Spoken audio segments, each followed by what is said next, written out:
Welcome AJ and Cindy to lead us in our governance training for the day, and Dr. Birdsong, thank you for the reporting that we're going to be reviewing, and Karen, thank you for setting the room up and getting all these documents printed for us, and thank you all for being here. So let's go ahead and get started. So I'll hand it over to you guys. AJ or Cindy. Welcome. Thanks for having us. It is, we are really grateful to get a chance to see you all in the flesh. Not that it's not enjoyable to see you over Zoom, but it's nice to get to be in the same space for a day. And so the best way to start a day together so that you enjoy us all the more is with a quiz. So if you could find, yes, the teachers in the room love a quiz. There's a document labeled School Board Governance Options. There are 2 pages of that document. We will start on the first page of that 2-page document, School Board Governance Options. We'll go through this. You will want a pen handy, and what we will ask you to do is identify, as we go through each of these options, to identify which of the 5 options most describes what you believe makes the most sense for your community. As we've mentioned before, the job of the board is to represent the vision and values of the community, but that leaves a lot of options for what it looks like to accomplish that. We've broken down that work of representing the vision and values of the community into 3 large buckets. Setting the vision and values, which is a lot of what we're here to talk about today, implementing the vision and values, and then monitoring progress to ensure that the district is actually moving in the direction of the vision while honoring the values. And so we want to walk through some of your options on how you govern with this work in mind. So we'll start with the very first option. It's labeled adoption. For what level of the school system should the board adopt the community's vision and values? So when you're thinking of policy setting, do you want to set policies that are really speak to the district level, that speak to the feeder pattern or the area level? Do you want to set policies that are mostly focused at the individual school level, at the individual classroom level, at the individual student level? At what level of the school system should the board adopt the community's vision and values? Go ahead and circle the one that most describes what you believe makes the most sense for your community and your organization.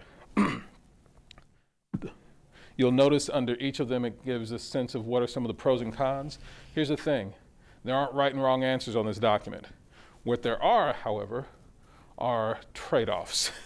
And so every time you take a move to the left, you get farther from the right. Every time you take a move to the right, you get farther from the left. And so as you're thinking through this, you just want to think through what's the set of pros that I think our community most needs, and the cons that I would most want to avoid, and then choose accordingly. Prioritization. To what degree do the board's adopted policies distinguish between and prioritize the community's vision relative to the community's values? To what degree are you identifying the vision of the community, what you want students to know and be able to do, as having priority ahead of and being distinct from the community's values, the how you get there? Like, is there no distinction between the what and the how, or are these separate? And is to what degree should the what be prioritized over the how? Prioritization. To what degree do the board's adopted policies distinguish between the vision and value, and to what extent do they prioritize the vision relative to the values?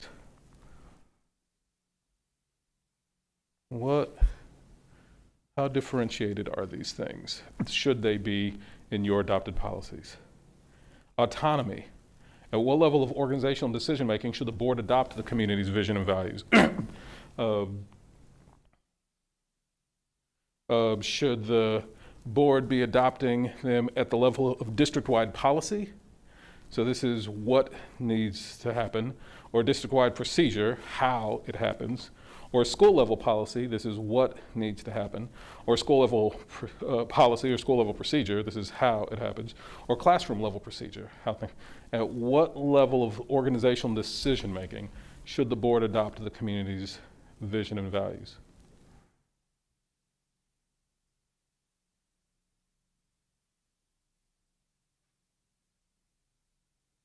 Then there's the issue of implementation. And the first question of implementation is just how often should the board need to meet to accomplish its duties? So you got to think there's a trade-off. The more duties that you take on, the more often you have to meet to accomplish them. The less duties you take on, the less often you have to meet to accomplish them. So the question is, how often should the board need to meet to accomplish its duties? Daily, weekly, biweekly, monthly, quarterly? As a calibration for this, think of the number of times that the board currently meets each month. This is all board meetings, workshops, committee meetings, so on and so forth. And that gives you some insight into kind of what is your current frequency. With how often should the board need to meet to accomplish its duties? That takes us to strategic planning. Who should lead the work of establishing which strategies will be used to accomplish the community's vision and values? Who should lead the work?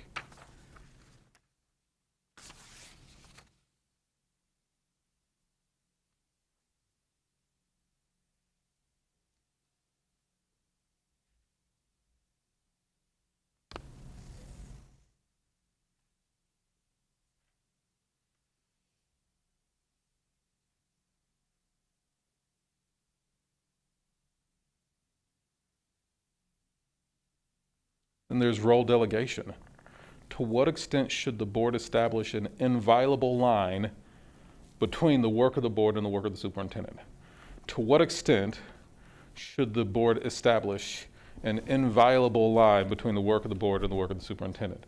This really comes down to the more defined these roles are, the more accountability that puts on the superintendent, but it creates less influence and control for the board. The less defined that line is, it creates the space for more influence and control of the board, but at the cost of less accountability to the superintendent. To what extent the board establishes an inviolable line between the work of the board and the work of the superintendent?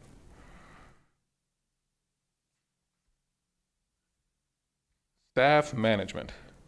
How should the hiring and firing of district leaders other than the superintendent be determined? How should the hiring and firing of district leaders other than the superintendent, think your cabinet members, think executive directors, think principals. How should the hiring and firing of district leaders be determined? And notice this is describing selection. So this is not, interacting with whatever state laws do and don't exist. This is a who makes the selection. Yeah. Yeah, and just for clarity, because this one and the prior question, when I look at 1 and 2, without board advising, and then superintendent-led with board advising.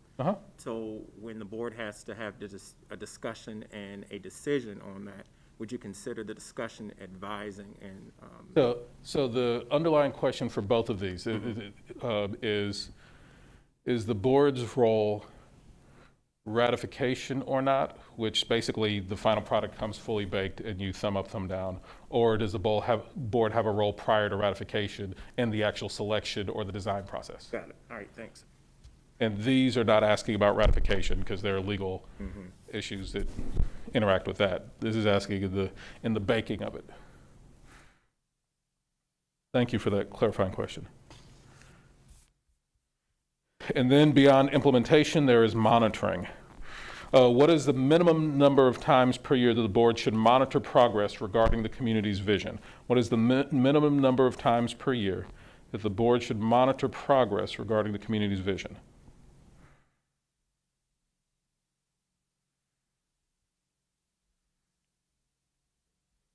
And the huge trade-off here is more time spent monitoring the vision. You get more vision alignment, but you have less time for addressing other issues. Less time spent on monitoring vision. You have more time for other critical issues that the board needs to attend to, but at the cost of less vision alignment.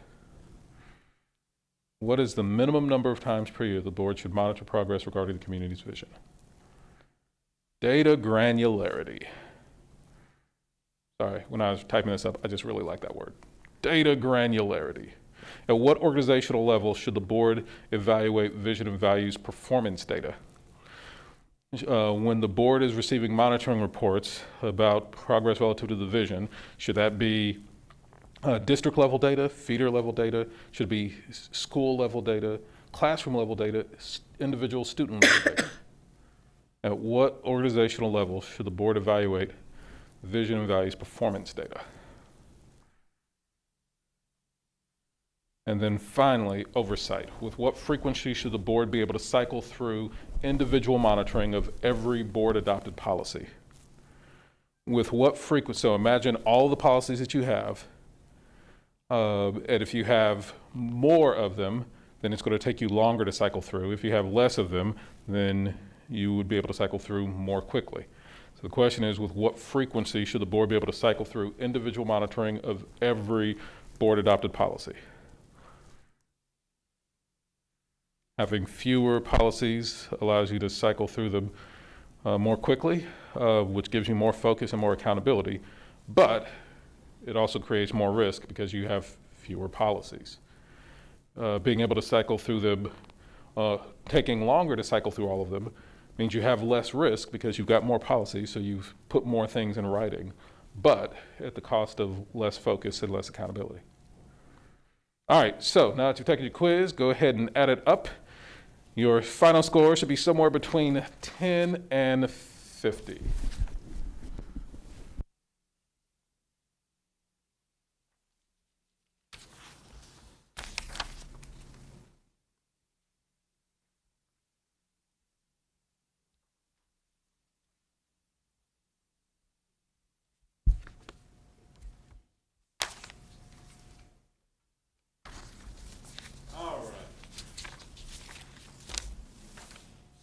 First, I'm just curious about. So first, I'm just curious about where folks are at overall, your overall score. But then I want to go through and kind of item by item this thing. So overall, we'll start to my left. We'll work all the way around. Finish up with Tanya. Overall, what score did you come up with? Oh. My other left. 18. 18. 26. Carlos. Oh, I'm sorry, adding up. I'm still going backwards. Hold on. 16. 21. 20. Got it. All right. Sounds like you landed somewhere in the teens. Yeah, right at the top of the teens. Average score of 19. So before we get into individual scores, so what came up for you? What are some things you noticed as you were taking this quick quiz? What came up for you, or what are some things you noticed? Yeah.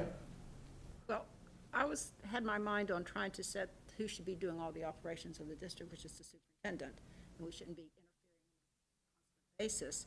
But there were a few, though, that I agonized over, Yeah. that because I thought, and I thought that might be my own problem, that I wanted to see data more often. So I struggled with it. There are a few questions here I struggle with. I mean, I've erased and changed a few of them because I couldn't make up my mind if I needed it to go to the right or the left. So I thought there were a few that I thought it was hard for me to distinguish, probably from what I bring to the plate myself. Yeah. We're 10 minutes in, and I've already generated agony. Check. All right. Yeah. Who else? Who came up for you? Yeah. Christine?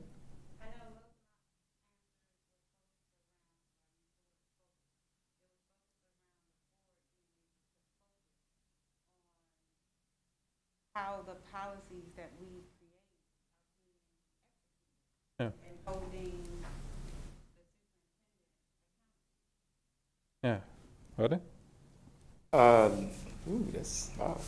struggled with, maybe I shouldn't say struggle, but my thought process was doing this exercise prior to hearing what the community's visions and values are based upon the work, the listening sessions. Yeah. Versus now. So I was kind of treating this as kind of what I'm thinking what I've heard Yeah. now. And then if I came back later after we finish this, my score may change. And it might shift based on what you hear from the community. Yeah. Anyone else? Anything came up for you? Anything interesting jump out for you this quiz? I also, by the way, find it interesting that for the most part, you all were in a pretty tight range. It's not like, well, I say 10, I say 48. Like it was actually a pretty tight range, and so the average was right there around where everybody was at. Yeah. Before we come to Christine, anybody else? Anything jump out at you? Yeah. And I guess we'll get to this more specifically, but most of my, I kind of went high when it got to data, like higher than any other category. So, don't worry, it's not a data and policy. And so I'm just thinking, like, it's just helping me reevaluate, just thinking about that. We didn't mean it as a personality quiz, but apparently it is. Yeah. Anybody else? Yeah, Christine? Yes, something that Ms. Campson said. Also, my answers lean more towards where I saw the role of the board versus the role of anybody else, just our role. So my answers lean more towards that direction. Yeah, so I heard you say my answers lean more toward how I see the role of the board. That's an important point because I could point you in the direction of governance models that are calibrated at the 10 level, at the 30 level, at the 50 level. Like all of those are legitimate options that school boards choose. I've seen boards at the 10 level. I've seen boards at the 50 level. But there are also options that you'll find these type of boards all throughout your community. Like if anybody's ever been around a nonprofit board that's like a little mom and pop, and the board's basically just an attack onto the management team, and that the board is doing a lot of actual work in the organization. That speaks more to kind of the 50 end of the range. That is actually fairly common. And sadly, I've seen school boards where all the board members had offices at the school board building, and they punched the clock, and they were there, and they were in staff meetings, and telling staff what to do. Like I've seen the full range of it. So it is interesting for you to say this is how I view governance. It's not that there is a clear one right way or the wrong way. What is clear, however, is that y'all need to reach some consensus on what the Norfolk way is, and then honor that. What doesn't work, what I can assure you does not work, is to say that we are a 19 and behave like a 40. I assure you that will actually harm your organization's ability to serve your children. So if you're going to be a 40, then just to say we're a 40, and then let's structure a method of governing for you that honors that. If you're going to say you're a 20, then great, but then let's structure a method of governance that fits that, and then it's on you to actually honor that. Anyone else? Reflections from this? Yeah, Tanya? So as you say that, in my own scoring, I felt like I was between 18 and really 24, you know what I mean? Yeah. Because, there were a couple that I looked at, and I was thinking of our current board and where we are today, and having that also influence where I think we are, like for instance with gathering and frequency, as a board that has had issues with governing, as a new team, I think, do we need more of certain things, whether it's, frequency in meeting, to establish roles and responsibilities, whether it's data, like to ensure intentionality around what our, how well we're upholding our vision and values until we get to a point of I guess, trust amongst ourselves and trust with the community, then can we then say we've reached a certain, I guess, point where we can comfortably say we're adequately monitoring the district. Does that make sense? Yeah. What I'm saying? Does that make A calibrating question for that. I'm thinking of a board right now, the names are changed to protect the guilty.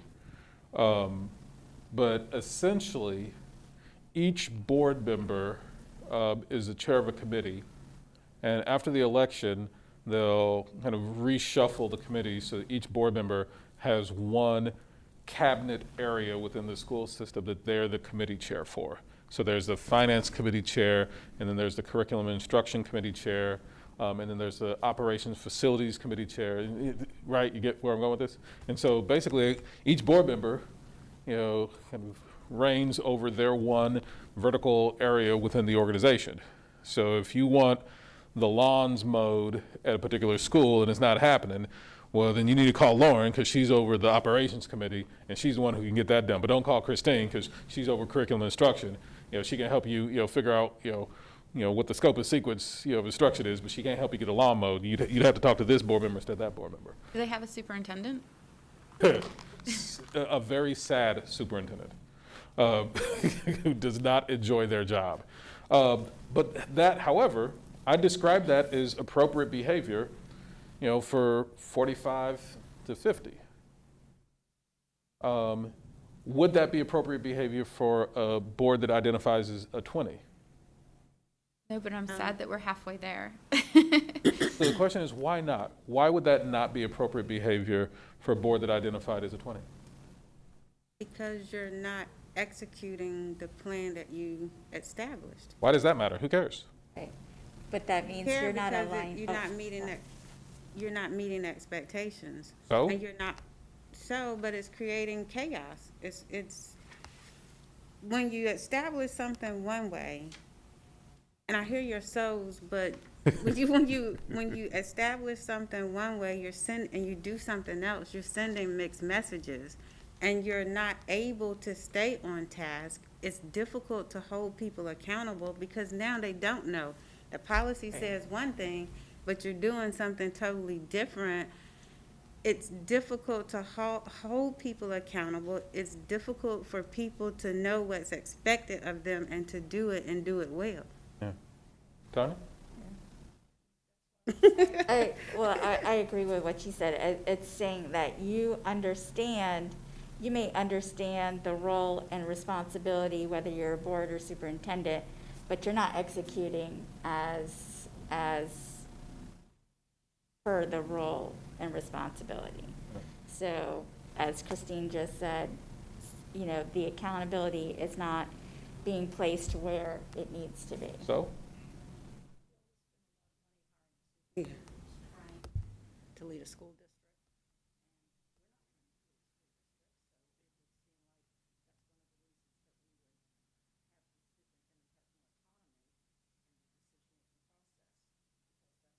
Hired him or her was to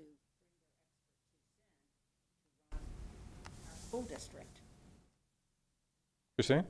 I'm gonna go to your so you will not get the outcomes that you expect to achieve Yeah. based on the policies or the decision that was originally made. Yeah. What all this is going to come back to, not surprisingly, given the two people you invited to hang out with you today. Like, you really picked the wrong people if you want to talk about something other than student outcomes. Yeah. Is the underlying conversation is that the board does need to say which model of governing do we believe is going to most help us achieve the outcomes that we want for our students. And so to say we think that is a 20 and to behave like a 40 is to say we know that this is harming our children, but we choose to do it anyway. Now, if you say the best way to serve our children is a 40 and you behave like a 20, I'd make the same argument. If you say the best thing for our organization is we need to be a 40, but we're unwilling to put in the work to be a 40, I would say you have decided what you believe is best for your children, and you're willfully not doing it, and that's a situation that you've chosen. Yeah, Carlos. Yeah, so great I'm hearing from my colleagues in regards to that, but the one thing that I was missing, when I kind of look at where we are and some of the things we do are distinguishable goals. Because we can talk about policy, but if there's no clear direction where the board has coalesced around Yep. goals to give to, say, such superintendent, then that's when you get to become that 40. Because you haven't clearly defined what roles and responsibilities individuals, and you haven't collectively come together as a team to define what is it that we want to have done. Yeah. So You nailed it. so kind of, that was the one thing that I would say that I hadn't heard. You got to define at the top, and then we kind of get down to where each one of our roles and helping to support. So we clearly define, because that's where I kind of had a challenge. You go back in when there's a class they give you when you're training and teaching, and it's about writing questions because you can, sometimes it can kind of lead and skew in certain ways. So I was kind of challenged on that particular one about the autonomy at what level. I got really confused at what, because it was like a mouthful. And so I finally went, no, it was prioritization. I Yeah. kind of went middle of the road because I was like, I don't really know.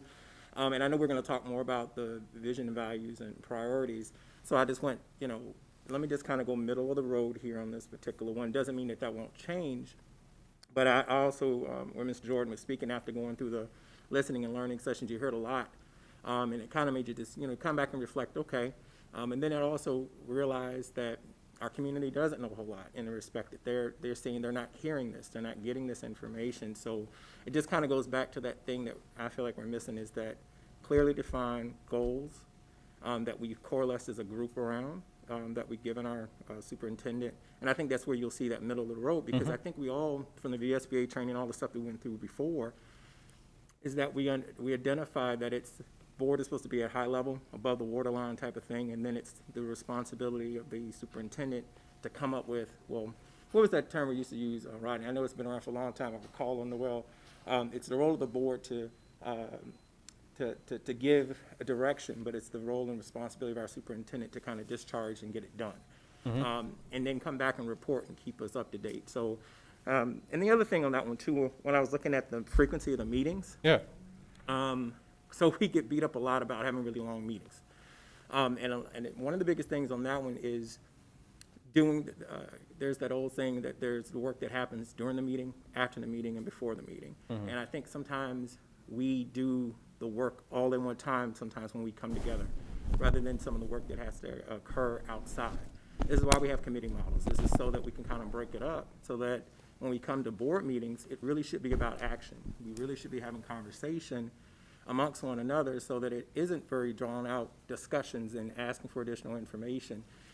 So I just kind of look at that, the frequency of the meetings, and kind of looking at, when we talk about models and so forth there, is that really working for us, or does that really come to a change within board members to say, hey, what do we have to do differently individually, so that when we come to meetings, we can really be focused on taking action? Yeah. There's a few things that, there's a lot you put in there. I want to highlight a few of them. One is that absolutely what I've noticed is that the higher your score, the less likelihood that you will adopt clear goals for the organization. Because you don't need to, because we're going to show up and do it anyway. The lower your score, the more necessary it is to have clearly defined goals, because otherwise you can't have any clarity around how the work is being aligned. And so, if for the boards that desire to be at the lower end of the spectrum but don't have goals, the pressure will naturally nudge them toward the higher end of the spectrum, and they often won't understand why. And what they're missing is exactly what you described, exactly the way you described it. Another element of that is, this isn't exactly what you said, but it tees up the reality that the degree of confidence that a board has in its superintendent is a significant mediator of where on the spectrum a board lands. If the board has a high degree of confidence, it's easier to say, hey, we're comfortable being above the waterline, I heard you say. Whereas if we have less confidence, then it's easier to be below that water line. But it's that degree of trust that the board places in its chief executive really has a mediating effect on that. I don't know that I've said it with this group before, but my perspective on this really hasn't matured in any way over the last decade. If you don't trust your superintendent, then you have the wrong superintendent. And as long as you have your superintendent, you have an obligation to trust your superintendent. Like, by not terminating your superintendent, you have created for yourself an obligation to place in them the trust to get the job done. Like, it's not really optional. Like, if you love children, then you'll trust your superintendent or terminate them. But any other option really does not work. Maintaining a superintendent who you aren't going to trust to do the work is going to harm children. So you'd be better off, you really want to be in one of those two places, but you don't want to be trying to hang out in the middle. Lauren, I saw your hand go up. Right, and not exactly on the same topic you are, but when we start talking about outcomes, that gets me a little off track too, because when I'm looking at student outcomes, I'm looking at academics. And everything else is there to support academics. Attendance, or graduation's another way to see if the academics worked. Everything's there. So my mindset is a more narrow focus than other people's might be, because that's what I'm looking at. If the children are leaving the district and they've demonstrated all along that they're competent at the grade level they're working, they're able to handle the work there, that's what I want to see. That's what I'm looking for. And I don't know if that is what narrows my vision as much. I'm sure it does. But that's what I think my responsibility was as an educator, was to make sure that all my children could function on grade level, and any other things that I gave to help make that happen, whether it was counseling or It was all in making service sure they, of. to me, all of those things that we do extra, and goodness knows, I think everyone knows how much extra schools are doing when they started shutting them down. I consider all that in service of that they have the academic achievement that they need to be ready to start when they walk out the door with their diploma. So wait a minute, we don't have buses because people in the county need bus driving jobs? Wait, say that again? So the reason we have buses is because people in the county need bus driving jobs, right? Right. Christine's like, no, absolutely not. Why do we have buses, Christine? It's just For the students. Because we think that the better place for them to learn is actually in a classroom. Right.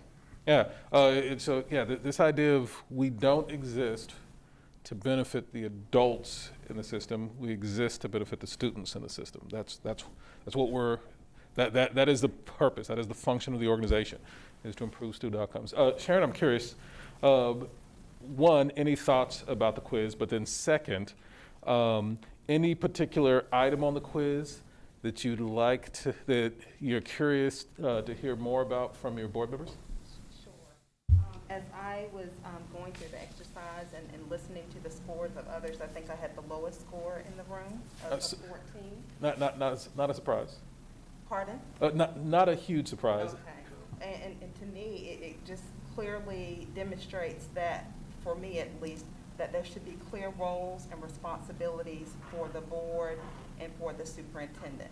And for our governance team, I think what has caused a lot of perhaps a lack of trust and moving forward as a school division is because we don't have clearly defined goals.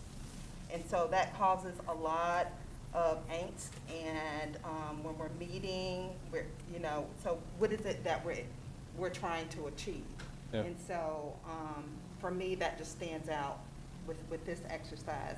As I was thinking about, everything was very clear to me. I was either a 1 or a 5. It was no really midpoints for me except with prioritization. I still have questions about that. I'm not really sure what is really being asked here. So I know it's the board's role to work with the community and to establish the vision and the values, for our work moving forward.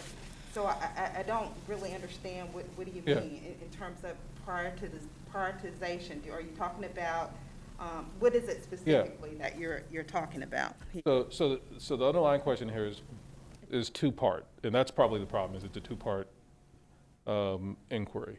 The first part is there a difference between the vision of the community and the values of the community? Gotcha.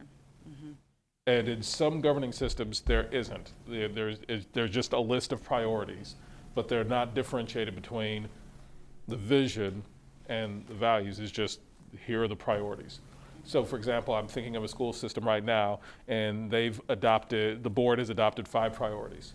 One is, we want to see there be a balanced budget.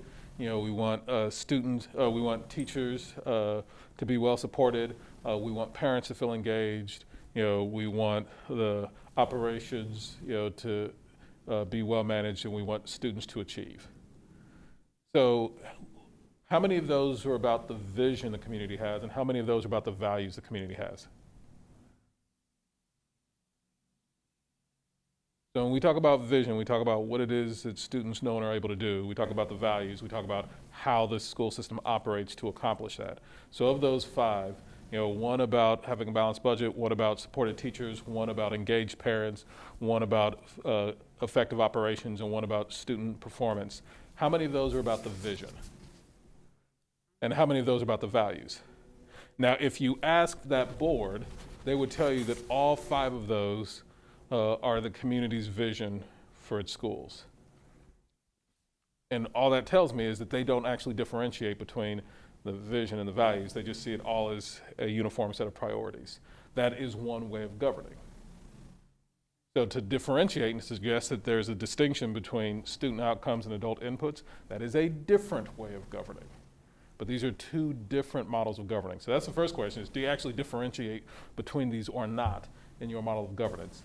And then the second question that it's asking is, if you do differentiate, to what extent do you prioritize the vision ahead of the values? Does the vision take priority? Do the values take priority, or do they have an equal priority? Shouldn't they align? Maybe they do, maybe they don't. I don't know. We'll find that out later today. I would say that the vision, particularly in that example, the vision needs to be priority over, the student's achievement is a priority over, which would be the vision. And all I'm saying is that is one style of governing. Yeah. It's the style of governing that aligns to what Lauren was describing earlier. It's like, here's the only thing that matters, and everything else gets shuffled in accordance to how it serves this. But all we're clarifying is that is one way of governing. Another way of governing is to say that the adult inputs are on equal footing with the student outcomes. And I'm not saying that's right or wrong, good or bad. I'm just saying that is another way of governing. And I could probably point you to organizations in your community that operate in that style of governing. If that's not the style of governing you're interested in, then don't. But that's the kind of decision making that we're here to engage in for today, is what are the things, to what extent do you even differentiate between the vision and the values? And if you do, to what extent do you prioritize one over the other? Sharon, is that responsive to your inquiry? Yes. And no, it's still a little confusing to me. How do you establish goals and not have your values align with what your goals are? So we were working with another board. Yeah, we were working with another board last week, and they, were actually wound up looking at a set of goals that are pretty normal, I'd say, set of goals. Nothing that would surprise you all. In fact, maybe similar to what you all ultimately come up with. But then as they were thinking through guardrails, one of the guardrails they came up with had no relationship whatsoever to any of the goals. It just happened to be a value of the community that the community considered to be really, really, really important. And so the board said, yeah, this has nothing whatsoever to do with our goals, but we don't want our superintendent violating this value nevertheless, because it is such a strongly held value of the community. So even though it has nothing to do with the goals, if you violated this, all you're going to do is create an uproar, and then we're going to have less focus on the goals. So we're telling you, this is off limits as well. even though it isn't in any way aligned to the goals because of the impact that the board felt it would have if the superintendent violated this community value. And so it is absolutely possible to have guardrails that are not directly aligned to your goals. The job of the goals is to reflect the community's vision. The job of the guardrails is to represent the community's values. And often, in fairness, and often these kind of match up. You kind of see a relationship between them. But if you don't, that's fine, because the job of the board isn't to make them match. The job of the board is to represent the vision and values of the community. And sometimes they sync up, and frankly, sometimes they don't. Yeah, Adele and then Carlos? Just for an example that comes to mind, that tell me if this is, on track with what you're saying. So if our vision is, we'll just go with academic achievement, and then one of the guardrails is to not change school names. Yeah. Right? It has nothing to do with academic achievement, but it's a value of the community. That is a very timely example that a lot of school systems have burnt a untold amount of hours on, the burning of which is in no way helping little AJ learn how to read. However, it is so inextricably intertwined with the values of the community that if it's fumbled, it's going to take a lot of focus away from ensuring that little AJ learns how to read. So, yeah, I'd say that's a perfect example. Yeah, Carlos? I mean, I know this is a question I had to myself when we were going through this process, continually going through this process when we were doing the community conversations. I know we went through an immense amount of time 5-6 years ago identifying, same thing, values, vision. Mm-hmm. This is even why we have this proudly diverse, the cornerstone of a proudly diverse community. Yeah. And I often ask the question, those came directly from the community. Large meetings, very diverse group of individuals that were there. Why there was no reference to those things, and really to ask the question, because it almost feels like, okay, we're establishing new strategic plan and so forth, but it's like there wasn't one before, and that's not the case. And then it always, for me, it was kind of going, shouldn't we be readdressing to ask the question, are these still the feelings of the community? And to kind of, give a baseline. Yeah. It just kind of feels like we were pulling from different areas and not really addressing, are these still the same values and visions? And then, turn them into what we call guardrails now, because it came directly from the community. Yeah. No, this is so you all, even though you didn't literally write it, you all write the script for these things. And so there are other, I'm thinking of one board right now, on the East Coast, where when they went through this exact same process, it was super important to them that the current strategic plan that was sunsetting be centered in the community engagement sessions. And so they lifted that up as an expectation of the community engagement. And so that was built into the script. That simply wasn't something that was lifted up by this team. Otherwise, it would have been built into the script. I beg to differ, because when we did have that conversation, I did bring it up as an alternative.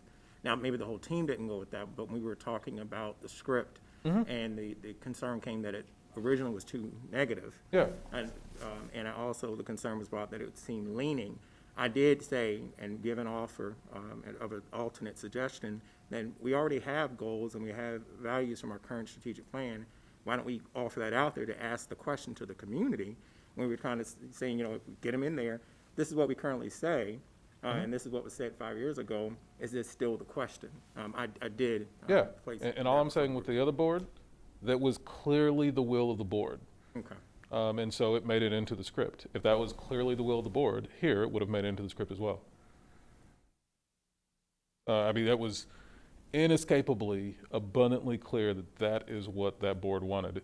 And they articulated it. And so that is one of the challenges in these processes is what you're asking us to do is synthesize the will of 7 individuals. And so the things that the board that we hear the most resonance across 7 people, those are the things, that we lean toward, and the things where we don't hear resonance across 7 people, we don't lean toward. Yeah.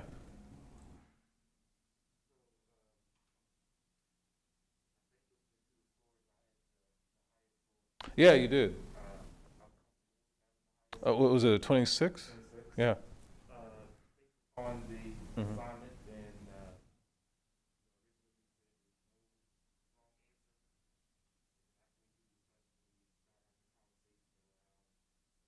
50 and the 10. So I'm not,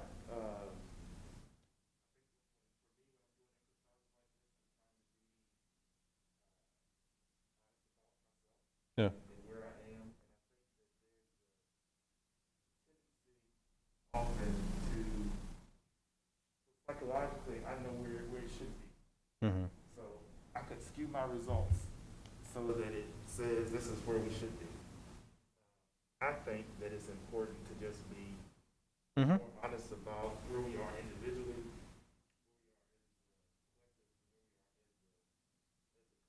Yeah.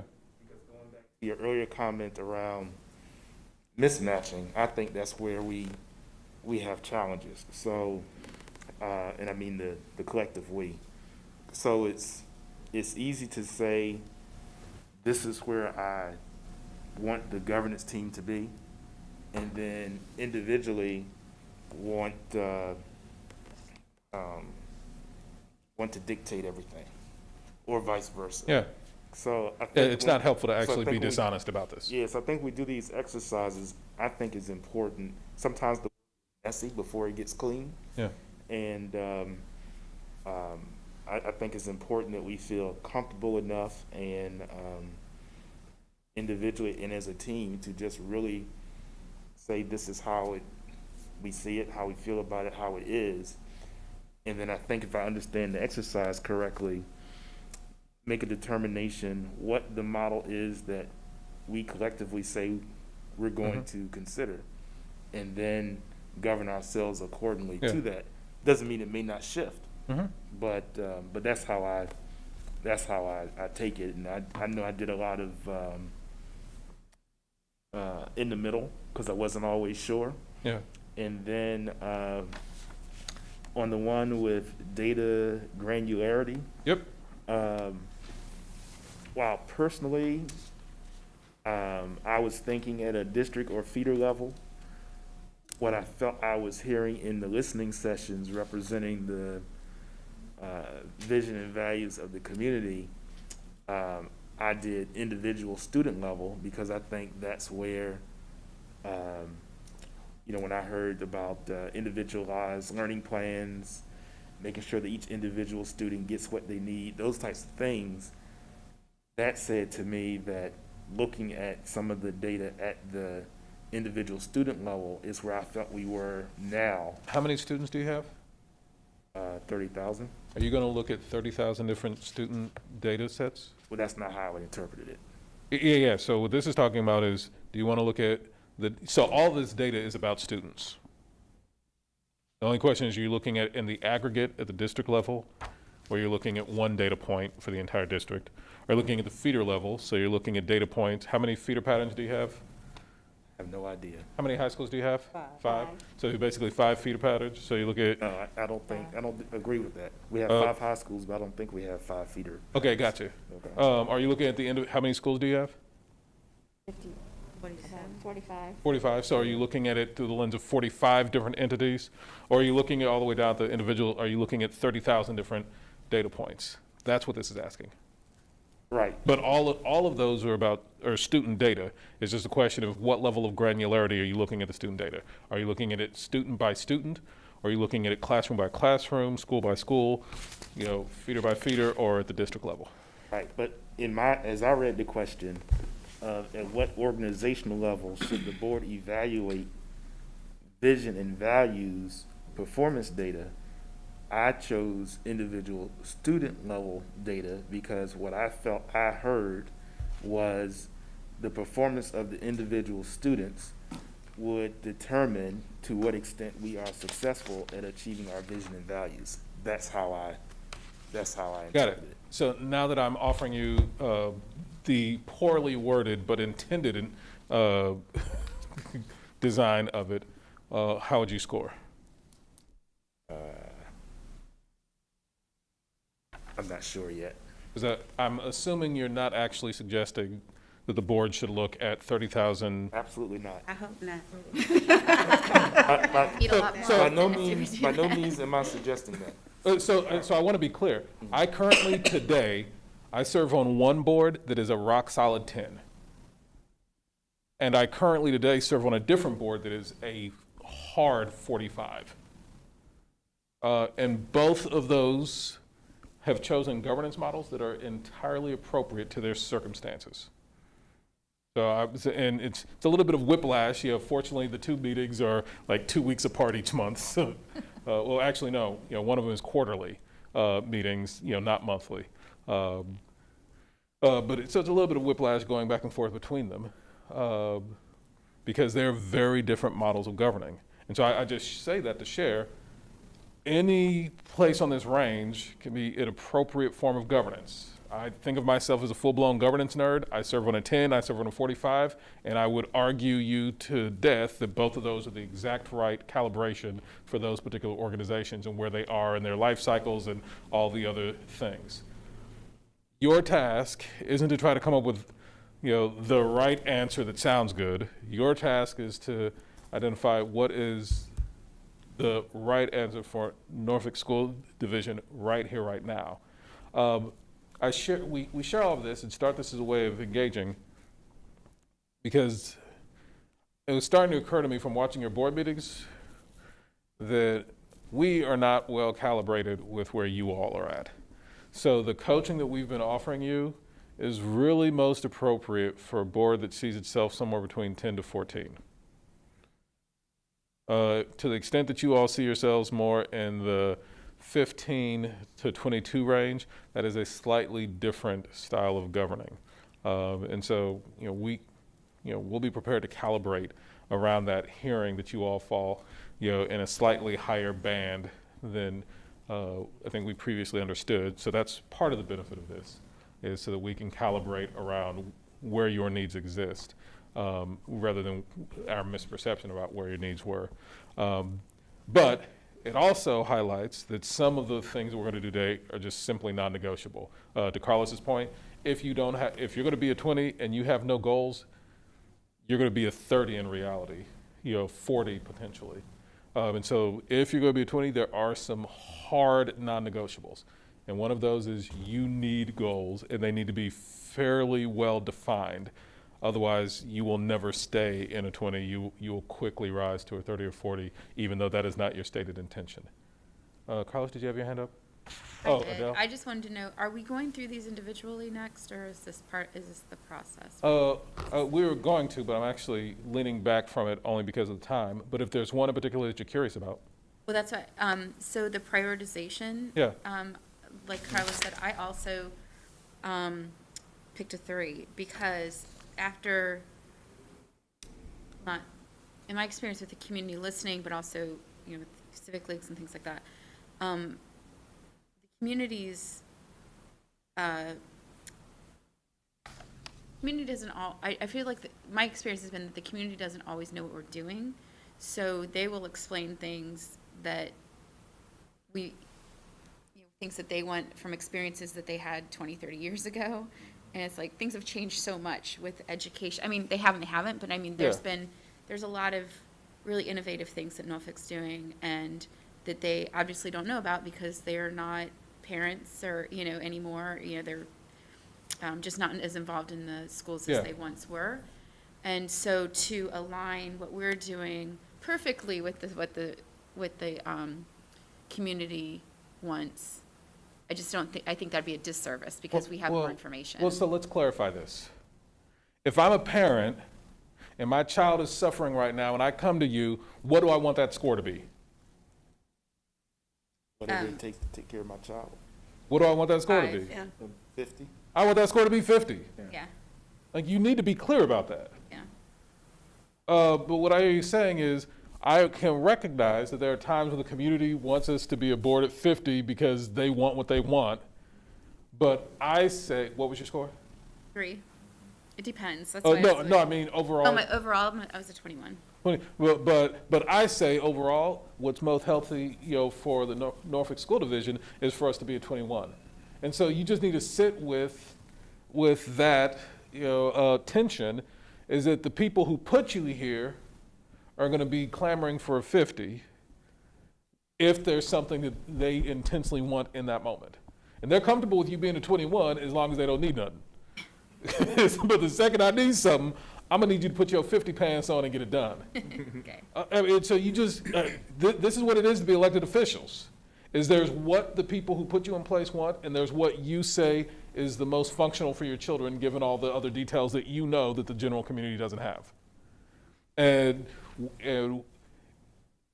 that's just what the job is. If you don't like that, then resign and find some, join a arts nonprofit where you don't have to worry about the public opinion. But you're going to be here.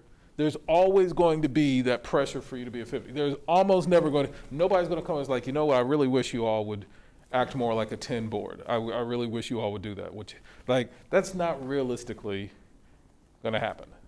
You might hear some people, I think you all should probably hang out, be close to that 20. You'll probably hear that from time to time, like the good business, the good governance crowd. But almost nobody's going to be advocating for a 10. People will routinely advocate for a 50 if there's something urgent that they want. And so you just need to be clear about that. And in that moment, you have to choose. Which is more important to me? The thing I say will most benefit my children, or the thing that I understand in this moment will most benefit me? If you feel like it should be a 50 board, then just say that and then honor that. But if you feel like it should be 21, then it should probably be 21 every day, not just the days when you aren't being pressured. Which is why I say in that moment you have to choose. And the choice is between you and your students. Somebody's going to take a hit. Somebody's going to take a hit. That's the reality of it. Welcome to politics. Somebody's going to take a hit. And the only choice you get at that moment is, am I going to stand in the path and I'm going to take the hit? Or am I going to lean back and I'm going to let my kid take the hit? That's the choice you get.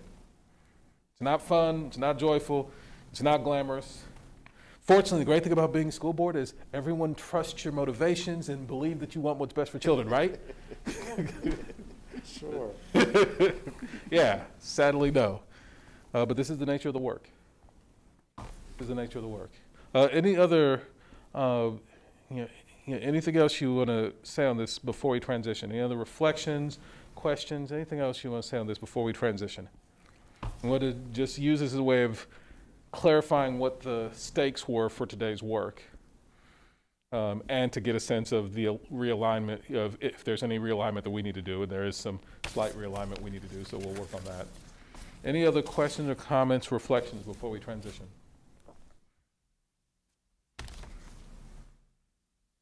All right.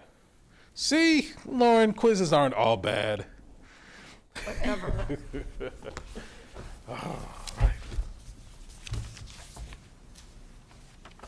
What's next? Outputs, outcomes. So we're going to transition now. Can everybody hear me? Mm-hmm. Okay. We're going to transition now to just some review around inputs, outputs, outcomes, student outcome goals. So who can remember what inputs are? What do you remember about inputs? About what? What do you remember about inputs? Long ago, we talked about inputs, outputs, and outcomes. Are those What the the adults put into it? means to get to the outputs? The means to get to the outputs, what the adults put into it. When are inputs knowable?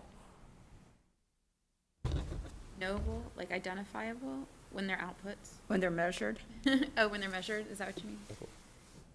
Where in the cycle do we know about inputs?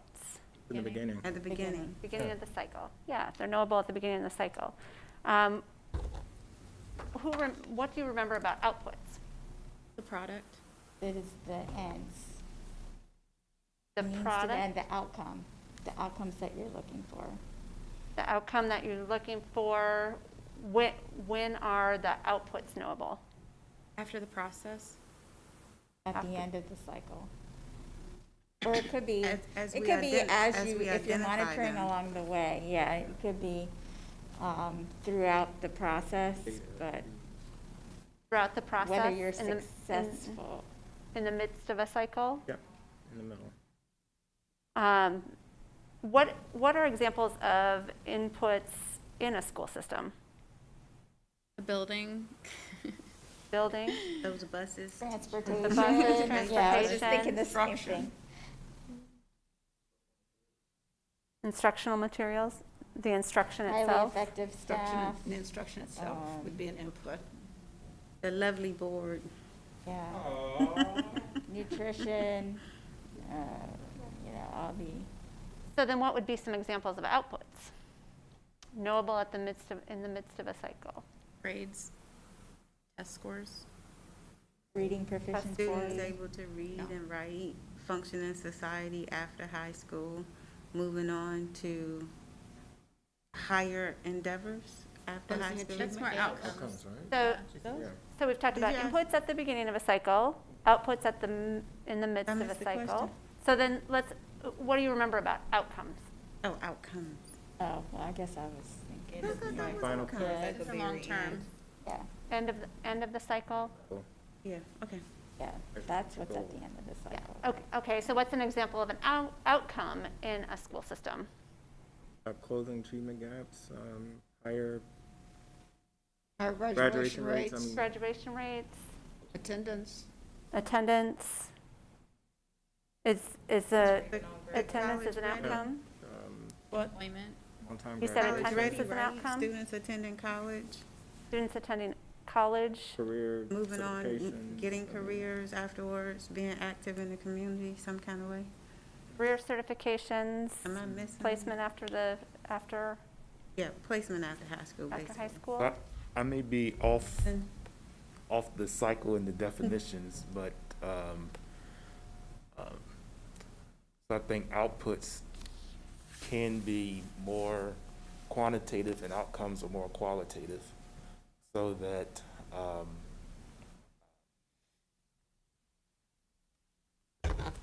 what the student knows, I see that as an outcome. The fact that the student graduated, I think, is a positive output. So I tend to see it that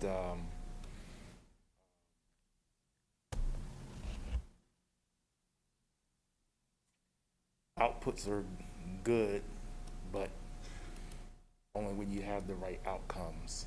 So I'm not sure if that fits into your cycle or not, but my tendency is to look at, I think a lot of times we look at numerical numbers as outcomes when I think they're outputs, and that outcomes are really what we say we're trying to get to in terms of what students know as far as what we produce in our system. Oh, I'm sorry. I don't have anything else to say. I agree with Rodney in that that's why I say the output is a product, right? So we're teaching, there's the input, and the students getting the input as part of the process, and then we test them to make sure that, they're hitting all these benchmarks. So if it's test scores or graduation or advancement in grade, but then the quality piece is how is that preparing them for life? After that, the outcome. So I know we tend to get pretty prescriptive about what that outcome is, but that's. I mean, I think we have more guardrails in my mind. There's more guardrails with outcomes, like they're not in prison, they're not unemployed, those types of things. They're not, they're living a whatever healthy lifestyle or whatever they want to do, right? Whatever their goals long term are. That they're what I think generally most people would think of as a productive citizen, independently living and hopefully contributing. But I mean, those are just other values. But so I definitely see the difference. That's why, anyways, going back to circular, that's why I think output is definitely a product that we're looking for to identify, to measure, are we on the right track or not? But outcomes is definitely more determined by when all of those products that, if they all line up the way we want them to, then that should set them on a path to live their life without then being put into another institution or, something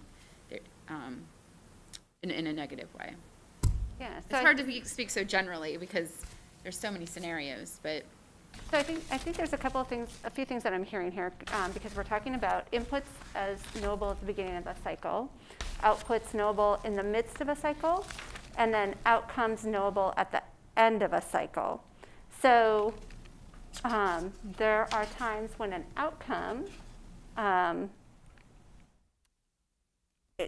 it's dependent on how long your cycle is. So I think what we're talking about are differences in the length of cycle. So you're talking about outcomes further down the line, for which the measures of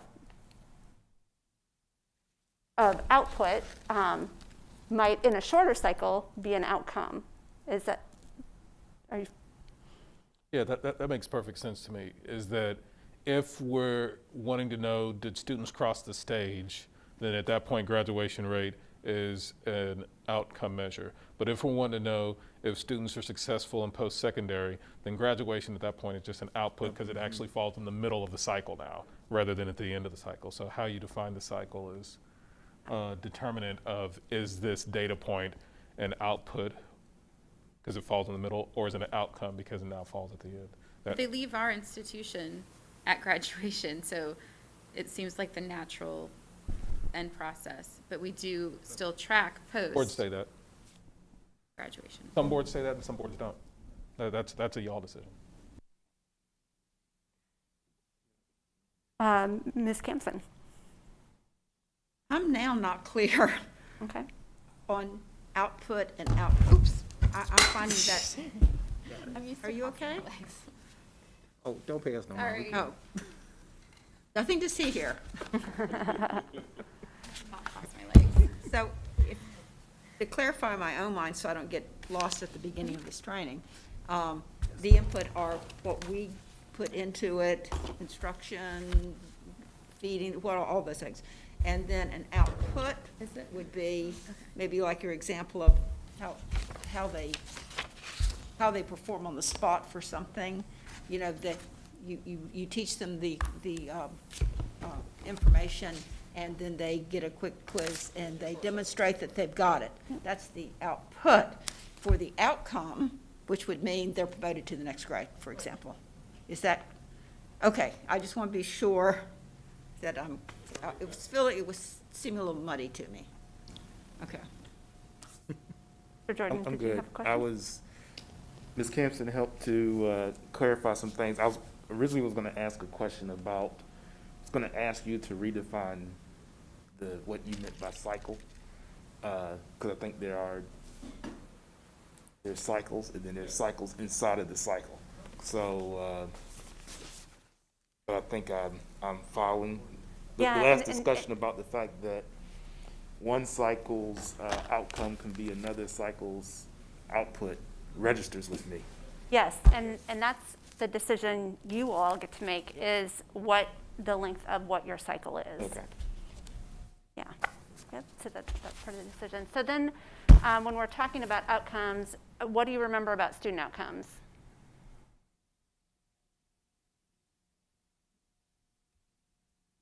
What are student outcomes a measure of? The performance of the input or the quality of the input? Okay. Student outcomes, It's What a they measure. know and what they're able to do. what they know and what they're able to do. Yeah. How's that different from adult outcomes?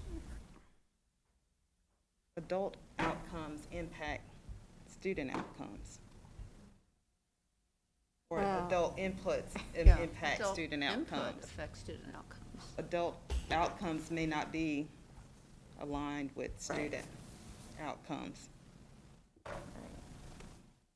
Or maybe it tells us if the student outcomes are not what we want, part of our goals, then we need to increase the quality of the inputs. Can you repeat the question, please? What's the What's difference? What's the difference between a student outcome and an adult outcome?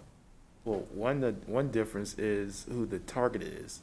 So if the student outcome is based upon what a student knows and what a student can do. Adult outcomes are often focused on other things. How many buildings, how are the buildings, how's my house sales, how are all these other things that are not necessarily focused on. Anything that's not focused on what a student knows and what a student can do, I guess could fall into a bucket of an adult outcome. Yes, yeah. So any outcome that does not fall into a student outcome, we would consider an adult outcome. So we've talked about inputs, outputs, outcomes, adult outcomes, student outcomes. Now, student outcome goals. What's special about a goal? Measurable. Measurable, Smart. Could be smart, smart. So or smarty, Yes, Marty. what does smart mean? specific, measurable, Measurable. attainable, Specific, measurable, relevant, attainable. timely, and for every child. Okay, so we got all the components. So specific, measurable, attainable, results focused, and time bound. So then what would be needed to make that happen? When you're thinking about how a goal is written, what is needed in that goal to make it SMART in that goal statement? 5 things you just said. So, okay, The so what, the what, what's the outcome? What What's is the being measured? target? Yeah. When? When you say target, what do you mean by target? What is the measure? What is the specific measure that what is going to hit, I guess. so So an it's ending results point. focused. So what's, what is the result that we are trying to hit or trying to get? What outcome are we trying to yeah, get? so the ending point. Right, the ending point. The ending And the point. time it will take to get to that point. So that's the time piece. Yeah, so the ending date. Right, The that's population. That's the The who, what, Who, what, the who, W's. what, when, and, right, and that's the measured. Yeah, so where we started, where we Who. ended, the population of students, the starting date, and the ending date. Right. And in Norfolk Public Schools, How much we want that change. Yes, absolutely. So the starting point, Right. so the starting, perhaps it's a percentage, and ending percentage, so that target. And then and Cindy, in Norfolk Public Schools, I think, as Dr. Birdsong referenced a few minutes ago, we have actually moved to SMARTY, because the E at the end means it's the one that addresses achievement gaps, for example, that every child's included. So when we talk about writing the student outcome goals, and when you all get into that process and identify that student population, and perhaps just to make sure I'm understanding, there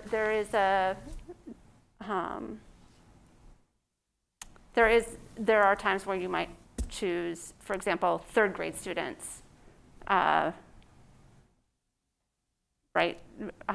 If it's, for example, a reading goal, a third grade reading goal, right? So when you talk about every student, maybe tell me more about that, the SMARTY. I think it's more philosophical than anything. Gotcha. Okay. But it makes. We understand that in some cases, especially when you're looking at achievement gaps, that you have to hone in on specific groups of children, whether it be African-American children, children with disabilities, or L population. But philosophically, we're thinking about every child and Okay. moving every child, getting every child from where they are to where they need to be, and making sure all children are improving and showing some improvements in their performance, whether they be here or there. Right, and so Thank you for that if your goal clarification. was that the number or the percentage of students that will pass the SOL test will increase from 60%, or the percent of fifth grade students will increase from 60% to 80% based on the outcome of the 2021 math SOL test. Then you then have to know that you're keeping your eye on the 20% that are still left.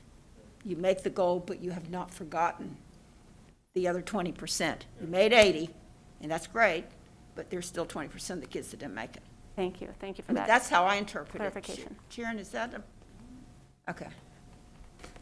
So I was just gonna chime in. I think it's a good discussion, because I think as a board, when we've talked about goals and measures and outcomes, we've never talked about SMARTY. On the administration side, with whatever it is that the superintendent and the leadership team has led for the work inside the district, I know they've talked about SMARTY. And so I think that what you all were describing in what you were describing as SMART and getting to what the board may adopt in terms of goals from the board level, we know that ultimately we want every student to be successful, but in terms of the goals that we may establish based upon where we are right now in the process, we may hone in on third grade students because that's where the data tells us and the vision and values tells us where we should have focus. And so going back to the earlier discussion about are we a 14 or are we a 50? So I think that's where we often have this thing where on the one hand, we may say we want to be at one level, but then we tend to, well, I don't say tend to, it's easy for the discussion to take place at what the superintendent and her administrative team is leading on a daily basis, and then we start having the discussion on the superintendent administration team's work versus if we said we're gonna focus on three things.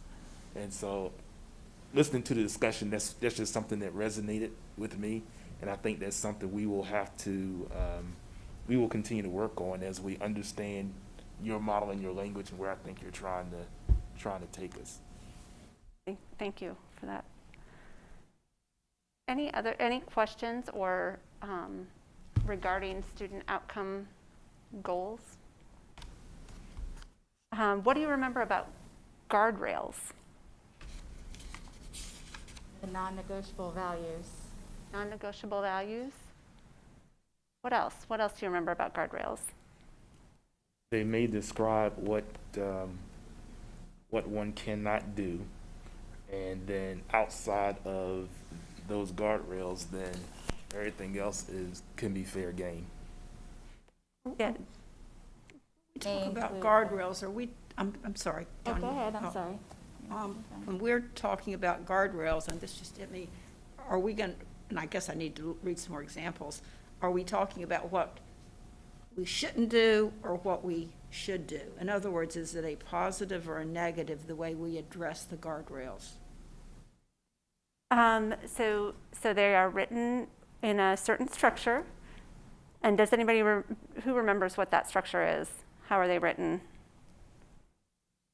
Like what the non-negotiable, like will not, Thou you know, shalt not. or thou shalt not do X, you know, what it is, and it could be, you know, an adult behavior, like, right? I mean, a guardrail could be it may be what the superintendent will not do, or what the board will not do. So they can describe adult outcomes. Right, Or adult inputs. right. I guess I was looking at it the way, for example, and this brings it much down, but when we had 5 rules at our school, 5 rules that applied to everybody, and the rule did not say Johnny's not allowed to hit anybody. It said every child should keep their hands and feet to themselves, something like that. So it was written, you're saying the same thing, but it was written for the children in something positive that they were doing rather than in something negative that they shouldn't be doing. That's why I was trying to distinguish I mean, it's how however it's supposed to be, that's how we will certainly be writing it. But when we were creating those 5 goals for when they were called rules, Yeah. goals, they were called goals for our kids, behavior goals, they were all deliberately written in the positive that we could have, because at first we had all these negative things, don't do this, don't do that, and we didn't want the children to look at it from that point of view. And your goals will be written in the positive as well. All right, Yep. thank you, that's what I wanted. Your goal, we're talking about guardrails So right the now. guardrails, that was, But the goals will be written in the affirmative. The goals are directions to say, here's what you have to accomplish for children. Accomplish this, accomplish this, accomplish this. And so the then we'll- goals then will we'll be. say, but to the adults, don't do this. And so then they're separate from the goals, they're guardrails. And so the goals say, here's what you should do. And here's what we actually want you to accomplish. The guardrails say, while you're accomplishing that, here are things that would be unacceptable because they'd be violations of the community's values. Okay, I mean, I guess it's the point of view, and that's what, okay. Yeah, and the thou shalt not language, sometimes there is a misunderstanding about the that language, but really what it does is allows operational innovation and selection for the superintendent for anything outside of that value that you're wanting protected. The superintendent has the ability to select other options other than that, and it gives them flexibility and ability to innovate to achieve those goals with anything but what you have described as the non-negotiable community value that you do not want the superintendent to violate as she's working to achieve the goals that you've set. Did you have a question? Not a question, I guess a slight epiphany here. So, I mean, because I was reading back on the definition, I'm being real, I'm following, so I can make sure that but it's almost like on the front end, the board and the superintendent working as a governance team to really identify and set out, even with the guardrails, we listen to the community, we're working together to clearly define that this is a non-negotiable and let the superintendent do the job. In other words, once we've identified that this is what we've collectively talked about, how you strategically go out and enact that, again, that water line, you allow them to do it and so now you can hold them accountable if you're following the guardrails that we've established together as a governance team. Am I slightly understanding? I think you're understanding. Yeah, Okay. yeah. All right. That's it exactly, yeah. Yep. So it's being upfront, collecting the data information from the community, working as a governance team to go back to that thing I talked about earlier about goals. So goals, these guardrails, just working together to clearly define what they are, and then putting the trust in the superintendent, the person, going back to what you were talking about, AJ, earlier, the trust in the superintendent to come back with a plan to say, this is how I work with my team, this is how we're going to accomplish these things on your behalf, and then with everything else that we've talked about, I will monitor the outputs, and ultimately at a specific time to come back and look at the outcomes. Are we really meeting up to it? And then I guess that almost goes back to when we talk about evaluation and all these other things, you have clearly something that you've agreed upon at the beginning between board and superintendent to say this is what we're going to evaluate you on. Based on the input from the community, they're having their input, what we've done as a governance team, and then we set out that time of where we're going to look at the outputs to monitor that throughout the year, and then annually for the outcomes. Okay, I'm sorry, it's just kind of all No, that's, yep. coming together for me. You're spot on. And here's the thing. Okay. It's not as if the community doesn't already have guardrails. Yeah. Like, they exist today, and when we quiz you all, you already know, nah, if she do this, it's all gonna go cray. Like, nah, that's just not a thing. Like, so it's not a question of whether or not there are guardrails to be had. Now the only question we're having is, are you going to write them down and be transparent about it? Or are you going to wait for sister girl to go out and step on a landmine and then be like, I don't understand why your leg got blown off. Like all of a sudden it's her fault that you didn't articulate what the boundaries were in advance. Like that's an absurd way to function. Like if you already know there are values that are non-negotiable, put them out there, say, Sharon, just get these results for children, don't do these 5 things. And then she and her team will go figure it out. I guarantee it. They'll find a way, they'll come up with a plan that doesn't involve violating those 5 things, but now they know to avoid them. And there's value in not wasting time operationally doing stuff that was never going to be acceptable in the first place. But that also gets us closer to that number that you said that we based on, Closer to 10. closer Have to what what's we're that 10, 14 down there. Yeah. Yeah. Yeah, But the it's more having clarity you that- have about that, the easier it is to actually, as you said, the easier it is to trust. Yeah, because you have that upfront conversation with the person that you hired. Because, I mean, at the end of the day, this is the only real employee that we hire and fire and evaluate.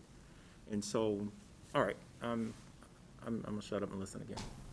But that's just kind of, it all just kind of pulled it all together for me in a second. Yeah, this is why Lauren tells us in education, repetition is valuable. Sometimes you just got to circle back, and then you add on one more layer, and then it connects a dot that didn't get connected last time. So that's actually why Cindy's walking us through this. Even though we've literally walked through this, I think 2 other times before now. Like it just helps to connect those dots.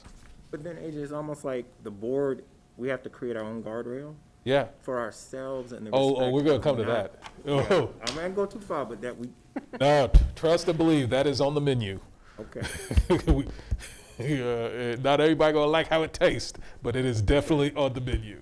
All right. But yeah, it's important as a governing team to not only to have guardrails for your superintendent, but eventually to also have guardrails for yourselves. Like, what are non-negotiables for us? Yeah. Dr. Gabriel, welcome. If you'd like to move your table and chair at all, just feel free. Welcome. Welcome, hi. Good to see you. Thanks for bringing the color with you on the backpack. So we've been just reviewing inputs, outputs, outcomes, adult outcomes, student outcomes, student outcome goals, and guardrails. And Carlos has already touched on this a little bit, but we're going to talk next about board work and superintendent work. So what then is board work? How would What is or what isn't? what is board work? What examples? What are the criteria for board work? Um, How do you know if it is board work? So visionary goals, I guess you can say SMART goals, establishing what those are, but not the details or the tactics of how to do it. That's staff, Yeah, so the goals the goals, and then the Values. values, the guardrails. The guardrails, yep. Okay, so those are the goals and guardrails so that's what the board selects as board's work. What else is board work? Policies. What are, That's what I was going to say, policy. Policy to support, Policy, monitoring. monitoring, because I was gonna say monitor evaluation. so anything to do with the goals and guardrails around monitoring progress Yep. or monitoring to ensure that the values are being protected. And then there's another bucket of work that we, Communication. Yeah, With communi- the community that we serve. so engage, communication with the And community. engagement, right. And that's around vision and values. Another bucket of board work, The, Or the superintendent. yeah, the evaluation of super. so the Yeah, hire and the legal evaluate the requirements, superintendent. whatever is required legally by the board. Right. Yep, legal requirements. So, so the goals and guardrails, and whatever is required legally of the board. So once once the school board has adopted their goals and guardrails, then they have the means by which they can evaluate, the tool for which they can evaluate anything, any decision that's brought before them. So when the superintendent brings you her budget recommendation, how is it that the board would evaluate that budget recommendation? Is it in alignment with the vision values that we've? Does it allow us to achieve the student outcomes that we have set forth? While protecting the guardrails that we've established. That's right. Yeah. Ooh, Good talk. very good, Yeah. Tanya. Let's put that on the thing and post it up here. We used to have them on the wall in here. Yeah, this is what it looks like, to be clear about the distinction between board work and superintendent work. And if you were a note taker, this is a valuable, opportunity, because we're gonna come back to this over and over and over again. Is that what Cindy's outlined is 3 key buckets that describe board work. If it is directly related to the board goals, setting the goals, monitoring the goals, communicating about the goals, the board's role in implementing the goals, then it's board work. If it's directly related to the guardrails, communicating about the guardrails, setting the guardrails, monitoring progress relative to the guardrails, all that, then it's board work. Or if it's legally required of the board, whatever mandates the state legislature has cooked up this week, then it's board work. And if it's one of those 3 things, then it's board work. And if it's not one of those 3 things, then what is it? Superintendent work. Superintendent work. So, in that framing, who gets to decide what is and isn't board work? Board. The board does. The board. Superintendent does not get a vote on what is superintendent work versus board work. She just winds up getting stuck with everything else that you did not define.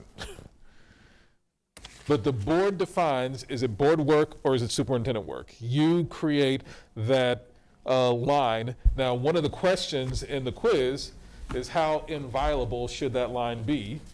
Like, how clear do you want to be about this is what it is, and we live on this side, and they live on that side? I'm curious, how did you all score that one? I gave it a 2? 2. I think mine was a 2. 2? How inviolable? Yeah, of course the superintendent's like, look, can we get a 1 on this one, people? Which item is this? How inviolable should that line be between the board and the board work and superintendent work? Yeah, I'm pretty sure I put a 2. This is role delegation on the second page. Oh, yeah. Oh, the 2. You had a 2? Yeah, And a 1? yeah, I had a 2. I did too. Sounds like all 1s and 2s. We So, stick to that all the time. One was it? But Second one down on the second page, role delegation. yeah, so it sounds like all 1s and 2s. That as a board, that you generally think that we need to either have a firmly or just completely defined line. So I was visiting with a board last night. It's probably not supposed to be in a board meeting while in flight, but I was. And so I was listening in on the board meeting, and one of the debates they were having was, well, I know that we said this is superintendent work, but, and then they went on to define some of the pressures that they were experiencing from the community, and one of the board members made the argument, I think we should carve out in our governance style the ability to do superintendent work if we as a board feel like we need to do the superintendent work. Slippery slope. And that's exactly Real what slippery. that's what the board chair said. The board chair, she's like, yeah, I feel some kind of way about that, because where does that end? Like, does that mean every time somebody Facebook's message you, like, we're going to be sitting here doing superintendent work? Like how do, what? And so, but they actually wound up having a good debate, discussion around, like, if we're going to get out on that slippery slope, like, kind of what keeps us from falling. And that was a really healthy conversation we're having. Where they wound up was, like, people just weren't comfortable with that they wanted a more firm delineation. But and I'll give you a hint, it's literally written on the document, what is the downside of the board having a clear delineation between board work and superintendent work? More accountability. That's the upside. What's the downside? Oh, the down, you said, I'm sorry. Less Less, flexibility. less accountability. Oh, wait a minute, delegation? The more you interfere with what you're, what No, the superintendent. what is the downside of the board saying, here's the line, and we're staying on this side, we're not gonna cross over? What's the Less- downside to that? Less flexibility and ability to prevent action? Yeah, what does that mean? Less control. Yeah. You better have stronger guardrails. It means you better have some, you better have been thoughtful about them guardrails. Really thought of, okay, yeah. If you're gonna say, we're gonna draw this line and we're not gonna step on, across the line, Yeah, then you better have picked the right line. right. That's exactly what that means. And when you wake up one day, 3 weeks from now, in a cold sweat, realizing there's something that you wanted as part of that line, that's when that the board didn't adopt, that you adopted 5 other things instead of this 6th item that you want. That's when you're going to figure out, do we really see value in having a clear line? Yeah. So we're developing a strategic plan, and then, of course, the goals and guardrails and so forth, and we're doing this for, how long is it, 4 or 5 years? Yeah. For 5 years. 5 years. So you get to year 1, we've identified a guardrail, and just based on what you said there, is there room, I guess you would say, we see that something isn't working, or there may have been a shift in Not that if, 5 years. when. When, okay. This is a guarantee. I will guarantee you right now, something gonna happen. Like, if you only had 300 kids, you'd probably be okay. But you don't have 300 kids. You miss a couple zeros of that one. I promise you, between now and year 4.5, something's gonna happen that is not what you enjoy. Guarantee it. So, based on that, is that something that when we see it based on the output or whatever it may be, do we come back then as a governance team to address it and make changes? Is that something that we go back to the community before we make such change, if that's the case? But, or do we wait till the next cycle and we just let it roll through? So my favorite answer to that is, if there is something that significant, whatever process you use to get here, use to go there. So you all did, some amount of community engagement, and you've gotten some data back from your superintendent. We're literally going to walk through both of those summaries later today. And so if that's the process, like, if you say that your goals and guardrails are an authentic representation of the vision and values of the community, then however you arrived at them, if you're going to change them, you'd think you'd want to make sure that they were still the authentic representation of the vision and values. And so what that means is a practical matter. When it talks about that limits your flexibility, what it means is that if there's something you don't like tomorrow, that doesn't mean you're going to have a brand new guardrail, the day after tomorrow. That means you actually have to stop and do some thinking. It's like, yep, this is a real serious issue, but that's not the only question. The question is it a more serious issue than the 5 things that we've already identified? And that takes time. That's not something, and so when you have this type of clarity, the only way you maintain it is that if you're going to change it, you do so real deliberately. So that means if people are blowing you up on Twitter book or face page or whatever, and they want a change next week, if you're going to follow what you all have just described, with saying we should be 1 or 2 on that one, it's not going to happen next week. And that means the amount of, I'm just going to be real clear, the amount of time between when community members surface a frustration and when y'all change our policy, for that period of time, that is how long you will be unpopular, and your likelihood of being elected will diminish. And that's when you have to make the choice. Is this the right way to govern, even though it may cost me my reelection? Or is it more important that I be reelected than to maintain fidelity to this methodology of governing? That is the choice you'll have to make in those moments. And it will never be comfortable, I promise. Like, there was a whole period of my chairmanship where I was President Judas, and people literally had shirts made that said President Judas on them. They had my face. People had President Judas signs, and there was a couple of votes where, when I called for the roll, people waited until it was my turn to vote, and they started chanting Judas, Judas, Judas. It was nasty. But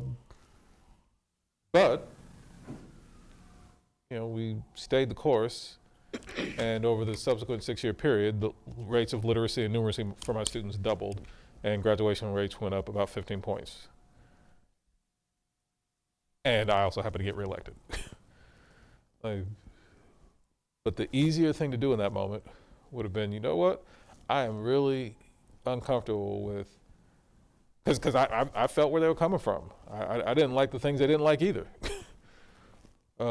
But I wasn't willing to cash in our governance process only because I believed that they were going to help us get results for children, and that the only reason I was even entertaining it was to save my own political hide.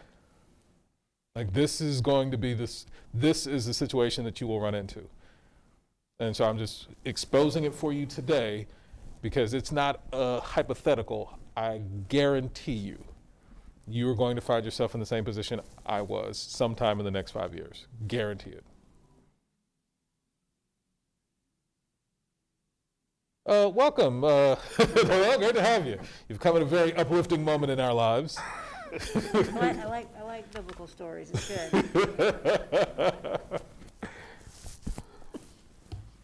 Judas, Judas, Judas.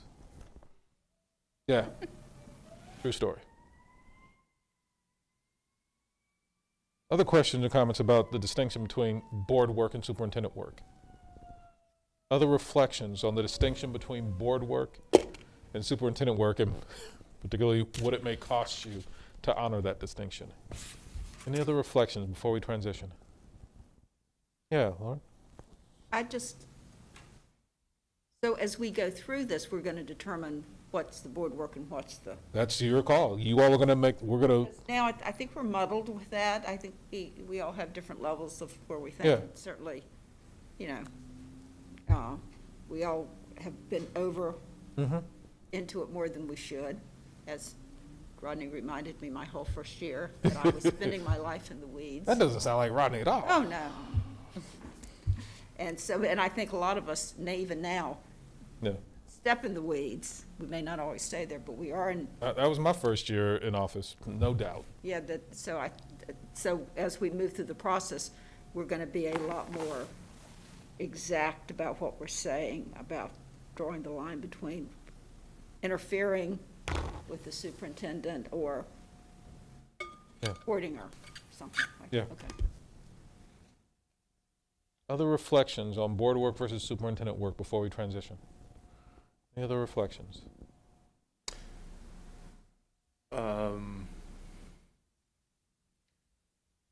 That with all of this, I think we're always in the process of becoming, and we have to be willing to build enough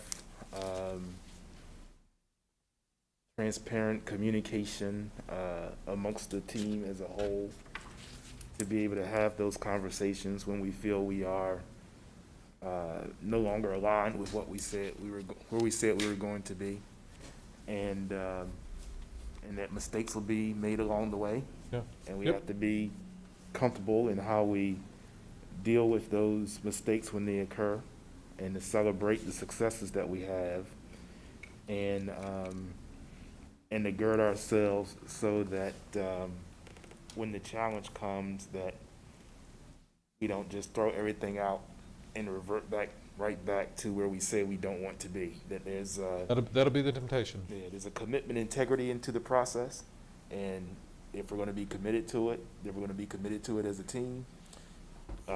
Or if we're not going to be committed to it, then let's not waste everybody's time. We'll just stay wherever we are to the detriment of students. Yeah,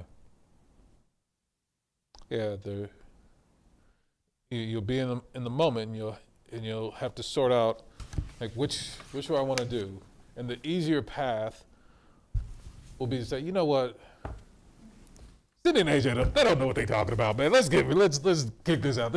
It shouldn't be this uncomfortable. Like, this isn't what I signed up for. What do they really know? They've never lived in Virginia. The easier thing to do would be to discredit the messengers, throw us under the bus, kick all this student outcomes focused foolishness to the curb, and go about your merry way. That will be the easy path, and you will not be the first. The harder path, will be, to pick up the phone and call us and be like, hey, things are really rough right now. What can we do? That'll be the harder path. But I guarantee you, we're waiting for that phone call. We're excited to answer it and happy to share. Yep, this sounds exactly like things we expected. Here's some options that you have to help get you through the situation. We answer that phone call all the time, constantly hearing from largely board chairs, but other folks who are in a particular place of struggle, either with a colleague, because nothing creates more headaches for board chairs than board members, or, sorry, anybody who's ever been a board chair gets that joke, or issues out in the community. But as you have those, like for you, it looks like this big, like it's the only thing out there, it's horrible. But for us, because we're a little bit further away from it, we can say like, oh, no, have you tried this? Oh, yeah. And so just know that, when the rough times come, you're not in this alone. We help school boards all across the country live through this. There's a whole team backing us up. The other 4 of them couldn't be here today otherwise. But we didn't come up with all this work alone. We certainly didn't crunch all the data alone. We've got other board members from across the country who are supporting you all on this, any of whom, are willing to help support you, when those tough times come. Because they're going to come. That's not an if, that's just a when. And our invitation is when that happens, instead of giving up on the work and what's possible for your children through it, give us a call and challenge us to help you find solutions to move through it.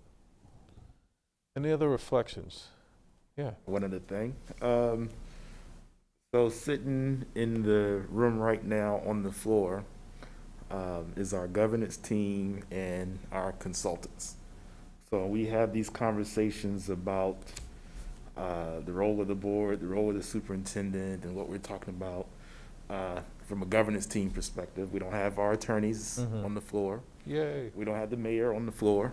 We don't have the city council on the floor. We don't have business leaders or teacher associations. None of those folks are on the floor. They're all valued members of the community, of which we're trying to reflect their values, and they have roles, and the law may dictate certain roles. But this is about the governance team and the role of the board and the superintendent working together towards student outcomes. And I just raise that because I think historically, in my experience in Norfolk, we'll have one conversations about the governance team, and then we'll have other influencers or influences sometimes, that feel that there's some role in school board governance or school governance. Yeah, and the thing is, that's just an opportunity to help provide some training for them. And we've had other school boards. This happened, with Cindy when she was board chair. She called up and said, hey, I got some heathens in my community who need a sermon about effective governance. Can you come deliver it? And I showed up, did my best sermon on the Mount about good governance, and to actually help, her board, start to get the type of support they needed, from members of the community. They actually still run that same thing. What do they call it? How the school board works. Yeah, that's right. Now I'm gonna start calling it taking it to the street. But they still do it. They still run it. Multiple times a year, school board members will go out into the community and lead a training on what does it look like to effectively govern a school system, and invite all of these community leaders, elected leaders, so on and so forth. Like, why would you expect them to just automatically know any of the stuff we talked about? I mean, that's foolishness. Honestly, that's foolishness. And so if they're going to know it because y'all, particularly the 7 of you, will create a means for them to know it. And that will accrue to the benefit of your children for you to do that. But yeah, Cindy built that system up when she was board chair. You've been off the board for a year now? Almost 2. Almost 2 years? But they're still doing it. They're still enacting the playbook she put in place when she was chair. And so I recommend you do the same thing, because there are a lot of folks who need to be included in this conversation. And by the way, that's part of the timeline that we've created for you. If you actually go check it out, there's opportunity for you all to be leading community conversations after all this is adopted. That is exactly what that's about. We've literally already built it into the timeline that we gave you. Any other reflections on board work versus superintendent work before we transition? Just, Break time. I do have one, Jay. I just want to, kind of going back to something that Mr. Jordan had mentioned. And I was looking at the definitions in here. And I was looking at the particular one on voting. Over the years, we've heard about the term will of the board. And when we start thinking about these guardrails and we start thinking about direction. So I think that's often where we have a challenge. And I guess that's where you said that uncomfortable space. And when we, the will of the board, the majority of the board decides to go in a direction there, you have the time, and I guess that's what voting talks about in this respect. There's a time for debate and discussion, and then there's a time for action. And then when the board takes an action, we get into this thing, and I'm just talking about some things that kind of veer us off. Speak to the board chair, to the community on a board action. But then sometimes I don't think that over the time that I've been on the board, we've always upheld the will of the board, that even though you may dissent, your ultimate goal should be to support the overall best interest of the school division in supporting our students. And so when we take an action on something, not necessarily, making a whole bunch of noise or doing things that would derail the success of the overall school division or individuals that are in there. And I think that sometimes we have those pitfalls, and it's human nature. You can get pulled, but I just think that that's an important thing before we leave this particular discussion here. Just the reality of putting that on the floor to know that that's a pitfall and something that can derail and has derailed.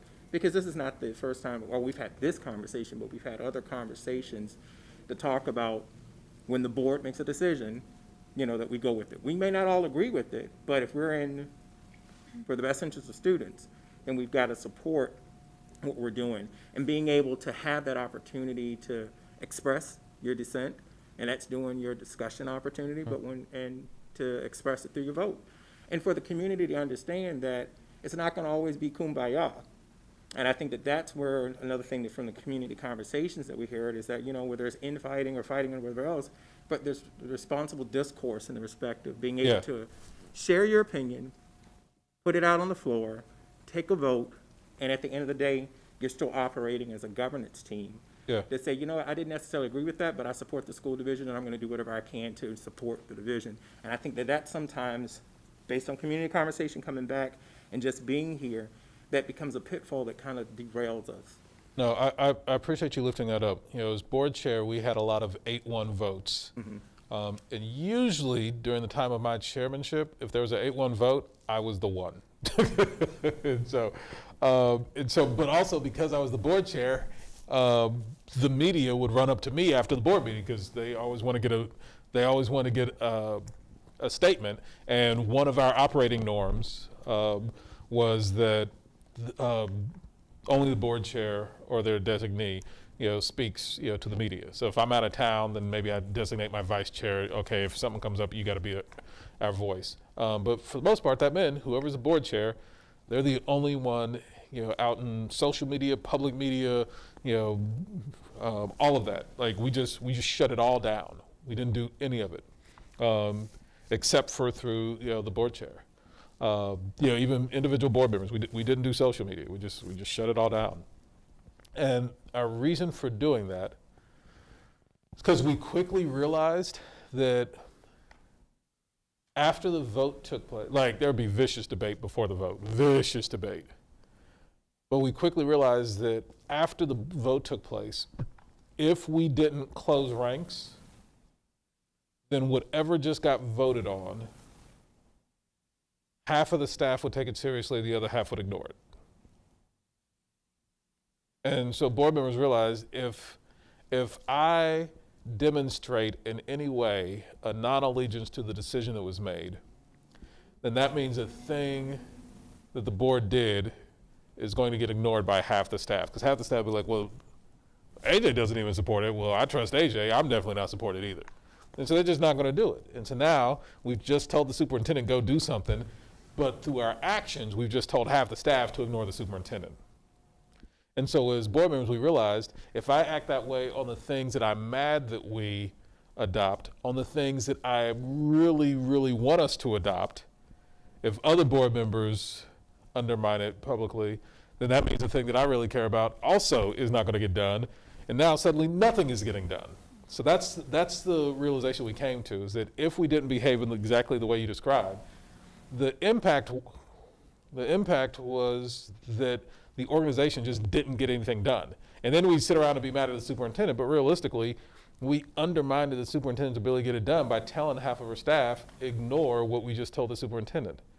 And so this comes right back to the benefit of going out and putting the board on blast is for me to communicate to my electorate, I'm the righteous one in the board, I can't believe they did this.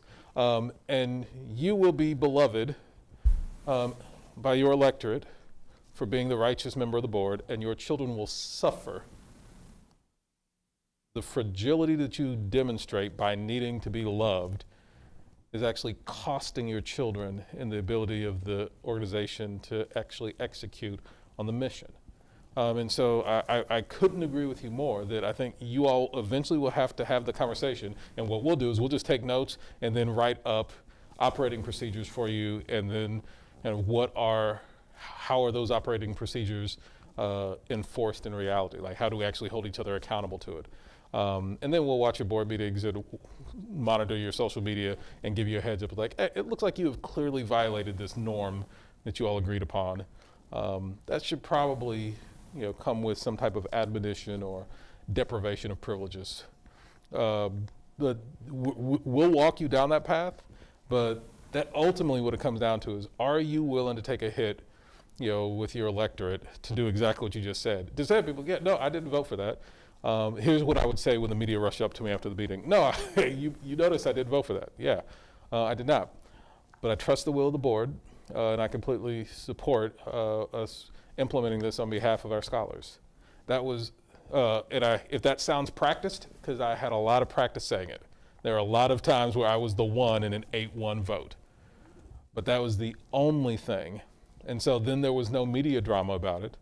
And so then when the superintendent went to go implement it, things actually got implemented. Like, we would complain about how hard it was to get anything done until we realized our actions were actually making everything harder to get done. And when we stopped behaving that way, things magically started getting easier to actually get done. And so but the cost of that is you have to be willing to take the hit. That you can't go out and be the hero, the person wearing the cape, the martyr on the school board, the one lone righteous warrior on the board. Like, all of that ego trip, that fragility, kind of that just weakness of spirit, like, all that has to be set aside. Like, you can't have that and serve children.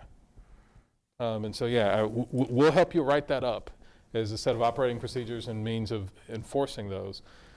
But really, it's going to come down, when it gets down to it, you're 7 elected officials. Like, if you want to be out for self, nobody can stop you. Yeah. Are you acknowledging me? Okay.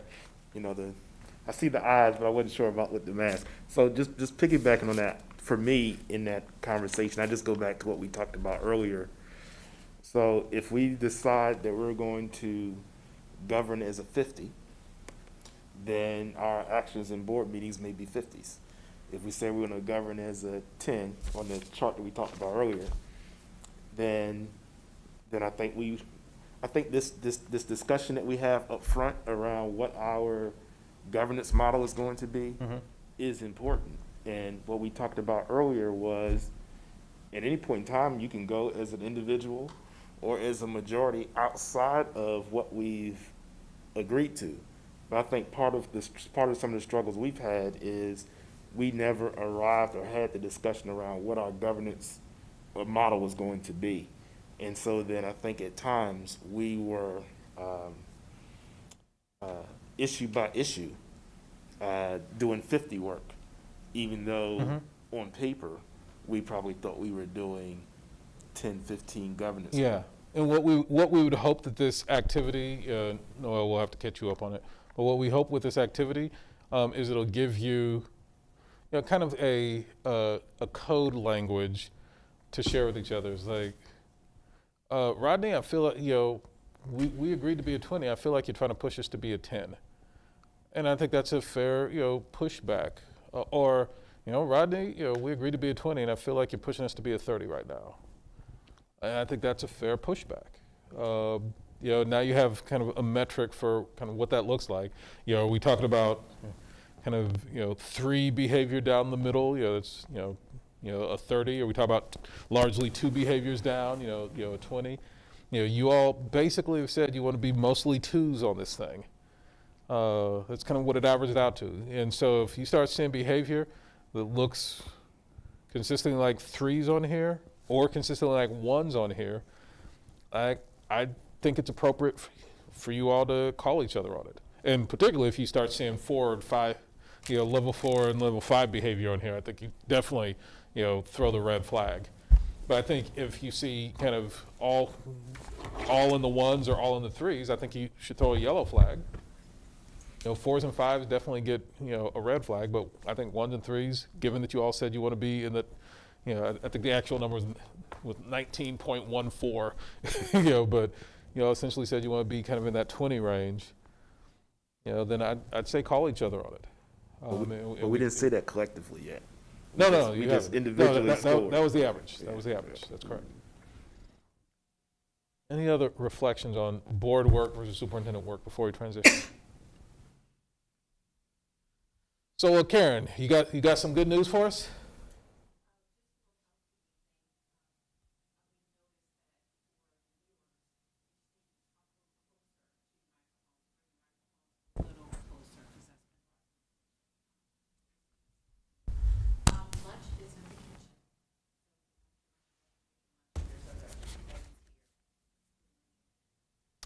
How long would you like for a lunch break? When we come back, we'll dive directly into goal setting and guardrail setting, and that's where we'll spend the rest of our time together. And so how much time would you like for a lunch break? I would say I have a quick question. Yeah. So how are we doing in terms of the agenda? I guess I'll work backwards. We're pretty close. We're on, okay, all right, Surprisingly, I was not convinced, but we're actually spot on. okay. Cindy saved us, basically. I'm thinking 20 to 30 minutes. That's okay. So what time is it right now? It's 103. 103. Okay, so what time do you want to come back? 1:30. 30, fine. Any All right. objection?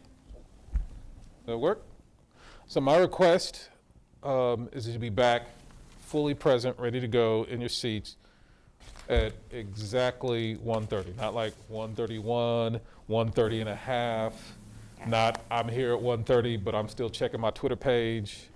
Like, my request is if you say 1:30, our request is that you honor your word and actually be back fully present, ready to go at 1:30. Is there anyone who's not accept this request? All right, see you at 1:30.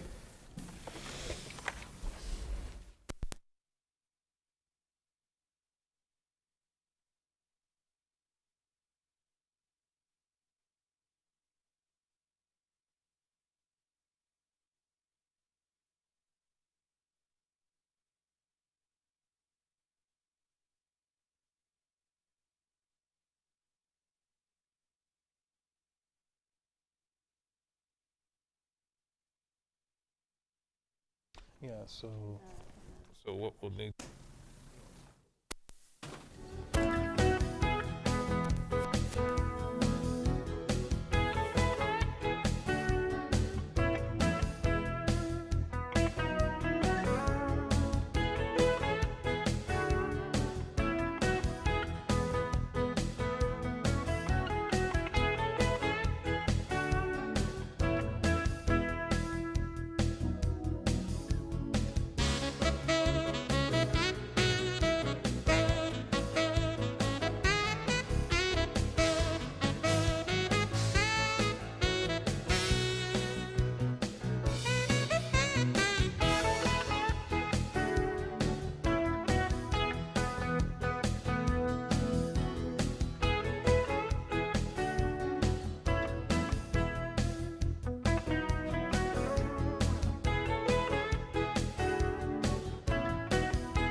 What time is it?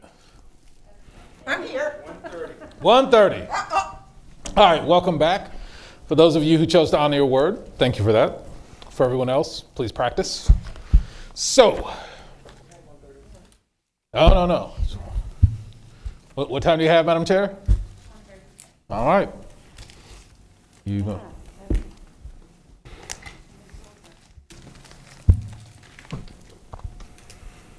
So we're going to, Is your microphone? Nope, you get mic'd up. So, what we're going to do is dive directly into the goal setting process. And so the first thing that we're going to have you do is get something to write with and something to write on.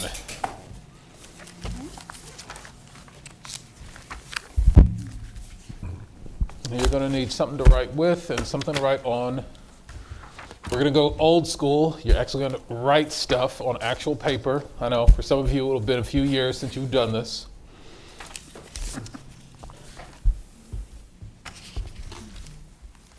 It's funny how odd it seems for people. It's like, so we're writing things. Like, yeah, it's still a thing. It's not etching, but right. Yeah, you'd think I asked him to pull out a chisel, and carve it into stone. But yeah, we're just so used. So many people, like I'm one of them. I tend to take my notes. I tend to type my notes rather than write my notes, and so it's a new world out here. We're going to actually write on pencil and paper today. And so, with that out, here is the task.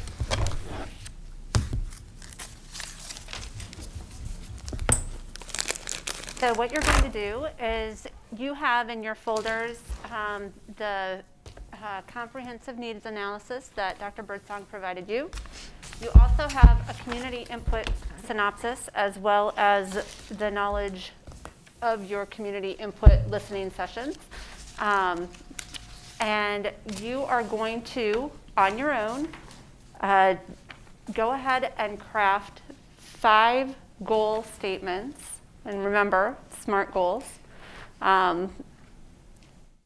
that you are able to either, and you're going to let us know where in either the data or the community input, how you arrived at those goal statements from looking through the data and or the community input.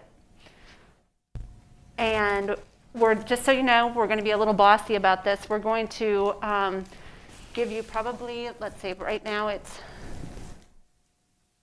1:33.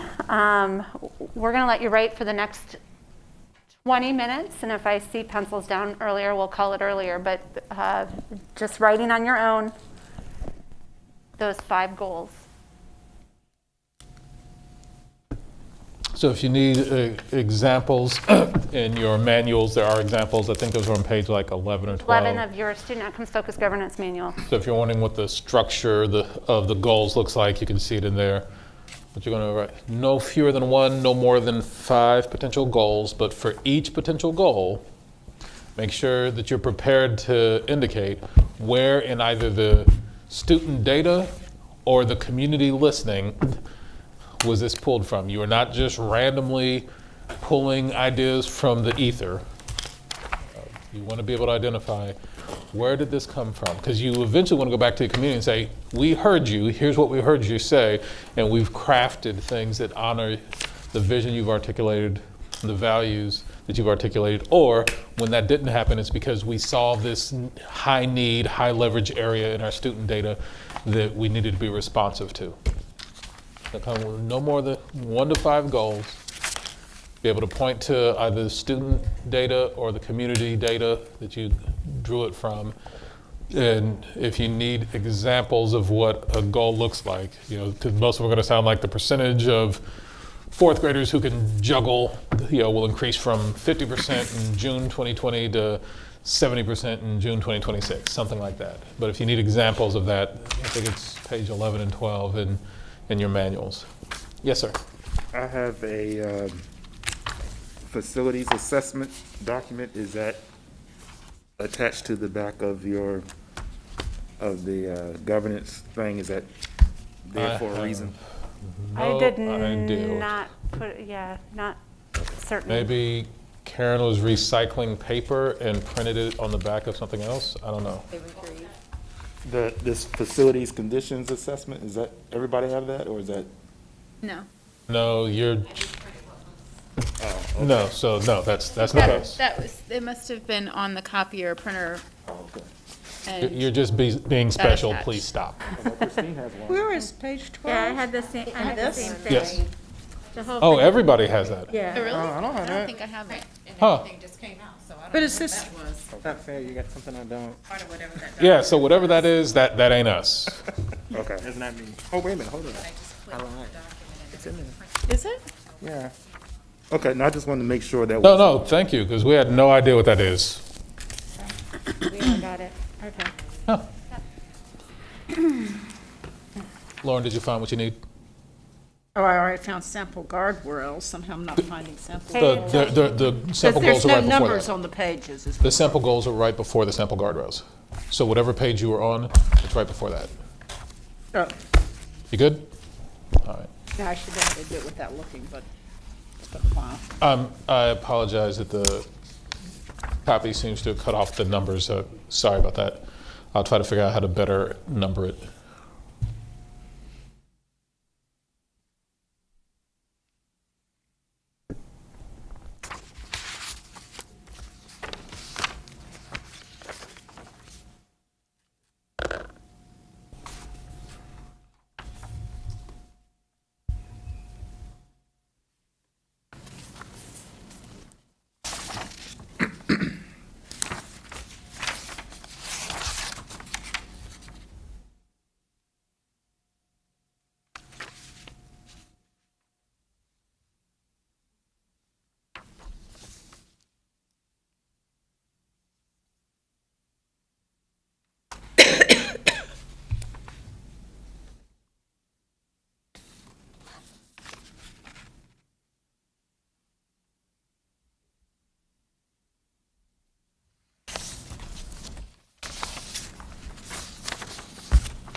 Got about 10 more minutes.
Three more minutes.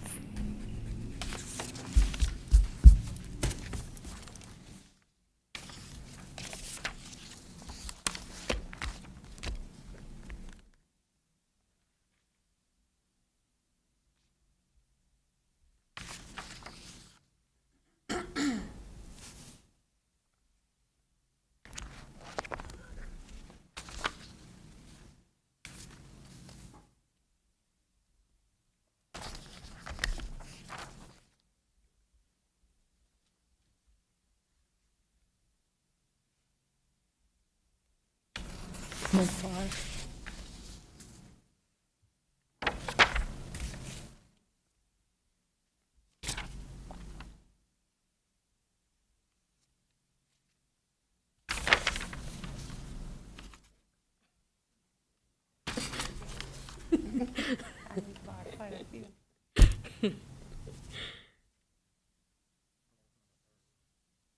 Same here.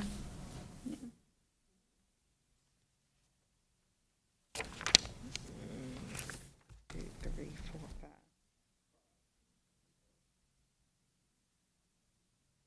Six. You have a That's it, clarifying yeah, question. yeah. Dr. Birdsong. Dr. Birdsong. Educator, and What's three the of neat us. pass rate for combined school? Is it 70? Combined. Yeah, it's 70 for math. What are you correlating the Combined number is of 70. years to the number of goals? The pass rate is 70 for math, 75 for Yeah. For reading? Yes, it's Got it. different for reading. Thank you.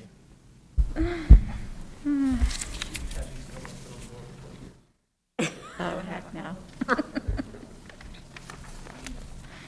There are a few members in Chesapeake that actually have been, which is a city next to ours. 50. 5-0? Crazy. Oh, my God. Oh, well, I can, Very committed. Very committed.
Okay, now we're ready for the next step in the process. You are going to get with your shoulder partners and discuss what you have and come to consensus on no more than 4 together. Okay. So between the two of you, you get 4 goals. oh, just kidding. What? Well, no, I'm only got 3, so we. Yeah, I only have 3. I think we might have the same one. I had 6, how much? Well, I really have like goals, but they're really 9. If you really, if I differentiate the gaps. Well, that's how I ended up with Okay. 6. So we Okay. may be closer to the same page. I'll read one. Yeah, we can do that. We have to have these on right now, or we're doing side talk or later. So I have a goal around early literacy. Absolutely. I don't know if they want everyone So I talking have at the once. percentage Yeah, and some of the K2 data, students who meet you'll see what I did. All right, so expectations this is on the PALS or STAR, whichever the one achievement is gap most, in reading that between will black students. will increase from 67%, 57.9% and white to students. 75%. I forgot to mention, we're going to give you 10 minutes. I did by a 2-year. I Elementary don't, students, I'm sorry. I leave that The for you to achievement gap in determine reading whether between But the black, structure of what you 67%, said is and spot white, on. 88% elementary students Okay, will decrease by 5% from May Yeah. Look at the PALS 2021 data. Yeah. till May 2022. When Kindergarten, needed first to name grade, the test. I stuck it down here. horrific. yeah. And so, as you can see, Oh, okay. the fall to the spring administration and all Okay, this is the SOL test, remember we have Okay, but they are real different data. tests. So I And just they went by measure that. different things. So So here it's kind of like is measuring the apples reading and SOL oranges. by But still, gap you group. want the children, Let's more see, children this to is be where- reading at grade level by the Right. time. And so then it goes down and it has the subgroups. And I picked the major subgroup, which is what I said. I could done it with SPED or anything. Right. All right, and so I then used you look K2 across, and I looked as at the last one, which was, Because in third grade is when you right. want them. And then that was for black, and then right below that is for white one. So now there is 11%. Yeah, From third to 12, Yeah, yeah. right. And then- So, Okay. that's how I. Yes, thank you. I follow what And you're so saying that's what I was about, going for. And so I made a decision that I would That's drop what Would you modify that goal? but I was there. I struggle with that. So let me try and read it to you now. I don't have a range here, a try and year get it. range, Yes, you're right. but I said 90 Yeah, I don't because think I some need are a range, yeah. below 90, I think it is. 88% elementary students. No, 97 is where they are. So what I was trying not to do is say 100 or. What did you just try a send? time period. Oh, okay, Because as we were speaking in one of our other meetings. The public thing, it's a Thank you. Another. But are we So supposed I to put a think it guardrail would in be yet? Increased by 5% in May 2021. So, Because I we did wanted that to be able to come back later. But That Cause I works had what, too. 67%? Standard will increase to 75%. Yeah, I just went down here too. Reading and math. That's You even don't have to math. do, why didn't them separately? So if you want to break it out by subpopulation. Yeah, but I use that example.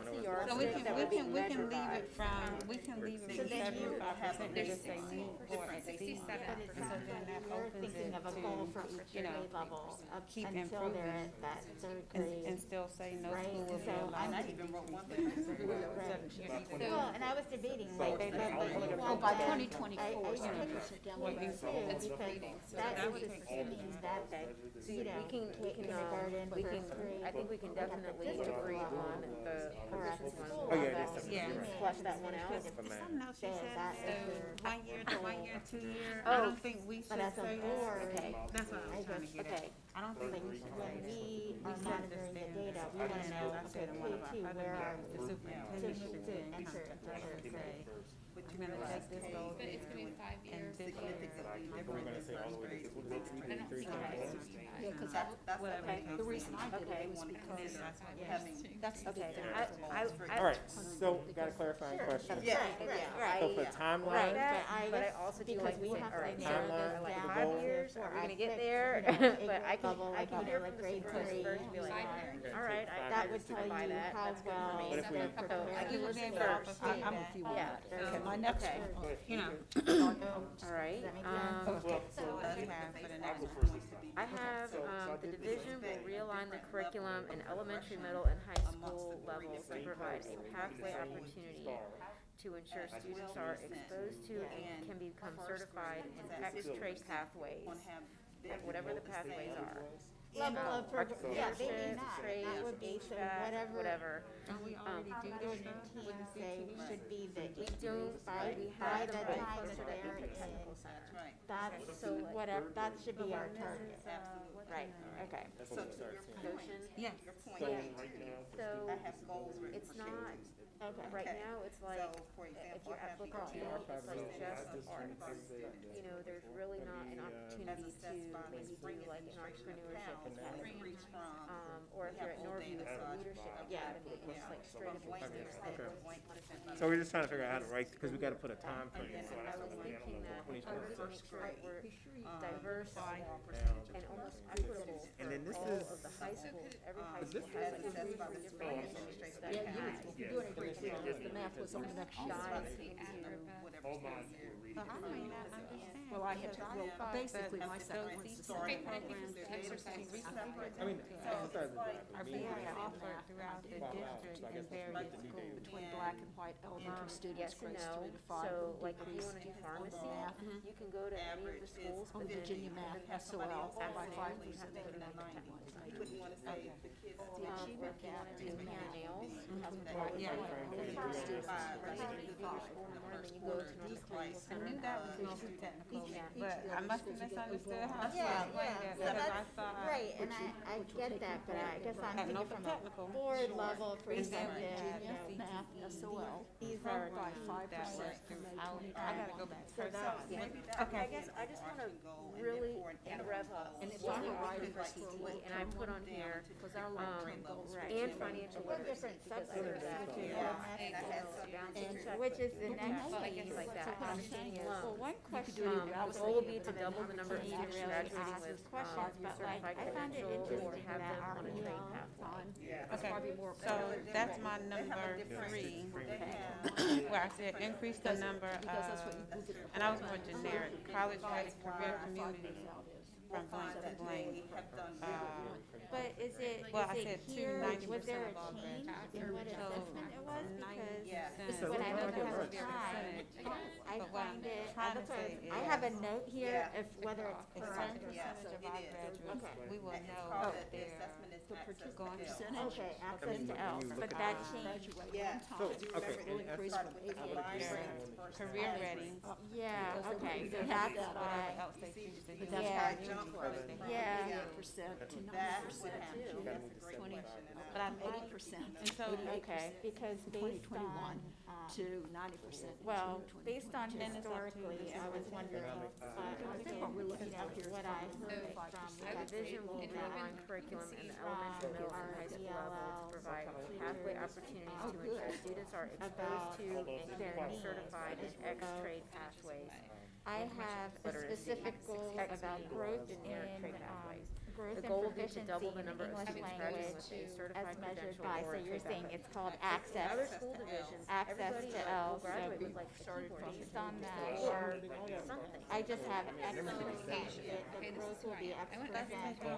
Yeah, I see what you're saying, and that's an right. increment. Okay, so what is everybody up to Asian students to graduate. We want to increase the number of students graduating. Right. Because even at that, You have they 5 were- minutes? they were- Percentage. 5 minutes? Financial literacy. But actually, Well, that's why I was asking, Yeah. I, you know, I did my homework, I mean, I came in You looking want at to do this, career and I college guess, service? like I said, you know, also listening to the community feedback. yeah, that was a about good the for college. really, but I also have. Okay, other, okay, yeah. all that's other fine. things. 90%. But I'm fine with the two doing that. main groups, Oh, like, I service either, rate with financial so I literacy. also have Supported, but I'm just like, Okay. specific goal, absolutely. that's, And for economically disadvantaged and for our yeah, you were me like that. I was sixth struggling grade with it. onward, In all areas. in all I areas. mean, our goal Right, is so I was debating whether we have a specific goal that, well, you know, we just have a percentage of blocks. I mean, because the average of everything is 70%. Are we already merging? Ooh. Average of everything. We're supposed to come up with 4 from the. That are reading on or above grade level. You know, if they're like 20% by 2023. The correct. We're definitely gonna have And I had a goal. We're gonna have 3 on steroids. Students, All right. WNPS high school 90% students or enrolled in better, financial awareness classes, Based on the which is what I'm up here, estimates. will increase The from combined rate for the percent to SOL like percent. would increase by 20% by No, the percent of third will grade be, students you who know, I'm gonna rely on, demonstrate I'm grade relying on the level superintendent to proficiency say on the whether, STAR. I think that to make recommendations on the targets, right? right. Because we want On them the to be STAR. attainable. Reading test will But, increase from yes, 63.3% in September High 21 expectations. to 70% in June 22. Every grade level. So, pre, grade, Yeah, I know. And every year. But then my last two are, I have a goal around critical thinking. Perfect, We we heard might get our that point across. Okay, this was the last year, was the from last the third community year, section it's like a that totally came different up way. every single That one, would give us was, 2/3. And then I think where you had critical financial thinking. literacy, And so that's where the percentage of, I was I had either eighth grade, I don't know if it should be eighth grade or 10th grade, or proficient So I'm gonna in take, algebra what if I take 1, these two, reading and you math, know, and combine them? biology, history, and And then my literature. other one is going to be, we're not gonna do graduation So we don't or have anything financial beyond the awareness. eighth Which grade one? level in this Yeah, tab. which one do you think? So we have That's to what I'm say saying. for This is one. 1 minute warning. our high school, yeah, so we want to make sure that Well, I'm we combining are these into one producing statement. I'm just gonna make it reading and thinkers. math. Okay, And then I was trying to you have decide. 1 more minute to get to your I think 4 we're both consensus right. goals. This would be my Around, two. One So more these two- minute. that we want college, college, career, SOL, and yours is and based on citizen STAR. ready. So if we just say, Yeah. So you take STAR, College and ready I'll take students, SOL one. under students with advanced diplomas, or have taken EP courses, have a GPA of. I like that. Elementary, grades 3 to 5. Right, so, I mean, but those are, but I want a Same general thing. goal This around one's college, the- you know, like whatever, Graduation. critical thinking, and Senior then graduation. specifically around Need to rewrite it again. So if you're saying CL, Okay. you know, based on this so what was data, your they're doing well. Yeah. Same I'm thing. gonna try and Oh, write for it. math. It's actually So all in the today's- same place. I put the Or- division will realign and our CIP funds to economically maximize building disadvantaged utilization and we know decrease based the on amount of our buildings data in the are lost. portfolio with an FCI index of 6 or greater by either complete renovation or rebuild over the next 10 years. Yes, They started. right, which is why, you know, I was going back and forth with what SOL our combined economically disadvantaged and our from students with 16 disabilities to are 7. This dealt with the community would input. encapsulate, you know, our students That's what with that, qualities. that's what that was. And her to try. And then you answered, Well, and then yeah, the early but then we'll do literacy. the same The one division will for realign CIP So- funds, Economic maximize building yeah. utilization, and Well, I could decrease say the black amount and of buildings economic. Because I was in gonna say the you can do portfolio black and put with the an percentage FCI in of there. 6 or greater. Economic percentages. 6, I believe, is what they It's called gotta like. be in order. your- I think you're getting So into from, the. so black So 67 that is- And then to social. 75% or above, They should dedicate the money or to at least whatever, by, So the division should and then say the same thing. for maximize social building economic utilization and disadvantage, decrease the amount of and it would go buildings. from what percentage? 69. 69. Allocate funds. Right. So then it sounds like we might have our goals. So Okay, early literacy. we're moving on to the next step in the process. You're going to get with your groups of 4, discuss no more than 3 goals. And once you've had that, once you've come to consensus on 3 goals per quad, you're going to write them on the sticky paper. So, Attainment. I guess You 4 and you 4. So you can move take your our 4 stations And then as put it over there, needed. 5 days I'm just a gonna move my week, chair. 5 day a week, Yep. it says. If you just want to move your chairs or however you want to organize yourselves. Yeah. Pre-K, We're moving to you. so we can still include those, we can still discuss those. Wait, I got to 4. Oh, you do? Early literacy, I mean, there's goals around kindergarten and first grade, and kids reaching on grade level by 3rd, which is the 2nd grade goal. That's So one. those 4, So we have 8, we've got to reduce to 3. oh, we have to reduce this to 3. Yeah, of all of us, we have to come out of this with 3 goals. Well, we might have the same ones. Yeah, that's what we're hoping. Do you agree We have with some the of the goal ones that around were critical close. thinking? Oh, we had 4. Right, we'll go with the top 4. Okay, Yeah, so we you got wanted 4. to do the reading, The the math, this one, and then do you want to do the CIP? Okay. All right. All areas, it's just not, Yeah. you know, that, it's Yeah. not a Okay. test to assess. So Share we the have- reading one, because it may be the one we Right, would which be very is much why like there's ours. specific subject areas. Oh, yeah. Like yeah. pre-K 2, so Yeah, maybe we did have a we'll, pre-K. Whatever. Well, I've got a senior one on here too. we're not gonna forget about the babies, all right. Okay. Okay, we said 90% or higher of elementary students will be proficient in reading at or above 75%, and no schools will be allowed to decrease. And we did that same one for Can't reading put that and second math. part on. And that's fine, because I did say the second part may be a guardrail. That would be good, because we're going to be doing this. So, in a so minute. we Yeah, put still that in want a to, special we still text that want we to haven't. express it. We can make it sound nice. Yes, I'll repeat it. Okay. We're 90% just trying to think of or what these higher areas. So of reading- elementary And we students said that similar for. will be reading at or above 75%, and no school will be allowed to go below that level. 75% is. On what instrument are you using? The Here. SOLs. The SOL.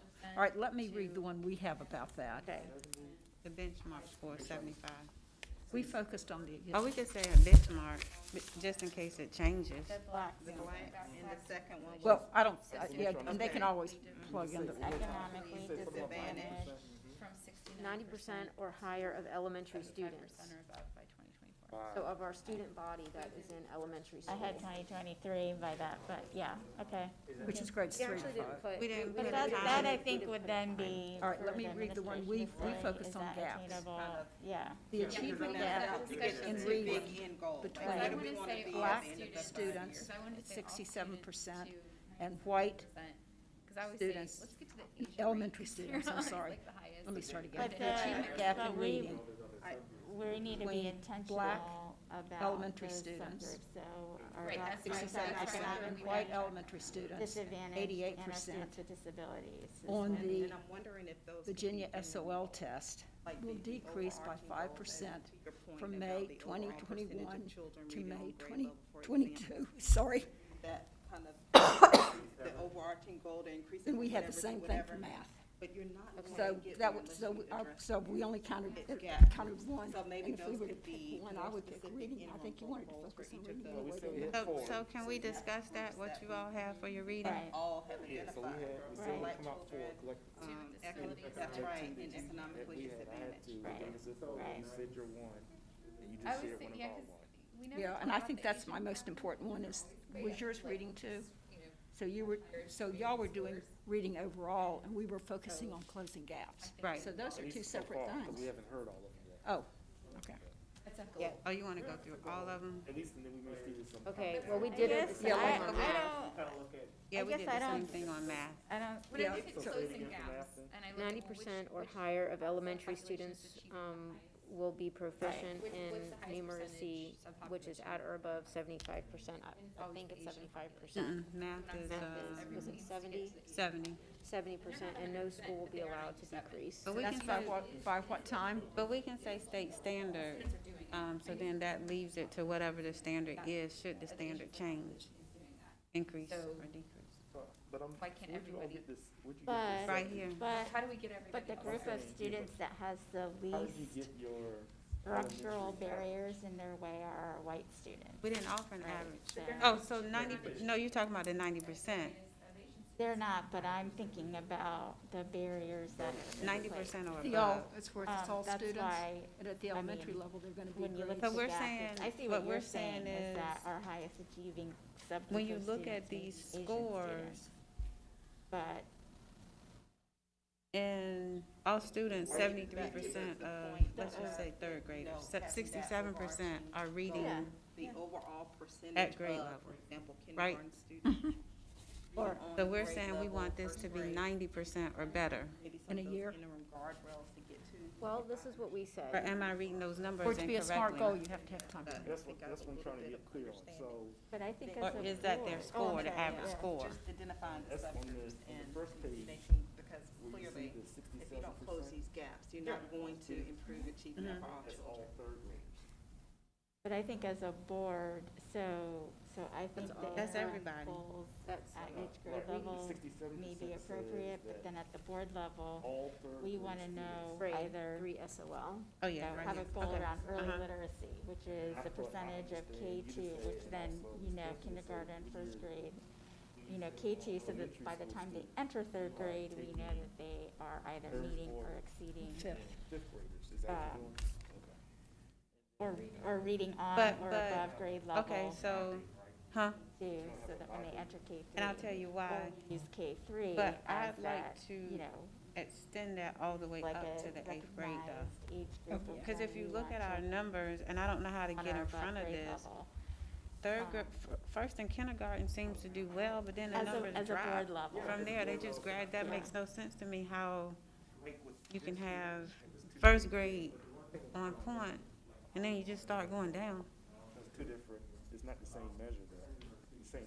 So then, how do we get in Yeah, front yeah. of that so that this, Well, I have, so is that's one of the prepared goals for we the talked next about, I don't know how to express it's the that, but- college and career, and, you know, we heard a lot, I'm sure you guys all did, about having productive citizens. So Okay, life-ready so let me go back students. to what's So what written. would that be? That would be, yeah. Although it says so we elementary, do my have a thought goal. was all the That way is up one of to the 8th goals. grade.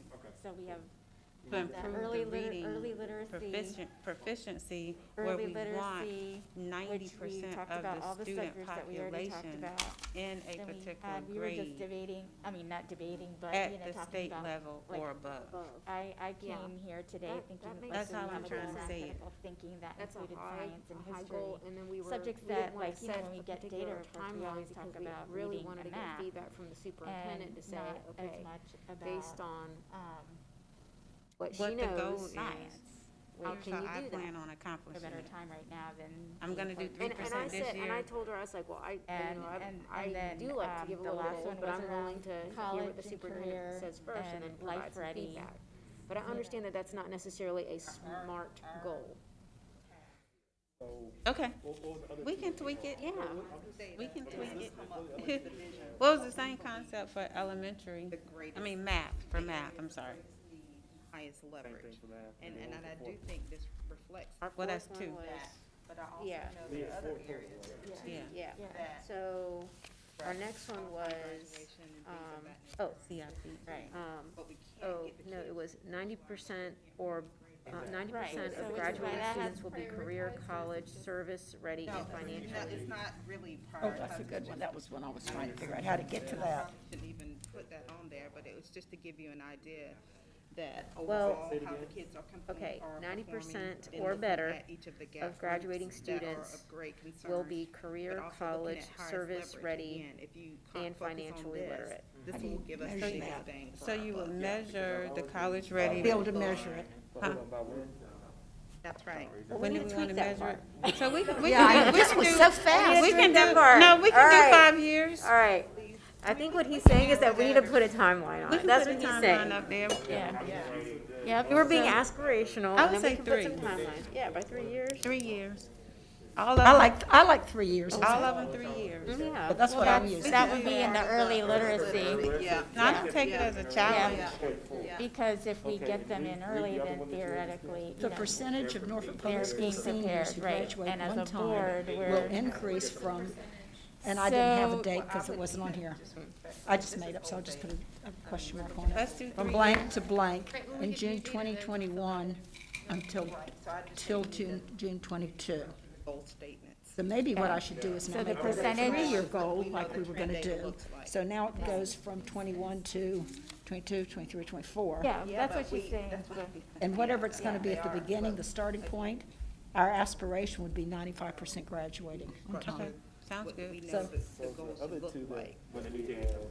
That, there you go. And There you and go. Ronnie had one. Yeah, it's trying to combine these. Percentage of I will, I did. third Yeah. grade black students in reading on For stars. example, if we're talking about early literacy, 5% to 80%. again, we looked at kindergarten, first grade, and the goal is to have kids reading on grade level by when? Third grade, right? We always talk about that. I'm stretching here. Look, students with disabilities students who in are third reading. grade SOL will By the meet spring administration average of by PAP, 2024. So it was, my intent was to by the conclusion of whatever we decide.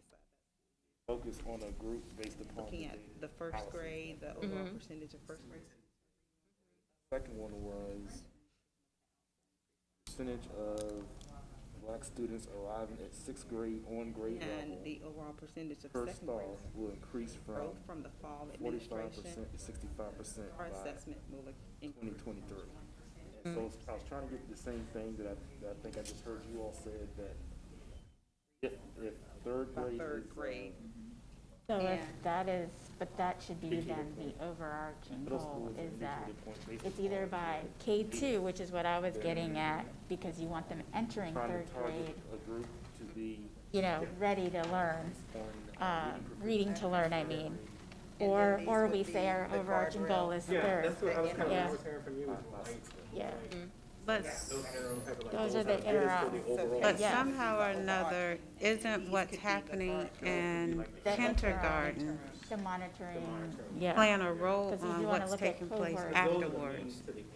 They think that, but I don't know. I'm just going by. Well, those are still like the ends at that grade level, which, But we're seeing it. Dr. Birdsong and the building But, level. but we're seeing it. But read your PALS one, monitoring let's that. hear Huh? that. But as a board, I'm just saying, so we talk about, we talk earlier about what do you prioritize? Each of these grade levels are gonna have different baselines. So it's hard if your average is just 20, yours We is a could have 50. done 8. Because to take the Expect 4. all of you to be at come down 95, with it's 3. just not realistic, So we which is know that one of whatever the we come reasons up with why, is not going you to know, hit I on was every single need that we have. We have to figure out their out own of this kind of 8 that baseline we and have. their targets. right. But we're, Knowing that Right, we but want to then- increase okay, the let me K-12, propose this, but we're speaking about reading. So can we say Right. in grades 1 through 8? But those are the combined rate, right? Well, we can say whatever we want, but I think We don't have an instrument that measures 1 through 8. the challenge is if the data tells us, for example, we have a challenge in 3rd grade. That's how I see it. We have the big goal. So you're saying at the end Take all the grades and combine them. Yeah, Yeah. We'll be monitoring. I mean, we're not How do gonna you get from focus? 0 to 10. How do you focus on monitoring at a specific point versus across the Third, entire? But it seems like we've And been then we focusing have on an 3rd and intentional 8th goal grade around our all students with these years, and it disabilities. hasn't gotten us anywhere. well, So I why don't think- we It's do just- it's this? with We know we got disabilities. to I don't know turn the in answer. I three had questions. questions. You have 5 minutes, The 5 area we minutes want. to come up I with think we 3 all agree we and get want them to on the address paper. elementary school Reading and reading. math. Growth on the SOL for students with disabilities will increase Okay. by a certain percentage, right? Because we, I hear, 5 minutes. I Again, hear a keep in lot mind that of this is focus older on the gap groups, which is data absolutely necessary in order for us to achieve the and are overarching, economically, Yes, accredited. same thing, the to percentage get, of you know, students who are accredited reading. or, you know, which is, you know, the goal is for literacy. All the goals But be attained. when, this can be for an outside conversation. If your child is already at that level or above, how do you interpret that as, what are you gonna do for my student? Yeah, but that, so Students will we all reach know from blank to blank, would that this be campus overarching? has great attention and Yeah, focus but I think if we on want to gap focus on groups. early Yes. literacy, we working would on say ours. the percentage of, they're combining all of I'm not the, gonna focus on the gap. like I right think it's now, trade. when we get our baseline. Yeah. You give me a gap, I'll give you a gap group. I took my 5 and this is what I did. You give me I a go with the third, gap. and that's how we compromise. So out of all of yours you have, which 2 are your most important? Literacy, Eventually, they're gonna have some, and we're gonna have a. Yeah. Yeah, and it's all gonna go And they're down. gonna Yeah. make us shorten it again. yeah. Okay, so we gotta, Yeah. which one of ours do we want? I think, I mean, Reading is, reading is yeah, like that number one. has to be in Number there. one. Yeah, well, I've already got the As well achievement as gaps the for math. that. Yes, Number because I two want to is see the an intentional graduation. focus on those. Graduation we have. Otherwise, we're What not, is it? they've been the same subjects forever. Graduate, and that's a because good we're one not to have. intentionally Yeah. focused All right, so we got gap groups, we got graduation. I'd never heard the one for the little kids. Why don't you share it with us real fast? The 'Cause one I with see the what, what? the one, didn't you were doing something with PAL pre-K? scores? Wasn't that the one you were talking about? They didn't write it down, they just talked, she talked. Oh, about I'm it. sorry, No, I'm we sorry. didn't write one about pre-K. Um, We have, You must use PAL scores I for have that. but pre-K and K, you don't wanna hear mine, pre-K one. But ready to read and didn't- write at 1st grade. Alright, can I read this? what I heard consistently from the community was that they don't want SOL focus. Third grade black. goals. But I'm not, that's a law.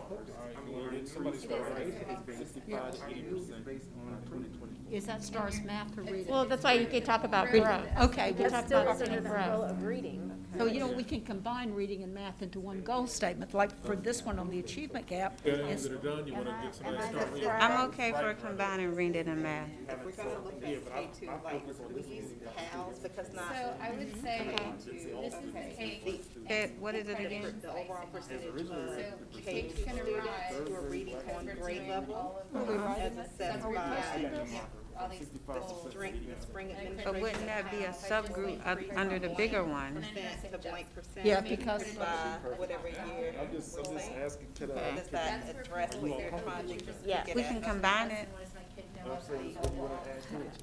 No, I'm saying we can combine it with the reading. Maybe we can The say, reading and math just one. me? Maybe we can say what let's we do a said. math With specific attention to. Yes. I'm gonna put, I'll put yeah, this one yeah, down. it's still elementary. You tell me if I, Her gap group would be seven. oh, okay. But if you're closing the gap group, that means you're putting the black kids this way. You're going, yeah. The That's overall, what the whole idea of the overall, focusing gap I groups think we're is supposed to to write the take goal, right? the subgroup kids and get them up. When you do comparisons, you're closing the gap. Yeah, the overall percentage Growth. I'm okay with including that and saying with specific attention to. are Yeah. Does that, do you Yeah. get what I'm trying to? Y'all tell me something. grade And level what did we decide then we're doing? who are reading on grade. We're gonna combine, Decide to do we're gonna graduation combine rates? reading and math. You haven't written out your statement, your all statement? On or above? Or reading. And math. We're gonna just combine that. That's I agree with that. Might as well. Which one? 90% or higher of elementary students, we can say third grade students if you want to target it. Oh, well, I'm doing, well, I if think we're doing third grade reading there and I've got it here with the gaps, The spring, We said elementary, we didn't specifically target. well, but- yeah, okay, that's what I've got is elementary, so we've got, But that is a targeted level, like if you get to that point, you know that you're in good shape, kind of is this math you're doing? so it start, Bill, yeah. reading and math. Well, I've already got, Okay, here we go. 90% Blank or percent, higher because of we didn't elementary total it. We have students grade level will be data. proficient in reading and math. and math as demonstrated in By the what test? conclusion- as demonstrated by the Virginia Standards of By the Learning. conclusion of In math, in reading and math. Reading and math. whatever. Okay, so we'll do that one, so we'll do That's that what one, we're we'll do leaving, gap that's what group we're one. leaving it to third grade. Focus So that, Well, I because was the doing SOL, elementary. because the SOL is on. SOL in third and fourth and fifth Yeah, grade. make it elementary, that way they're gonna hit all of them with your one goal. Okay. Well, I did want elementary to Yeah, begin with. and that's what it is. So. So you he's write this combined, cleanly. so they combined your write idea this here, right, cleanly? with the You black wanna write students? it? the 20, You want me to write it? 25, 2026 school I year. think the more we add to it, the less impact it has, but go ahead, write your first one. I'll write this one, and y'all will work something. Okay. But try and get it into, If the, I think ours is pretty into good. anything about reading, y'all can put that down. So so that's what we were doing, but I didn't get at first when you set the timeline on it, so. Yeah, I'm by okay, this, by yeah. this. I didn't like put in the actual numbers, but I just said by this, so Yeah. I could go back and get the exact. That's fine, we said 3 years. I'm not arguing what you wrote. What about if you I want don't to think keep you are. I'm saying, but what I'm saying, what you wrote. talking about reading, I don't know how you want to change it. focus on, So if you say 90% of, the combined, the All SOL, the students. reading, SOL combined. Yeah, grade so- of all children, and then gap groups. So you have the pass rates. Okay, we're just going on your pass rate, okay? 90% of all of our students, gap groups, it doesn't matter. 90% of all students in those grade levels So should I be did write scoring one goal, but it at could be or split above up into 75% on their reading SOL and math reading rate SOL. of Black students, economic So, students. so for me, the economically 90%, disadvantaged, you're not gonna see that here, will increase from blank to right? blank, Because, the conclusion of. as you said, this is the average score. Yeah, we, But what I'm getting at is, you can have 73% as the average score, but that 73% only belongs to Overall SOL combined. 60% of the students. Because some are score, what I'm trying to say, some are scoring higher. all right, but go down That's what the grade 3 state, for they a second. don't use. Grade 3. So, Black, at grade of 3, black all students. students wait too. reading SOL Students who combined. are economically All disadvantaged. students at 67%. No, 67. black All students. second graders. Go down. and Students look who are at the economically various disadvantaged. subgroups. All those subgroups are reflected in that 67%. Right. That's right. So Disabilities. then, when you say that you want that, all students to turn to Disabilities. 90%, They have accommodations. I'm not sure. So- how so that- six- Are you saying that you don't think that some can get there? No, no, Okay. no, I'm not saying that at all. I'm saying that From to the extent it has been rolled up. Oh. How do you provide a 9%. specific? Because isn't this saying though 60% of the students are at or above grade level? That's for three. Grade, for grade grade two. That's for the star reading. Different measure, that's what I'm I'm saying. sorry. This is the we'll SWOL. This is increase one you from wanna look at right 0.8% here. to The other one is the one I was 0.8%. using originally. This chart is measuring something different than this chart. Yeah, This chart is- By the stars conclusion supposed to say, of- are they on grade level. level. Yeah. But And you're that's- speaking grade level here, and you're talking about the assessment SOLs scores. here. Okay, okay, That's okay, what I'm trying to. okay.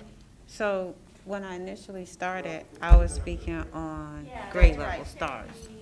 But don't forget, y'all. PALs, I'm sorry, PALs, pals. Overall. No, stars. Overall rate, and then I give you what you gap got there. data too, so you have. Yes, so the overall SOL combined reading.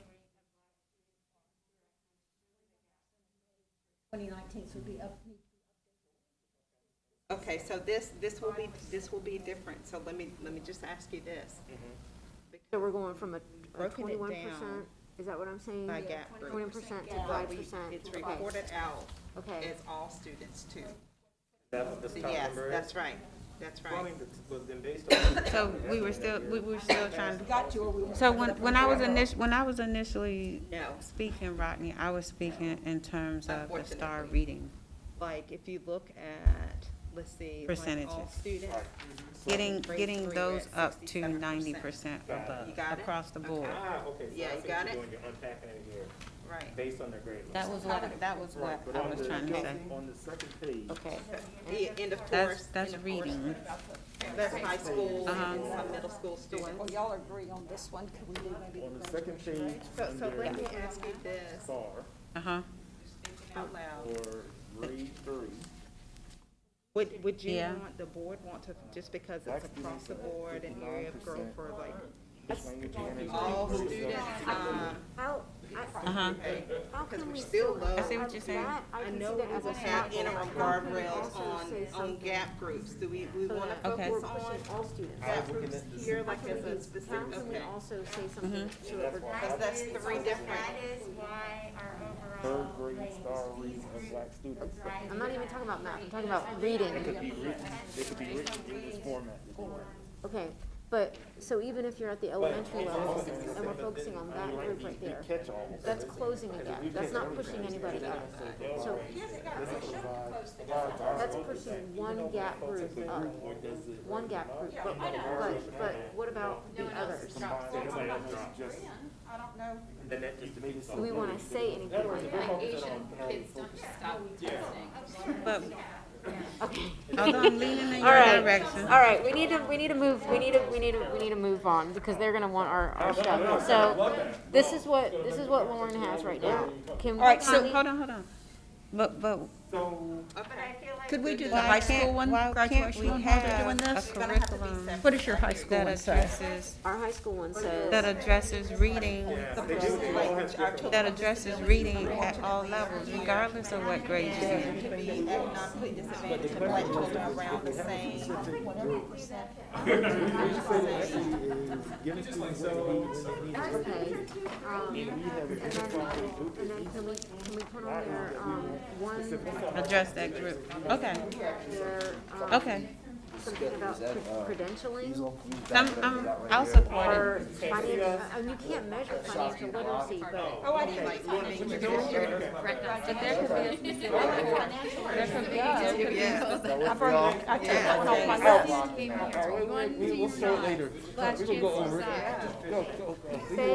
there can be, We're gonna get a graduation rate, y'all get something, okay? Yeah, we don't tell, we don't say exactly, but. seniors again. Lauren's gonna have, Let's go, Mr. Chairman. I'm gonna do the last one on college. Thank you.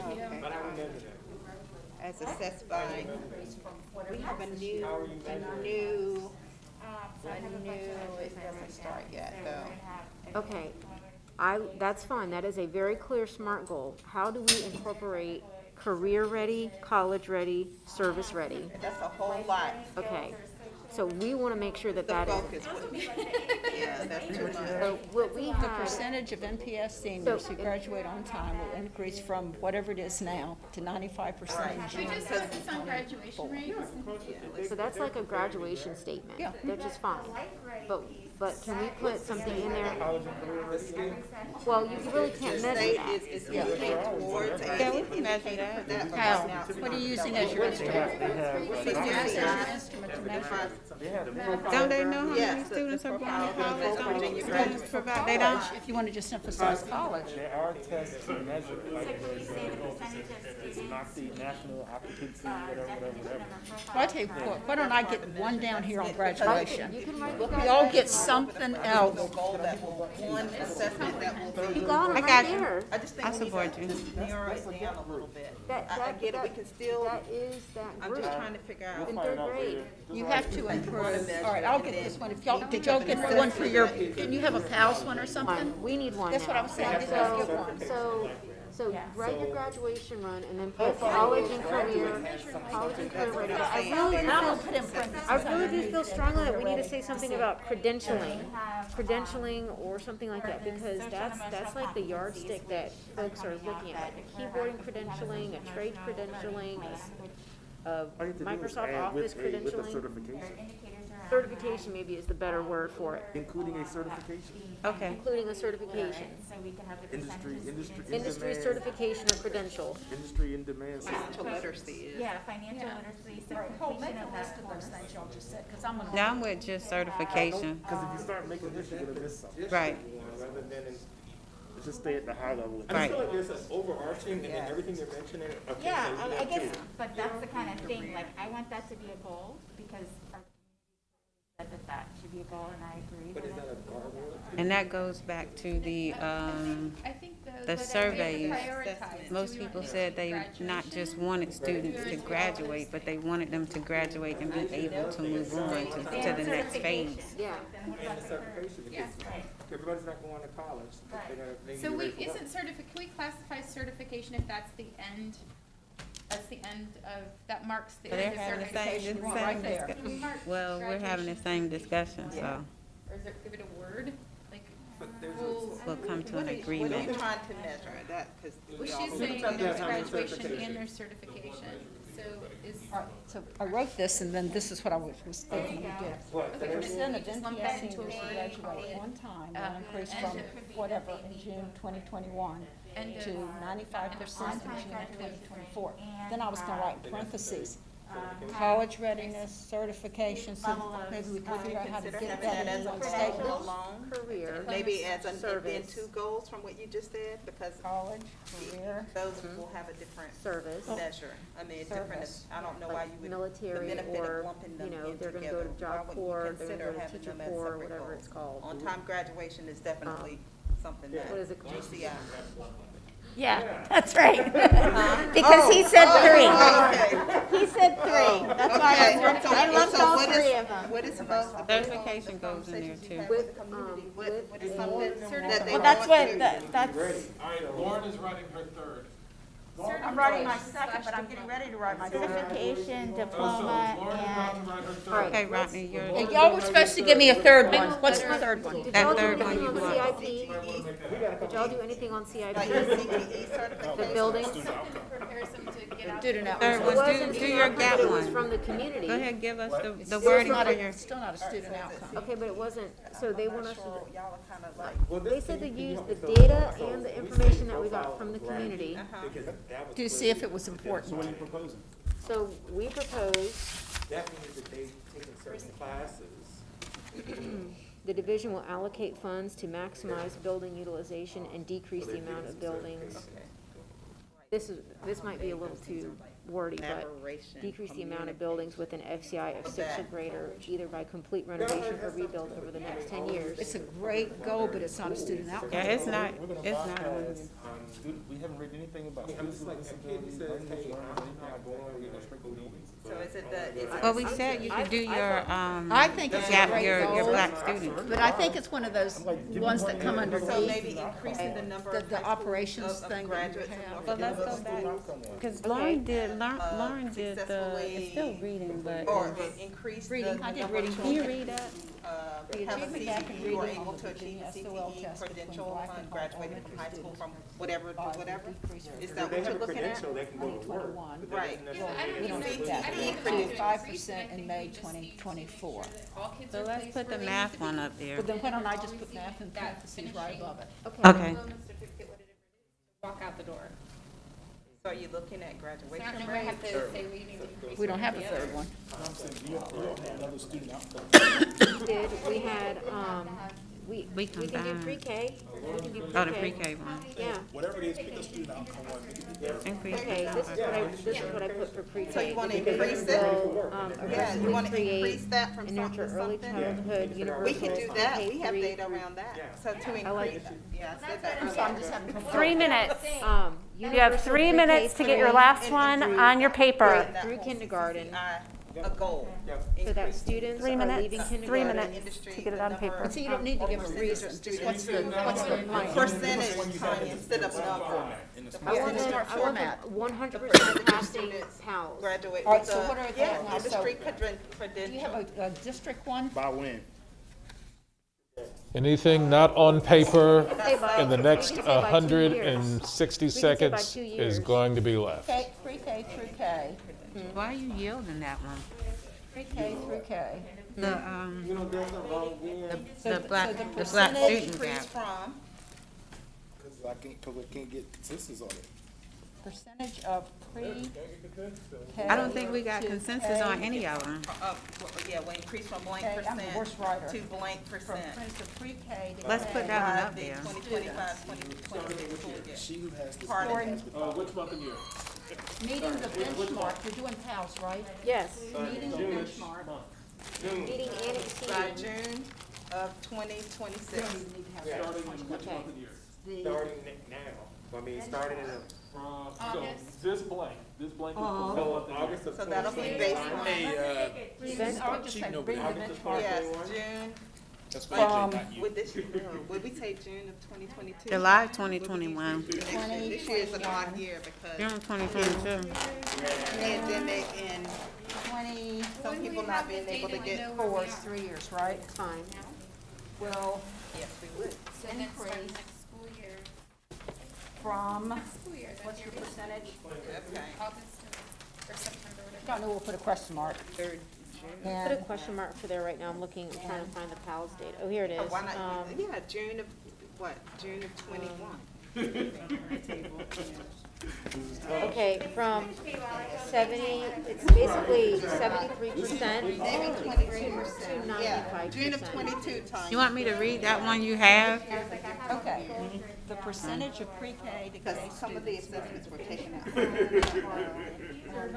At Hill, Yeah, didn't, at I the mean, same time, just it is what it is. next year. From June 2021 to June 2024 will increase from 73%. What do you mean nobody wants to talk about Done. it? Starting point on whether it should be. Lauren, we all That's done? fine. I'm in agreement with you. All right, I'll take it from you.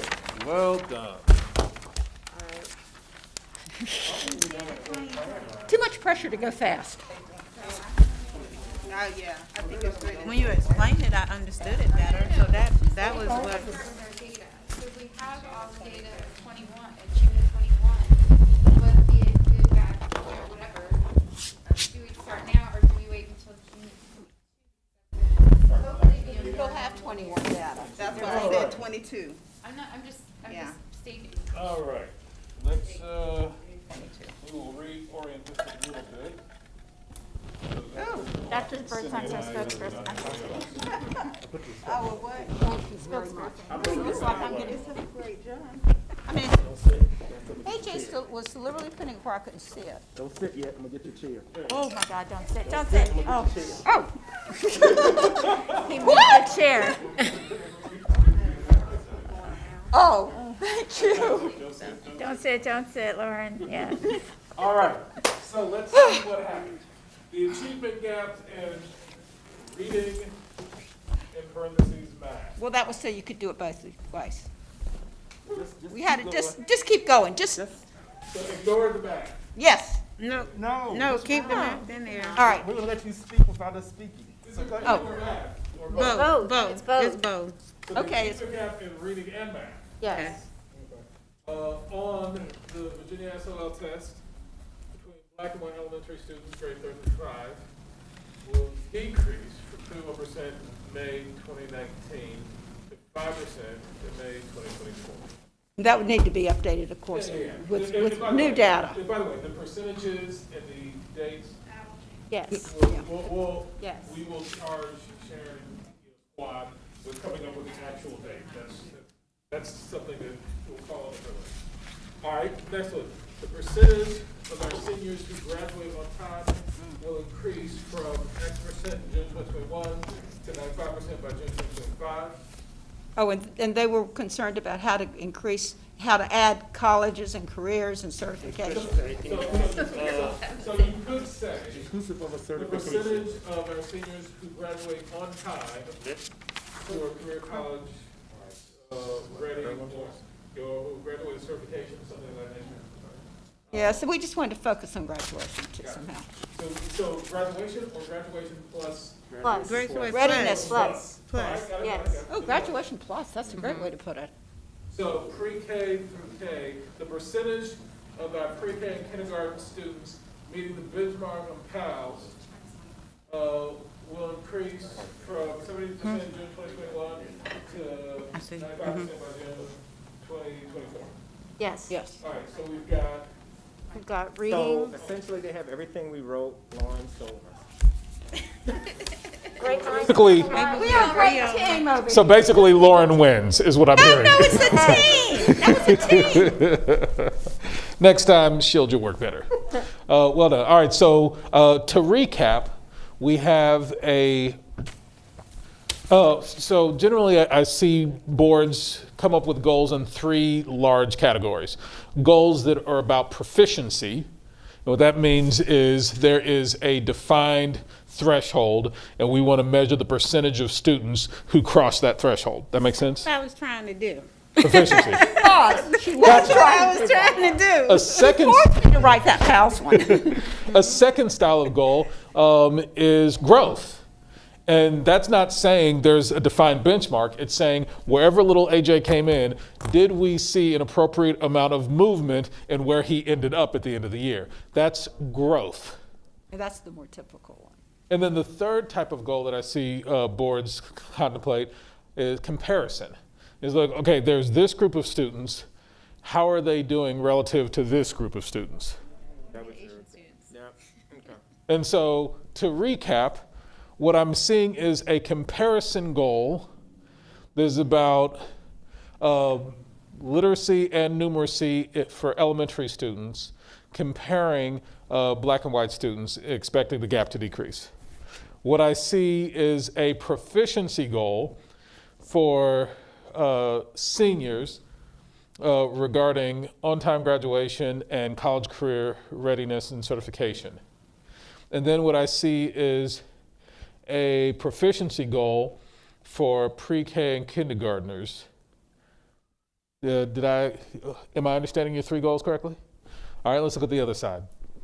So, a round of applause, a round of applause.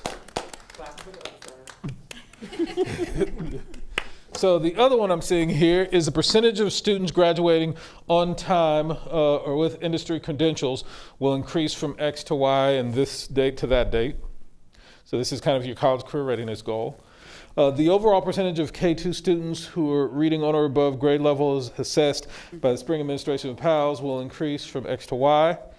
And then the overall SOL combined reading rate of black students, students who are economically disadvantaged, and students with disabilities will increase from X to Y by the conclusion of 25-26. So to recap, what I'm seeing is a proficiency-oriented goal targeting high schoolers who've earned industry credentials on time. What I'm seeing is a proficiency-oriented goal targeting K through 2 students in reading And then a proficiency-oriented goal about reading, specifically for where the denominator is all of your students who are Black, who are economically disadvantaged, and who have disabilities. And that, again, and that's specifically in reading. Did I characterize those 3 goals accurately? All right, so the first question, yeah. Well, the high schooler, it should be college, and it wasn't just around industry credentials. Oh, gotcha. So this should be a little arrow pointing at all this as well. Got it. So it's industry credentials or, so how would you know if a student is college or career ready in addition to an industry credential? Anybody? How is it the level of AP? It could be So college. AP, IB, dual credit, these are things you're thinking of? Next, we don't have it in place now, but the state will have that indicator in place next year, and we'll measure it. This will be part of your state accountability system? Right, which we talked about. And then I suspect if it's anything like the accountability system we built in Texas, that there's a whole bunch of different criteria. That's right. And students meet any one of those criteria, then they're added into the numerator for that. Got it. So Yeah. basically, we can combine. Oh, that's exactly where we're going. Oh, okay. Oh, yes. So one of the things we also talked about and that we heard a lot from our community is being, productive citizens. So I put citizen ready, the 3rd C up there. Oh, yeah, got it. Yeah, College, but- career, citizen ready. Right, but coming up with an indicator for that is something I think we need to kind of figure out and work through, but. Yeah, so here's the great part about being on the school board. Your job is to figure out what is the vision of the community, and then who's stuck figuring out how to measure it. And so do not limit your idea of what the vision should be, of what the goal should be, based on what you can currently measure. Don't limit it based on anything. So I'm glad that you put it up on this, that you put it on the page. Which is why I included it up there so that we work toward coming up with Yeah. what that. Yeah, the moment you all put something up here, so say you've got the goal, one I used the other day, the percentage of 4th graders who can juggle with their eyes closed will increase from X to Y. I suspect you currently are not measuring the percentage of your 4th graders who can juggle. Am I right or am I right? You're absolutely right. All right, so the moment you say look, the vision of this community is these kids need to know how to juggle. Like, how are they going to get a job if they can't juggle, y'all? And so the minute you say that this is the vision of the community, that automatically signals to your superintendent she's got to go figure it out. Now, here's what you need to be mindful of. The moment you tell her to go figure it out, she's going to go figure it out. But if it involves any type of cost, which a new assessment of any form will, she's going to come back to you and say, hey, we figured out how to measure the percentage of our 4th graders who can juggle with their eyes closed.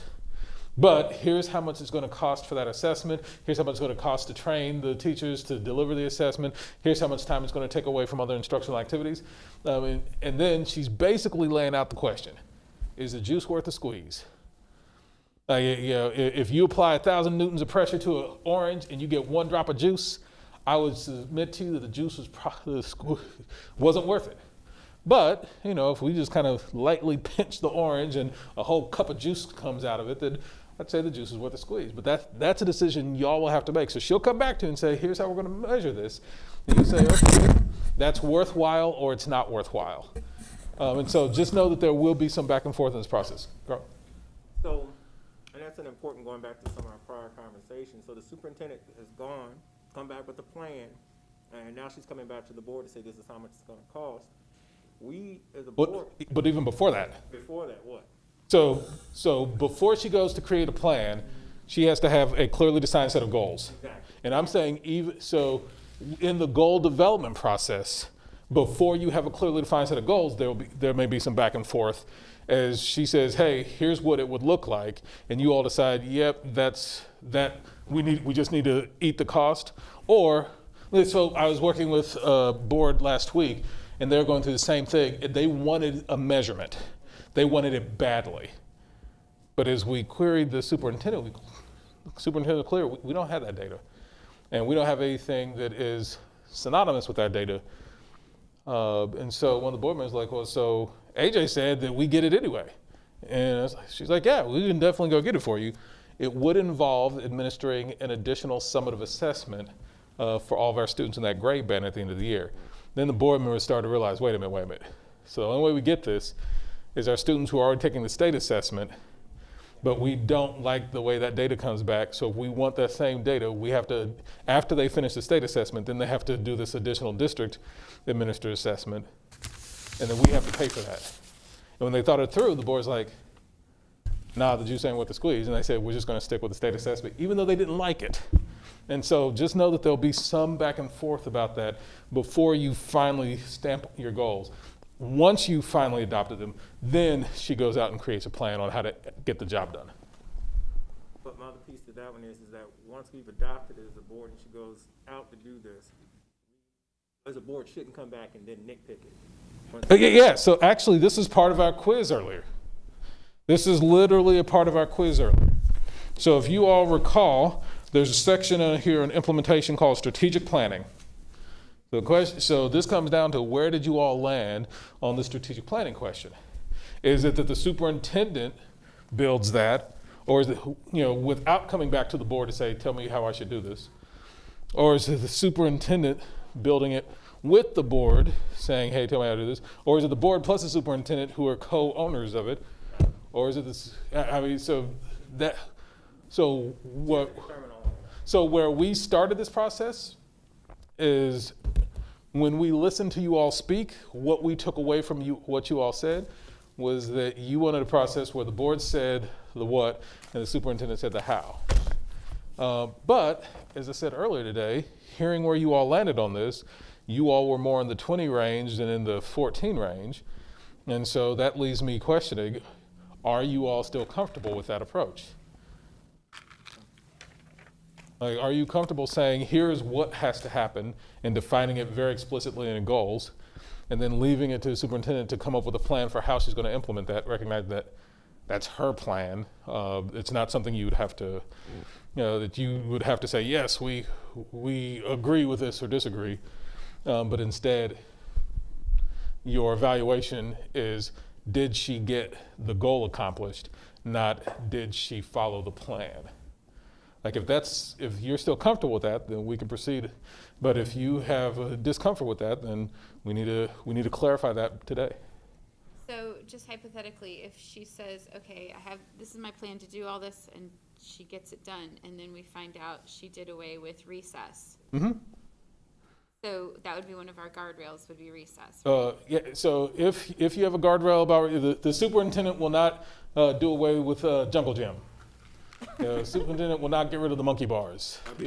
Like if you have a guardrail around that, then she knows I got to figure out how to get this done, and these kids got to go play on this jungle gym. But if you don't, then yeah, what you're saying is you trust that any reasonable strategy she comes up with is going to get the job done. So as a practical matter, getting rid of recess doesn't really sound like a reasonable strategy. It does sound like a strategy, obviously you can, but what you're relying on her is to use any reasonable approach. So for example, if she found a magical way to throw third graders out a fifth story window and have them land on their head at such an acute angle that they stood up and understood calculus, you still wouldn't want her using that method. Well, calculus though. And so you are relying on kind of this reasonableness factor. So your guardrails don't need to be articulated, for everything under the sun. So for example, you don't need a guardrail that says the superintendent will not steal the money in wheelbarrows of cash. Like you don't need. I don't have any money. Right. Well, for one, it's going to be a very small wheelbarrow. But you won't need those because there is a reasonableness test. So what you're really thinking is, what are things that would be reasonable decisions, but would still just be a violation of our community's values? That's where you want to lean to with the guardrails. Things that this actually would be a reasonable approach for a superintendent to take, but because it would violate the concerns of the community, we're taking it off the table. So AJ, Yeah. so is this the time that we need to make a decision about whether we're at 1 or at 2 for the writing of the strategic plan? Do we need to decide that now? Because I put 2 on it, but after getting it better explained, I 1 on it because she's the expert. Anybody thoughts on this, on the strategic plan on it here? There's a 1 through 5. Lauren says I was a 2. The more we've talked about it, I'm moving, toward being a 1. Any other thoughts on this? The fundamental question is, does the board have a role or not? And if so, what is that role? Yeah. So I have a thought on all of it. Yeah. So I'm trying to get an understanding of, so we have 6 prospective goals. Yeah, we're going to crush that down in a minute. Let me finish you can push back on me. We have 6 prospective goals. We haven't yet come to agreement on what the 6 goals are. Mm-hmm. We've discussed 2 or 3 of them. Mm-hmm. But then the minute we start discussing the goal, then we jump to what does it look like implementation-wise, what does it look like budget-wise, what does it look like strategic planning-wise. So what I want to get an understanding of the process is, do we complete these and then come back and see what our assessment is of where we feel our governance model is based upon where we are at 3 o'clock versus where we were at 10 o'clock? Or are we going to stay, or is it going to be this iterative process? Because I think it is, I'll use my language, I think it's work avoidance when we try to take a goal and then decide for the goal, how do I then feel about where we are on that chart? So to me, we can discuss where we are with a governance philosophy, come to a decision on a governance philosophy, and then go down this goals path, or vice versa. But to me, to be half in, half out in all of it doesn't really drive home anything in my opinion. Because I think the only thing that we've done on that chart so far is to see where each individual person felt at 10 o'clock this morning. Yeah. But we did not come back and say, as a governance team, whether or not we're going to be a 10, a 14, a 19, or a 20. So that's what I'm trying to understand. What is serial in nature and what's parallel in nature? Yeah, so part of the reason we're indulging a lot of this conversation is because it's continuing to surface potential guardrails, which is literally the very next thing. Like the activity you just went through, we're about to do a second round of it, but explicitly for guardrails. And so this conversation is helpful because as people think through what might the guardrails be or not be, that is going to refine people's thoughts about what they're comfortable with as goals. And so that's why we're indulging some of this. We're not actually making any decisions on this stuff today, but people's thoughts about this is going to influence their comfort with these. And so that's why it feels iterative, but the only things we're actually going to try to walk away with here with a solid draft is goals and guardrails. We're not going to walk out of here with a solid draft on this. And I'm fine with it being iterative. I just didn't want it to be perceived that we had arrived at a place on that chart. Oh, no, and to be... That was where I was, too. Same thing. Yeah, and by the way, it's only mildly off topic. Checked in with Noel at lunch, and you remember that the average of everybody, the first time we did this was, I think, 19.14. Score was? 19. So there's no outlier data of that. So there's some amount of alignment suggested. Other questions as we're about to merge into this? Yeah. So we have 3 goals in our groups.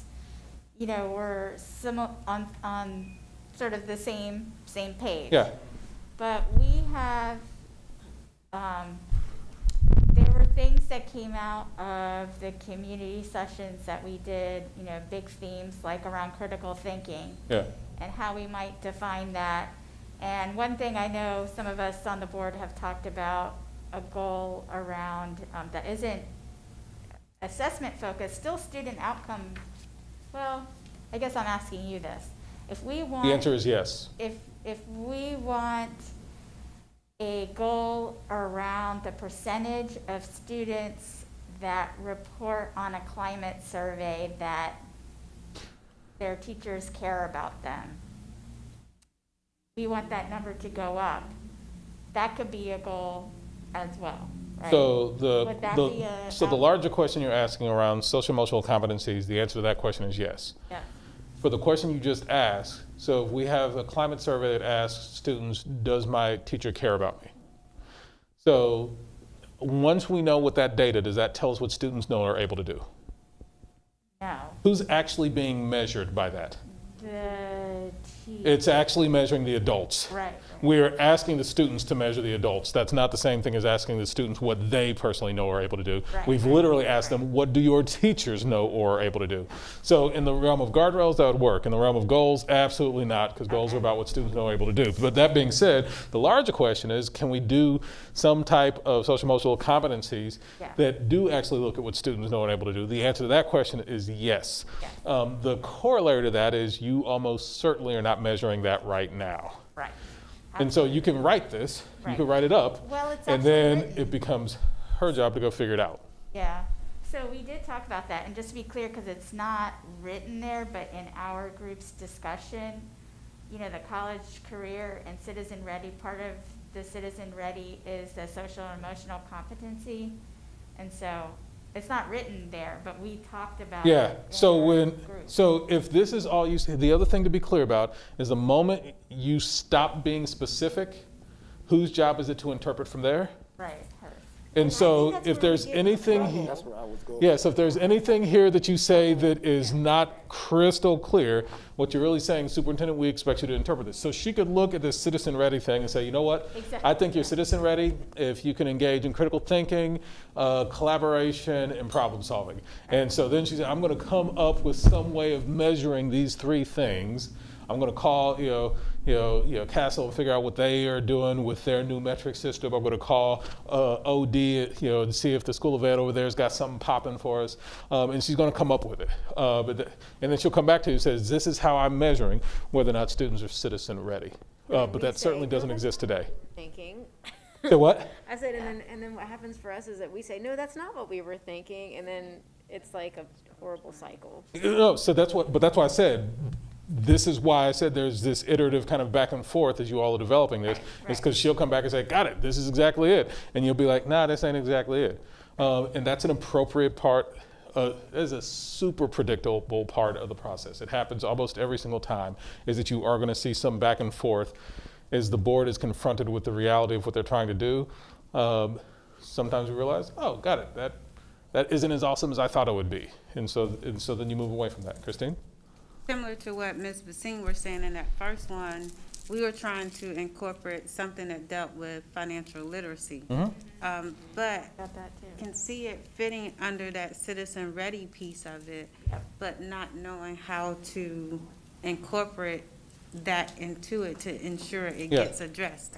Yeah, and so. We talked about that too. Just Yeah, to- yeah, and again, you could, the moment you stop being specific as a board, the superintendent, takes over. So if it's something that is absolutely necessary and you're worried about whether or not it's going to be there, then I'd say you need to build it into the language of your goal. If it's something where you're like, you know what, I think as a board, we're pretty aligned with our super on this, I trust that she's going to figure it out, then you don't need to add it. The other thing that your superintendent is already thinking about is, imagine this is adopted as a goal. What are the interim goals going to be? Like, what is the ongoing benchmark data, that student output data that I'm going to be looking at throughout the school year that gives me a sense of whether we're on track for this? And that's also probably going to be a place where she winds up capturing some of these other ideas at more granular level than what's shown in the goal. Yeah. Just real quick, kind of off that, but traditionally, and certainly not saying that we have to do anything traditionally, when we wrote strategic plans, there were three areas. There was academics, there was operations, and there was community. So, and this is all academics. So are we not, for the strategic plan, looking at the other areas of the operations and the community? Yeah, so as a board, you will give your superintendent two things. You will give them a set of goals that say these are the results that we want to see for our students. And you will give your superintendent a set of guardrails that say these are the non-negotiable values that must be honored on the path to the goals.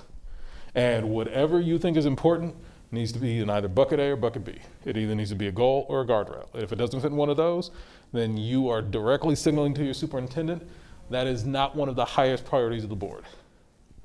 So So if you All right, wanted something. I can see myself having problems, because what in the world do you do about goals? I mean, for, like, the one Noel read a great one that had to do with the whole operations business and closing schools, and, I mean, I understand that we're here All right, to. so, It's a guardrail. no, so you just create a guardrail around it. Guardrail. Like I said, it has to either be a goal or a guardrail. So if you don't want the superintendent closing schools without coming back to the board to make that decision, create a guardrail. Superintendent will not close schools without coming to the board first. Done. Oh, okay, so what you're saying is the board doesn't worry about inputs into operations and community building? Only in so much as it is a value that you want to codify in a guardrail. All right, If another board that we were working with earlier this week, one of their guardrails is around superintendent, will not make recommendations to the board without first engaging key stakeholders. You've got to look at these documents and figure out what are the needs of your students, what are the values of your community, and all of that needs to be prioritized. And the highest priority of that describes what students know and able to do needs to show up as your goals. And the highest priority of that describes what are the values of the community needs to show up as your guardrails. and so if I were looking at the fact that we have a declining enrollment, and we have schools that are falling off, old buildings, that there would be something around that would somehow have to fit into a guardrail. Superintendent will not allow enrollment to continue declining.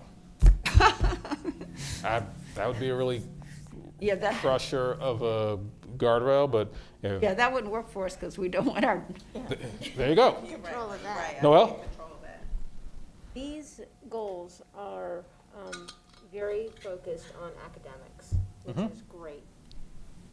That's what you all wrote.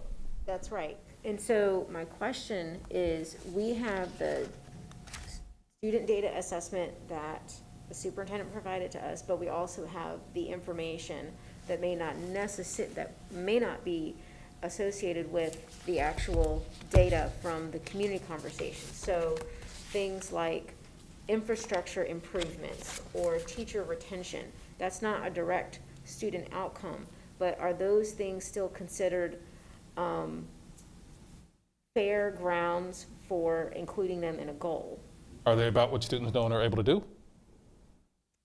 No. Then they're absolutely not. Okay, so these are only, What students know and are able to do. okay, so then where would those things fall? That's my question. benchmarks.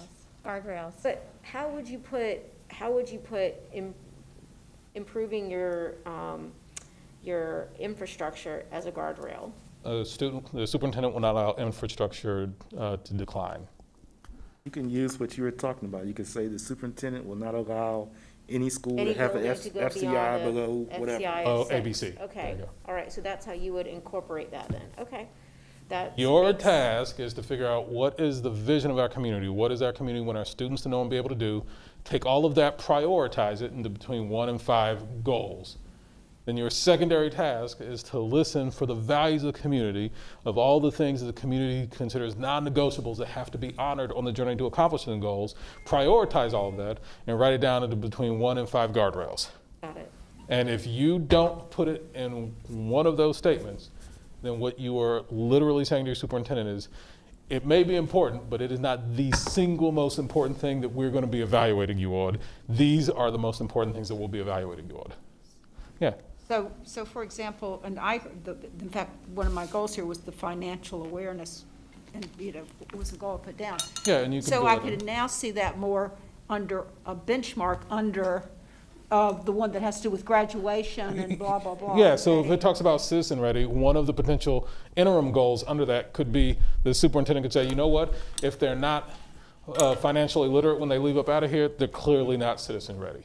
Like, I need these people to leave and go pay some property taxes. Like, and if they can't pull that off, then they're not citizen That ready. was really emphasized at a number, and that's why I see it, because I was never thinking of it as an overarching goal, but I wanted to make sure there's a place to put that kind of thing, and that would be under supports of the graduation. But, before you get too excited about that, if it is absolutely essential that this is a critical part of the community's vision, you have an obligation to write it down. Do not pass the buck to your superintendent on that.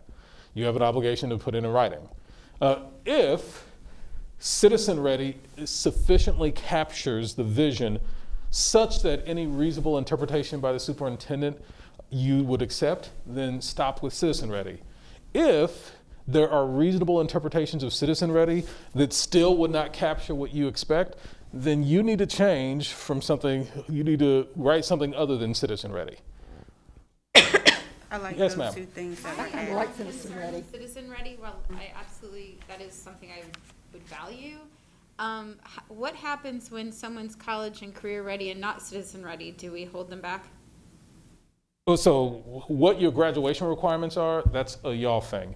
This is just saying that that student would be in the denominator but would not be in the numerator. So when you go to evaluate your superintendent, you said, yep, these kids were college and career ready, but they weren't citizen ready, so you didn't actually do the fullness of the job we hired you for. Like, we didn't hire you to have them just be college and career ready. We hired you to be college, career, and citizen ready.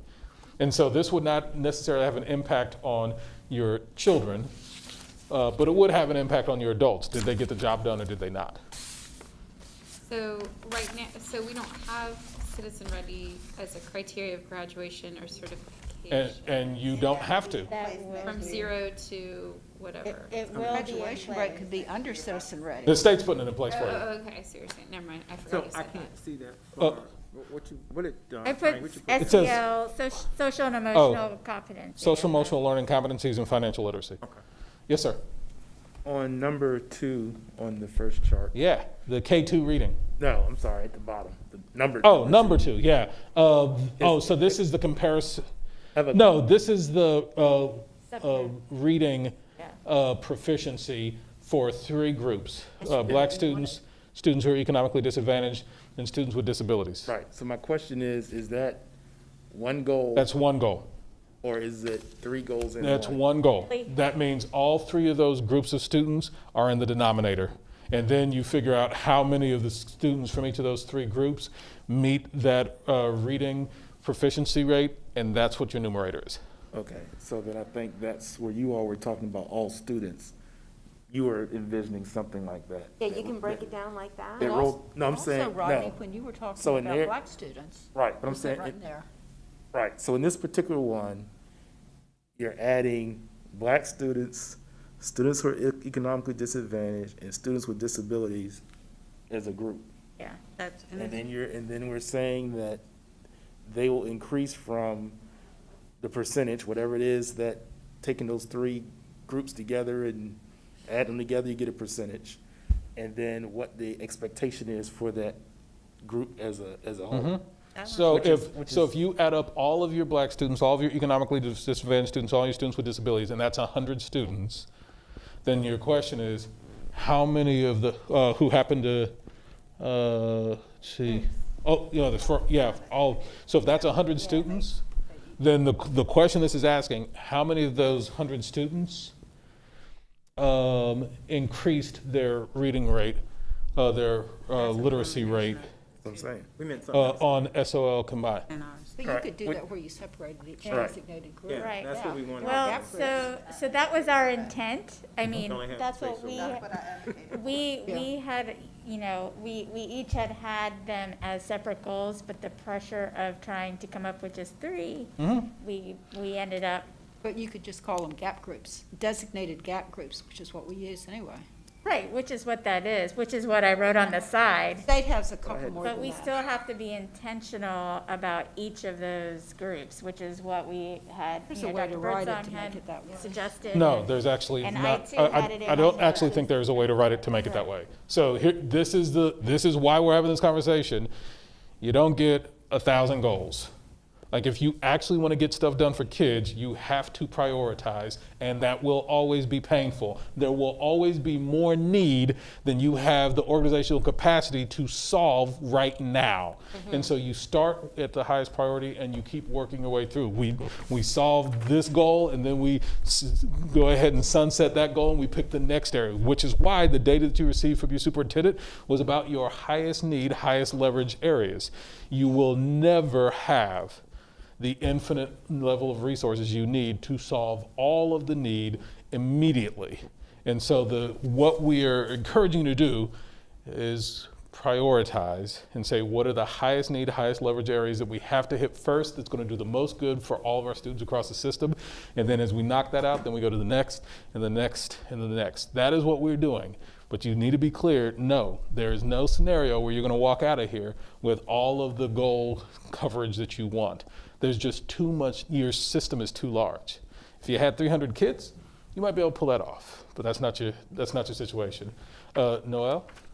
And I think that it's important that once we eventually come to the community and we share these goals with the community, that we say that just as you had said, this is the highest need that is going to do the greatest good for the children in our division. This is where we need to focus and prioritize. It does not mean that we are ignoring, students who are already at the benchmark and we're pushing them ahead. I think that that's important for us to make sure that we say. Well, you don't have a goal up here about sixth graders. Y'all not canceling sixth grade next year. It's like you still expect sixth grade little AJ to show his little black butt up at school, even though there's not a goal that specifically says, here, sixth graders, this will happen for them. Like, you're still gonna run a full operation. That's right. The larger question that goals answers is a question about priority. Yes. As we have resources, where are we going to invest those resources to do the most good for the most students across the system? And you can just kind of throw them out there scattershot and not do a whole lot of good for any of your students, or you can narrowly identify what are the targeted areas where if we put resources here first, it will give us the most educational bang for our students' educational buck. But that's what this conversation is about, Christine. Mr. Jordan, he needs to go next, and then I will speak after him. I appreciate Likes to go Ms. last. Smith looking out for my emotional well-being. But I wasn't finished. But I guess when we were having our group discussion, and as Ms. Campson and I were having our discussion as a pair, I'm still stuck on this because when I was looking at what was provided, so we have a school division that's, 70% African American. Yeah. Right. We have data that shows that our African American students are not performing at the level that we would like to see them to perform. We also know that we have challenges with students with disability. Mm-hmm. I guess my question to the governance team is, if we have a 70% African-American school division, and if we know that a significant number of those students aren't reading on grade level by third grade, and the superintendent has identified this as a high-need area, why can't we prioritize that as a goal and be okay with it? So this is an interesting question. To get at that, Cindy, what percentage of the students when you were board chair, what percentage of students were African American? Now you're. It's 2 years ago. I know you've Yeah. slept since then. African American, 30-ish. About 30% of the students, and so that means probably somewhere about half of that, or African American male versus African American. Does that seem about That likely? seems about right. Yeah. So about 15% of the student population, African American male. Mm-hmm. How many goals did the board adopt under your leadership? We adopted 5. Adopted 5? No, we adopted 3. You adopted 3. 3 goals. Of Yep. those 3, how many of those were about African American males? 2. Why? Because our system was failing our African American students. Our system needed to improve in order to improve outcomes for our African American students, and that was where our leverage needed to go in order for our for improvements to be made. Well, why are you ignoring the other 85% of the students who aren't African American male? Yeah, we're not ignoring them, but we're putting But that's the our perception people resources, prioritizing them to improve outcomes for our African American students. You made an argument African-American in the males. Des Moines Register in a letter to the editor that I found truly inspiring. I loved reading it. In that letter, you made an argument about the impact on other students of your goal setting. What was that argument? Yeah, that by improving outcomes for our African American students, we were actually, by increasing and putting me on the spot to remember what I actually wrote, but that it wasn't a zero-sum game, that by rising tides lift all ships, and that if we were really putting our money toward those resources were also going to improve outcomes for other students as well, but really, really focus in on the students that needed it the most. I have no idea, nor am I even remotely suggesting what is appropriate for Norfolk Public Schools. I do not know. I don't know your community well enough. I definitely don't know your data well enough. What I am saying is it is not unprecedented or outside of the realm of reasonability to behave in the way you're describing. I can literally give you example, somebody sitting right behind you who's done so in their own community. Now, the thing you have to figure out is just because that was appropriate for Des Moines, that again does not mean that's appropriate here. But it is to say that what you're suggesting is essentially what's going to be true of all of your goals. Is that all of them, to some degree, unless you write a goal that says all kids in all grades and all subjects are going to improve from this, unless you write that goal, all of your goals at some point are narrowly defining. So now the only real question we're having is what's the narrowness of the definition? Is it narrowed by demographics? Is it narrowed by grade level? Is it narrowed by subject? But we're already in the process of narrowing. And so you're just gonna have to be prepared to go and defend that. When somebody rolls up on you at the grocery store, say, hey, how come your goals, roll up on you at, the grocery store in Des Moines and say, Cindy, how come, I'm white, all my kids are white, most of the kids in this district are white, how come, two of the goals aren't about my kids? Like, you're gonna have to be prepared to defend that. And if you can't, then don't adopt it. But it is not an unusual practice. Were you finished? No. So my point was whether or not this governance team and this division, based upon the community feedback that we've had, whether or not we are willing to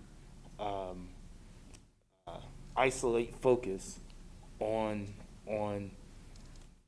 Black students at whatever level is appropriate if our data is telling us that, and if it's a value and vision of the community. Just as not specific to this, but just to maybe editorialize for a second and put some baggage out in the street. I think that oftentimes school divisions that are predominantly African American and are afraid of targeting focus on African American students out of fear that somehow we will be perceived as doing something wrong.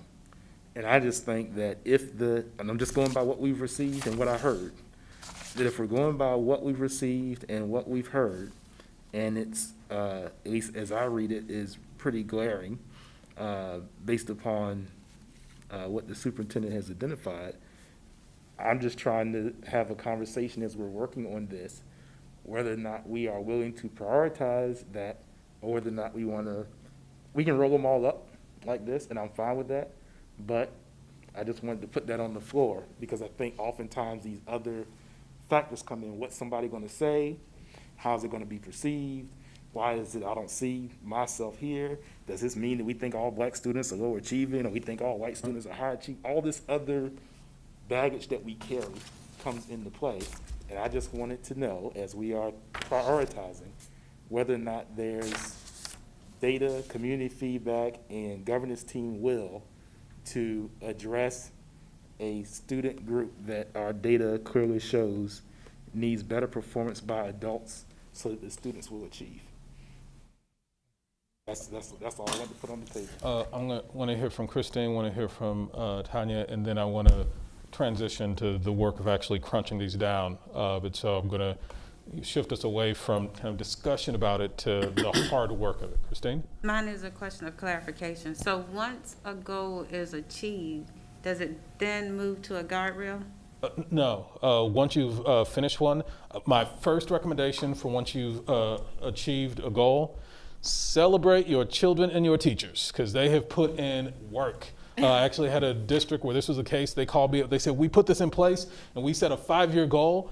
And because we were so focused and so dogged and we monitored it and we applied resources to it, we finished the 5-year goal in 2.5 years. Yay.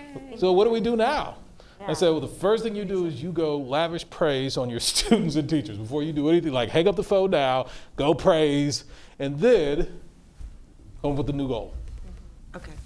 So you're going to spend the next day praising, and then after that, adopt a new goal that is whatever is the next highest leverage, highest need area. Then you can now move on to that. So you don't address staying at that goal or exceeding it? You follow what I'm saying? You could. So you could say the next goal we're adopt. So we went from 10% to 40%. That was our goal. We got there in 3 years instead of 5. And so, we now want to go, from 40% to 80%. Okay. Like, you could absolutely do that. But either way, you're going to sunset the old goal, praise your students, praise your staff, and then adopt a new goal. That's your 3-step process. Anya.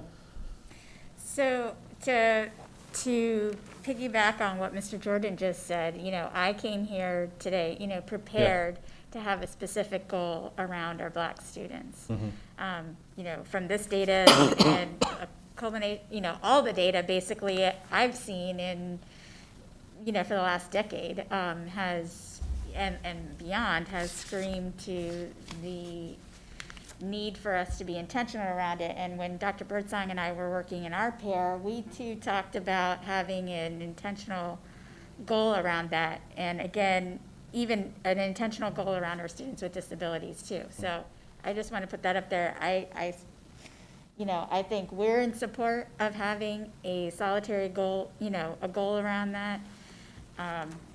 If, the will of the board, as Mr. Jordan said, is willing and, I guess courageous to do that. Yeah. So here's my next question. Let's get into this work. We've got 1, 2, and 3. Is that right? Yeah. 1, 2, and 3. 1, 2, and 3. Which ones can be combined? The college, yeah, most of them can. Okay, so somebody talk to me. What specifically can be combined? 3 on this side and 2 on the 3 over other. here and 2 over here. All right, so we've got overall SOL combined reading rate. No, 3. 3. Sorry, I keep forgetting. The numbers 3. are jumbled. Yes, the percentage of students graduating on time with the 2. graduating on time. All right, so which of these better describes the intention of the board? This one. No, I'm sorry. she says mine does. I win. The one I wrote, obviously. Come on, black man, I thought you knew. You better pick that side. I think sounds about the need to be same. reworded. They're about the same So idea. somebody offer me language then. If you were going to merge They both start with 3 the over there and percentage 2 over of here, what would the merged language be? The percentage of students graduating ready for college or career as demonstrated by the percentage of, the increase in percentage of students with, well, that's too much, right? So We could just we could stop put at it in brackets so we can come back to that part. But so it'd say the percentage of students graduating, what'd you say?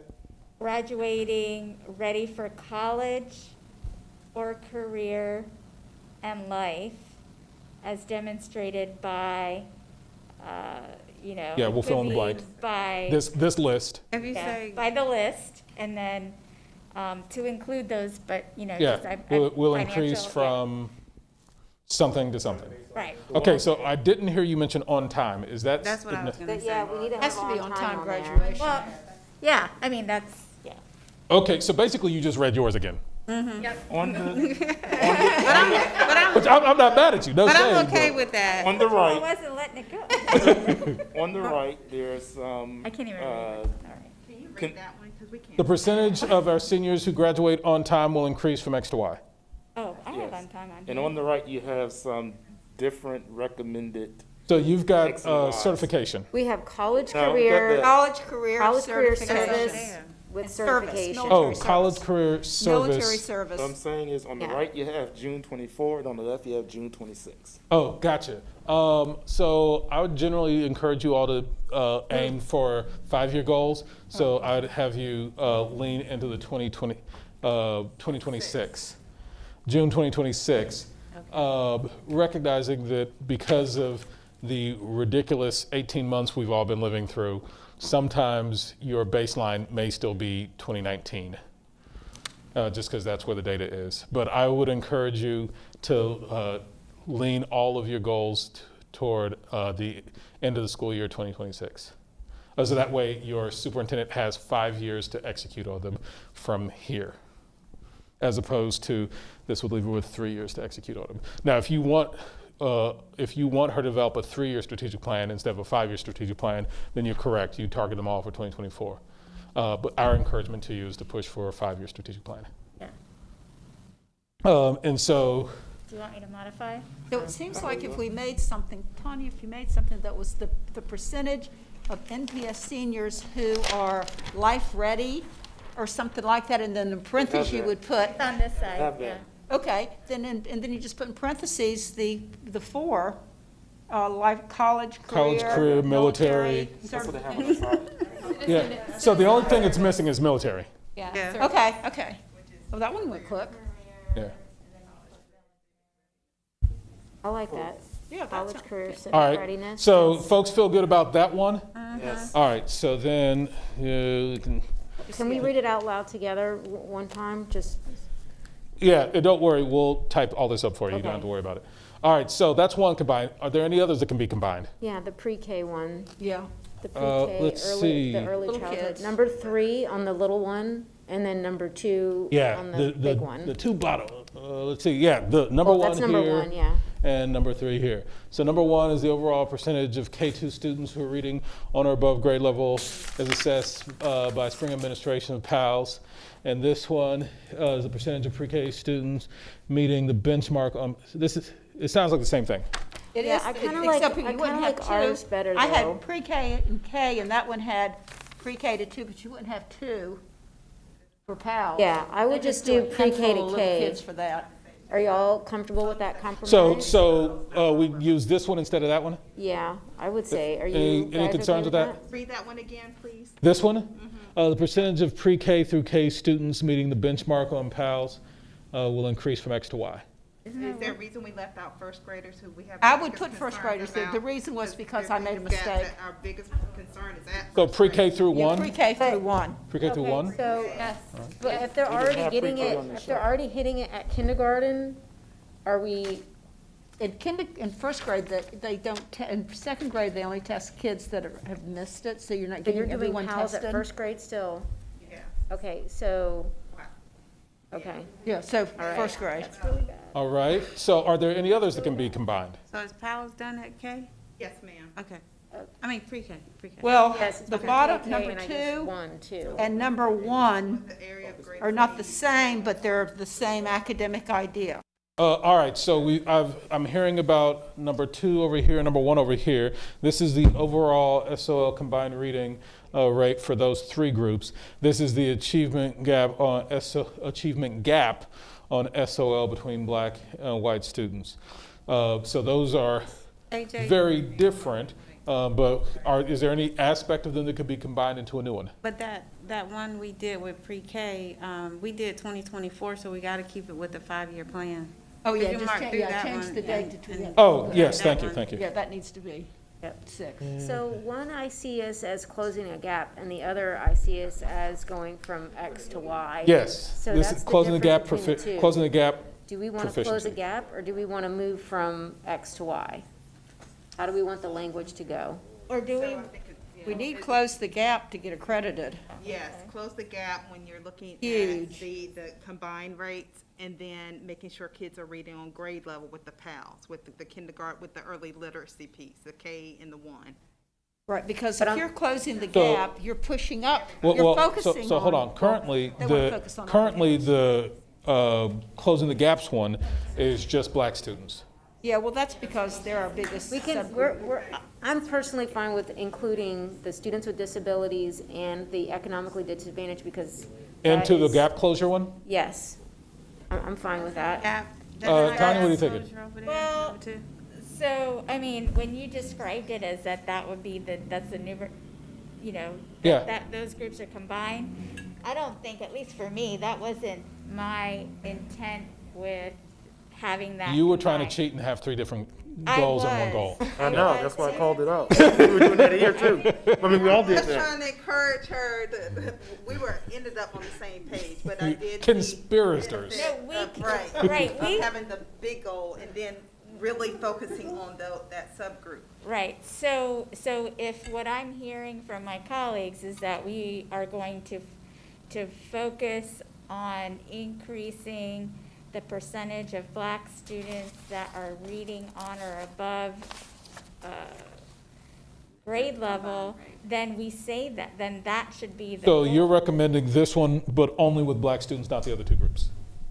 as an individual goal. Right, so you're recommending one goal Yeah. that is basically this goal, but is, instead of 3 groups, is one It's group, one group, Black right, students. Right. Thoughts about that? I'd like to stick with the gap one because Well, hold on, we'll come back and deal with this. I'm wondering, what do people think about that as an approach? She just wants to modify this one.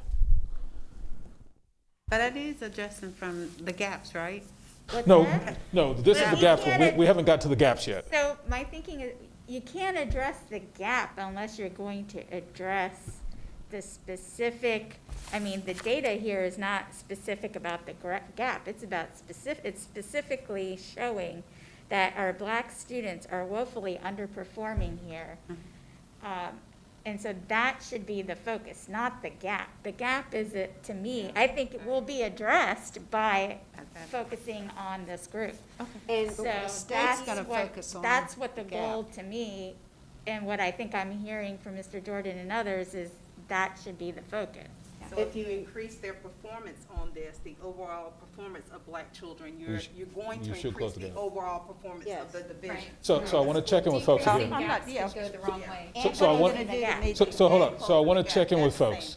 time. A recommendation has been made that for this one, that we essentially keep the language of it, but have it be one group, Black students, rather than 3 groups. Any particular concerns about that? Yeah, Carlos?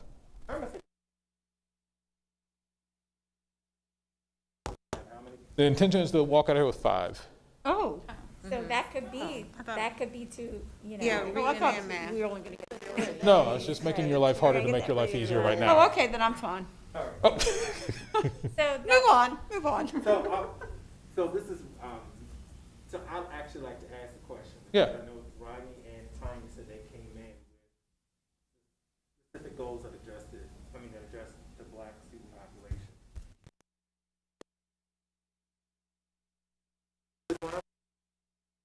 that was it. Tanya said she came in with a specific. What I said is that I came in, when I looked at the data, because we didn't receive the feedback until today, that based upon the data, the recommendation, and the feedback, that I thought we should have a Black student goal. I didn't define what it was because I didn't have all the information to define it. So based on that one, I'm just kind of looking at this one, and it was just that kind of same thing. And we've heard this term, I was sharing with Adele, that raising the floor and the ceiling time and statements and type of thing, because we're also saying that we can still close the gap, but it could go the opposite direction. But we want to be focused on being positive on it. My thing is that if we just focus on the Black students and this particular goal, it's at the elementary level, but Not at the elementary. what is that? No, it's just It's all overall. children. That's all kids? Reading. Yeah, it doesn't say. Yeah, this one is all, this one, grade. this is, On that clarity for me there, because I didn't want to just focus on one grade level. no, Man, I'm good. this one's elementary. And this is a. That could goes just back as to easily what- become All right, elementary, middle. so it sounds like folks feel good with this, given that it's all, that it's just Black students, and it's specifically around reading. Yeah, All right? because they can't do the math if they can't read. Christine has a Absolutely, brand. absolutely. I do have a clarifying question about something. So this is going to be grades 3 through 8 because it's going Overall, to be all the SOL reading, all the Yeah. combined reading We don't have rate of reading. And Black EOC. students will increase. So from you will blank have to some high blank. school data in there. Yeah, okay. Yeah, I just have a clarifying question then. Dr. Birdsong, if you will, just explain to us again what's in the combined rate. Sure. So traditionally, during the 2014-2015 school year, that's the data that I've started with here. we looked at the state, looked at pass rates only. Starting in the 2017-2018 school year, the state began looking at a combined rate, which gives school divisions, specific schools, children credit for growth. So it is a combined rate of growth plus pass. And so that's what the state is looking at now. Right, so in this definition then, when we're using combined and also describing growth, are we not potentially clouding what we are saying? Let's say if we weren't doing combined, let's say it was just the raw score, and we said the raw score was X, and the goal was to see the percentage of students at the raw score go from X to Y over a period of time. Isn't that cleaner than using the combined rate? If the combined rate has growth in it? I think there's a reason. No, I'm not disagreeing, I'm asking. Oh, so I would go with the combined rate, Mr. Jordan, just because that is the direction the state has gone. They've done a lot of research behind this, and we definitely want our children to grow. That's how we get them where we need them to be if they're demonstrating significant growth. Right. So I would definitely advocate for that. Yes, you're the expert, I'm not. But I'm saying, I thought part of the reason behind doing the combined rate and looking at growth was trying to recognize the work that at the school accreditation indicator, that there were schools that may not be, quote, fully accredited, yet they were showing growth. And the intent was to recognize the growth that was occurring at the school with the students as part of the overall accreditation system. I'm just asking here, if we say here that the combined reading rate will increase from 1% to another, I'm trying to just make sure I understand, and maybe we can do that later, how the growth piece and the raw score piece fit together when we're saying from 1% to another, dealing with one cohort of students. And I'm not sure what you're asking. Okay, But I definitely would say that we need to look at the data, how the state looks at the data. And again, it's making sure at the building level, the teachers know who the children in these gap groups are, and they have to do everything that they can to intervene based upon their skill deficits. So we want children to grow, and we want to give them credit for that. And so I would, again, this is how the state looks at it. This is how we need to be looking at it.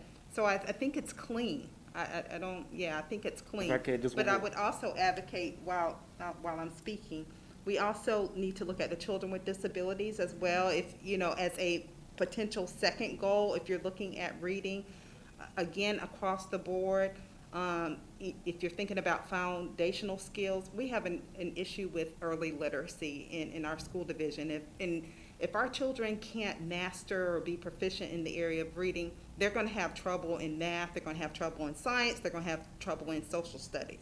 And so I would definitely, as the greatest need, area of highest leverage, that's why you see reading first on this document that I was able to provide to you. If there are 10 black students, and each black student received a reading SOL score, and the goal was for the percentage of students that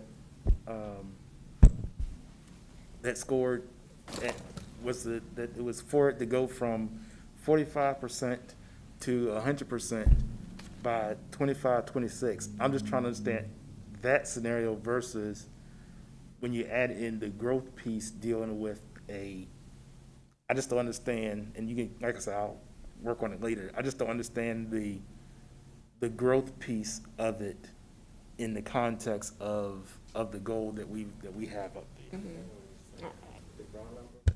Yeah, the raw number versus. In the pass rate Yeah. versus the You combined still, rate. yeah.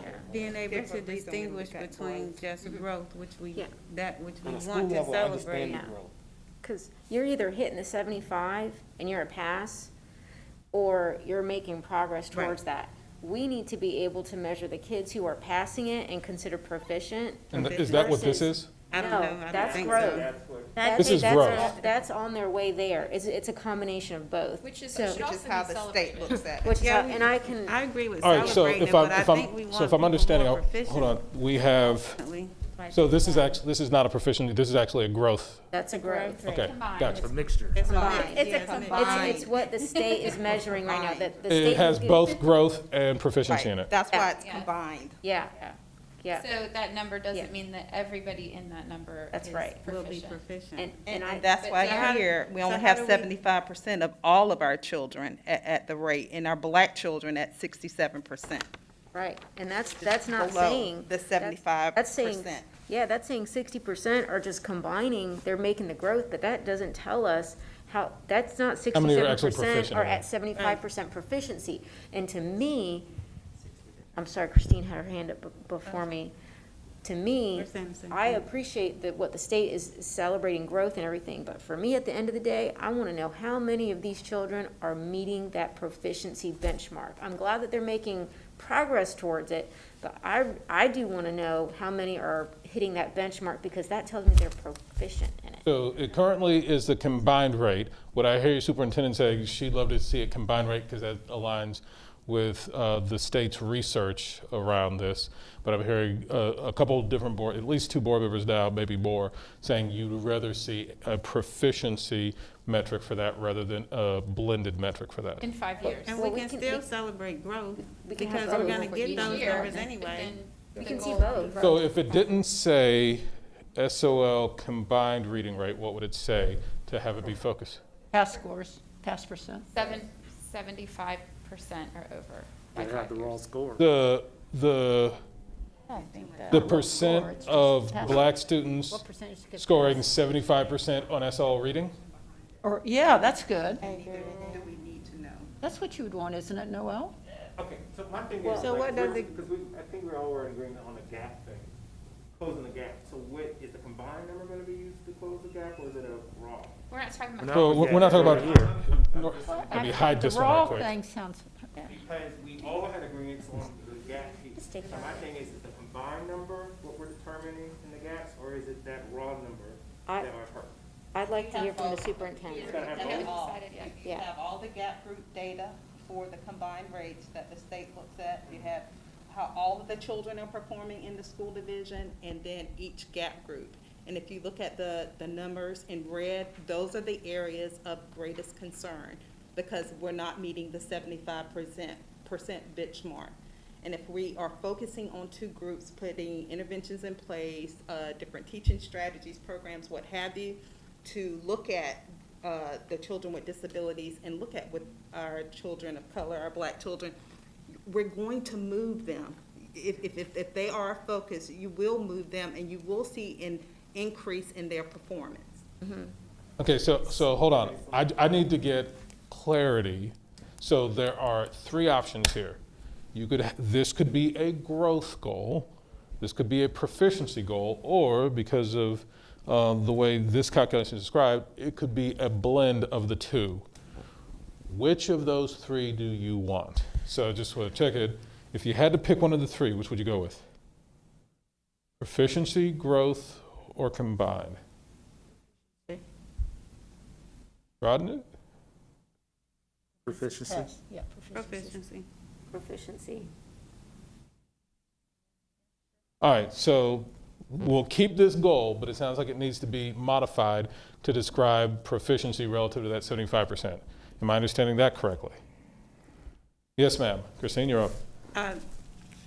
Same goal, but I'd like my colleagues to consider, I know there are three there, but a fourth one that includes math, the same as that second one, Just say reading and math, then. or either one. The overall proficiency. So the same, in reading and math. So you're saying you would want this same goal, but one mirrored for math that's proficiency for all black students? yeah, It's 75% or 70%. it's, yeah, the rate is different, but yeah, same goal for math.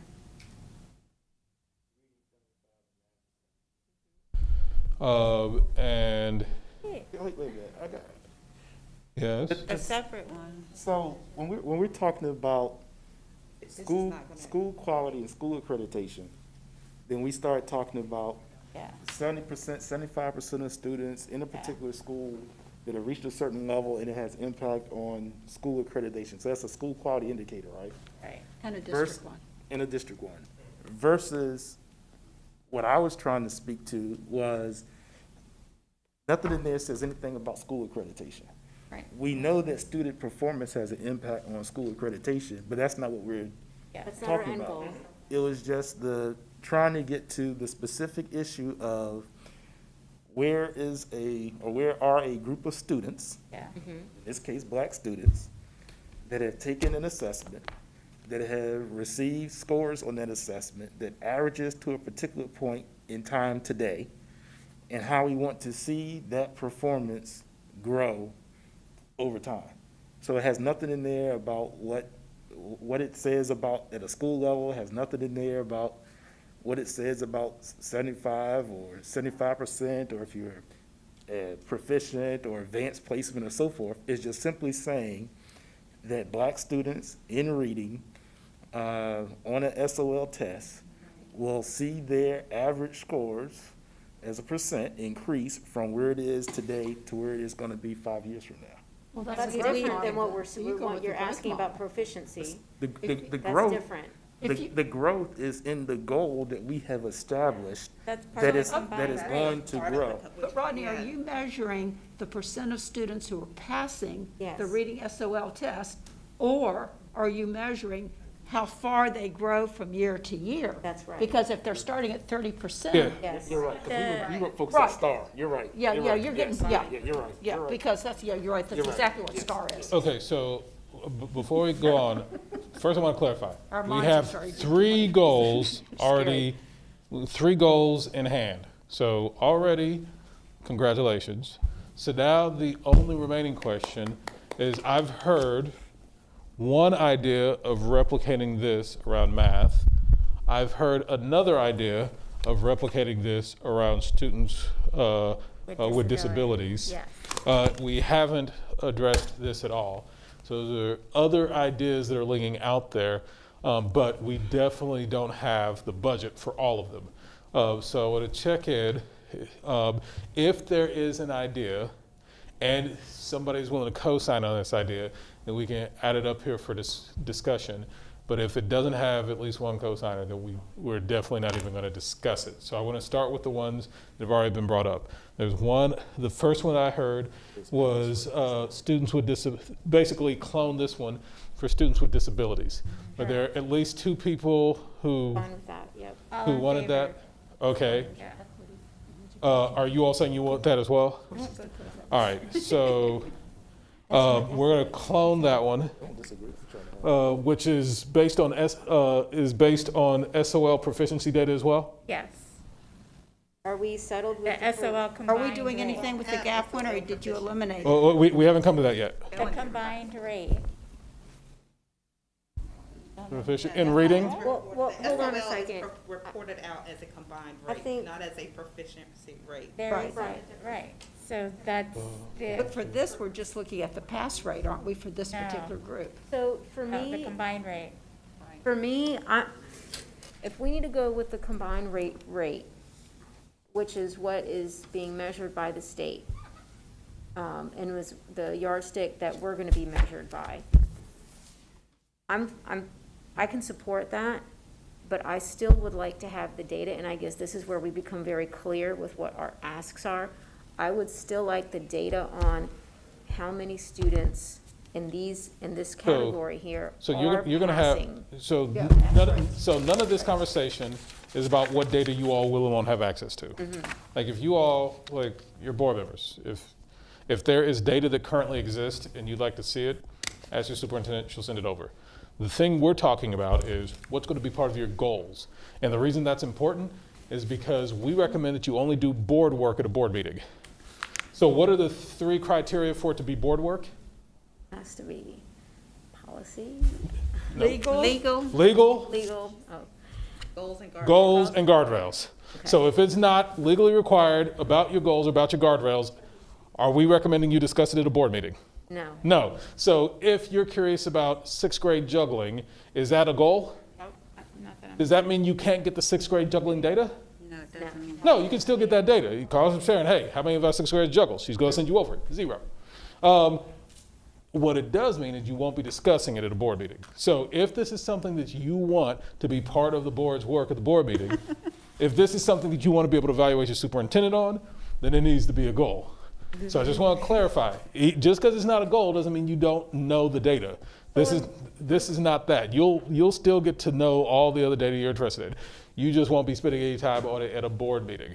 So I have a conflict because the community is very clear about literacy proficiency. And while they may not understand, when we think of proficiency, we think of SOL at a score of 75, which is what, somebody sat down and said, if you can read at 75%, then you're pretty good to go. That's not what the 75% stands for. No, I'm sorry to interrupt. The 75% is the percentage of kids who reach the pass rate. Okay, reach It's not measuring 75% of a child's knowledge. It's measuring 75% of the students who pass the test. I'm sorry, that passes it. So are we, when we say that we want this high achievement for Black students, economically disadvantaged, students with disabilities, are we still, we were focusing on the combined rate, and I'm trying to understand your perspective, Dr. Birdsong. We're focusing on the combined rate, which is, we're getting to that point, we're getting credit for the growth. But are we still being cognizant of, which I know that we are, but are we still being focused on, we need to make sure that these children are hitting the ultimate benchmark of that pass rate and exceeding it. SOL is a summative evaluation. Throughout the school year, there are multiple measures that teachers are using to progress monitor children to make sure that they're reading on grade level. That includes PALS, it includes STAR, it includes district benchmark assessments, it includes common formative assessments, it includes unit assessments, it includes like daily reading checks. All of that, teachers are constantly progress monitoring children to determine where they are, then to develop interventions to put in place to address their skill deficits.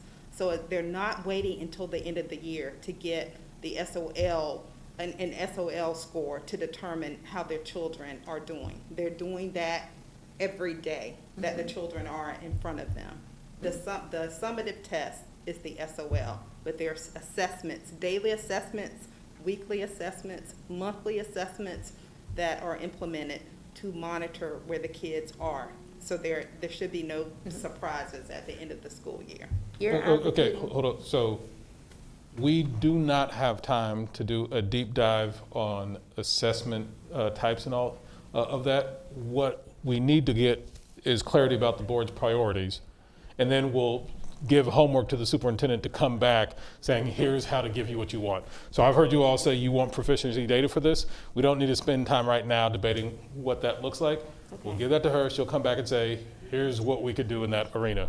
And so I don't want to do any more deep diving into that. I just want to stay at the high level. What is it that you're wanting proficiency, you're wanting growth, you're wanting combined, you're wanting comparison at that level, and we'll give her homework to come back and say, here's how we'll accomplish what the board's desired. This is going to be Black students and students with disabilities. No, that's just Black students. Black students. Okay. And so a second recommendation was clone that one, but for students with disabilities. Yes. Okay. I'm seeing a lot of heads nodding around that. If that's the case, Any opposition? if that's the case, and that is goal number 4.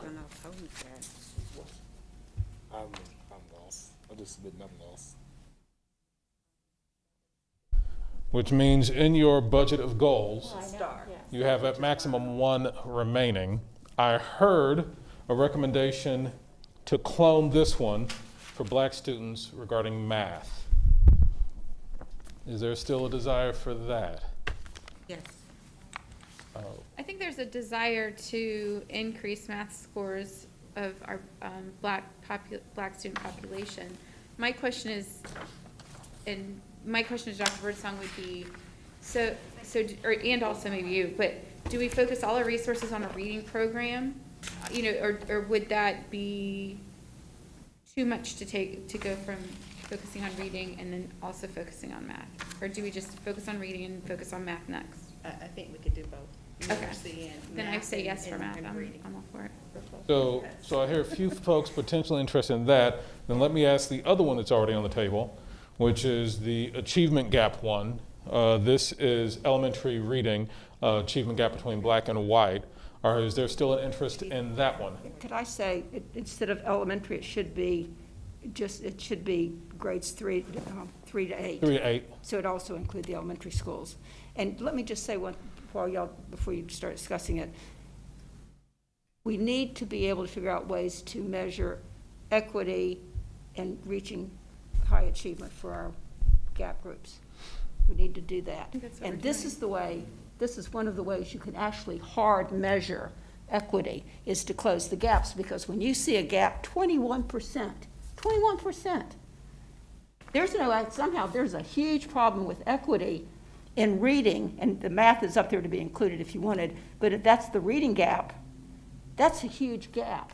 And that tells you right away, it's like a big spotlight going, we need to focus more on our black students. We need to have individual partners for them to work with. We need to put more of them into our intervention classes. It's how you layer on the things that make for equity to close that gap. And when you close that gap, by the way, your scores go overall and you become super high scoring. Because you have to, but how do you prove that you're doing academic equity unless you have a way to measure it? And this is not the only way, but this is a quick way that you've got right here that tells you, and when we look at children with disabilities in gaps, they're often over 30%.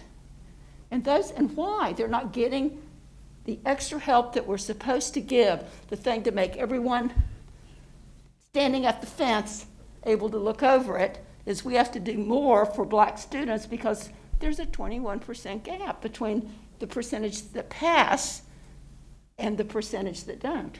So this is why this is really important. So this is clearly an impassioned argument for doing the... Sorry. No. I'm really passionate about achievement gaps because I can tell you it turns a school around when you focus on the subgroups that are not performing where they should be, because every single one of the kids can do it. So there are two different ideas that are on the board. You can choose neither of them. You can choose and nothing at all, or you could choose something else entirely. You can choose this one, which is a clone of that, only specifically for math, or this one, which is about achievement gaps, 3rd through 8th in reading. Obviously, you've heard a couple folks say they're interested in math, a couple folks say they're interested in achievement gap. Haven't heard anyone advocate for stopping, but you could advocate for saying, hey, we've got 4, let's stop at 4.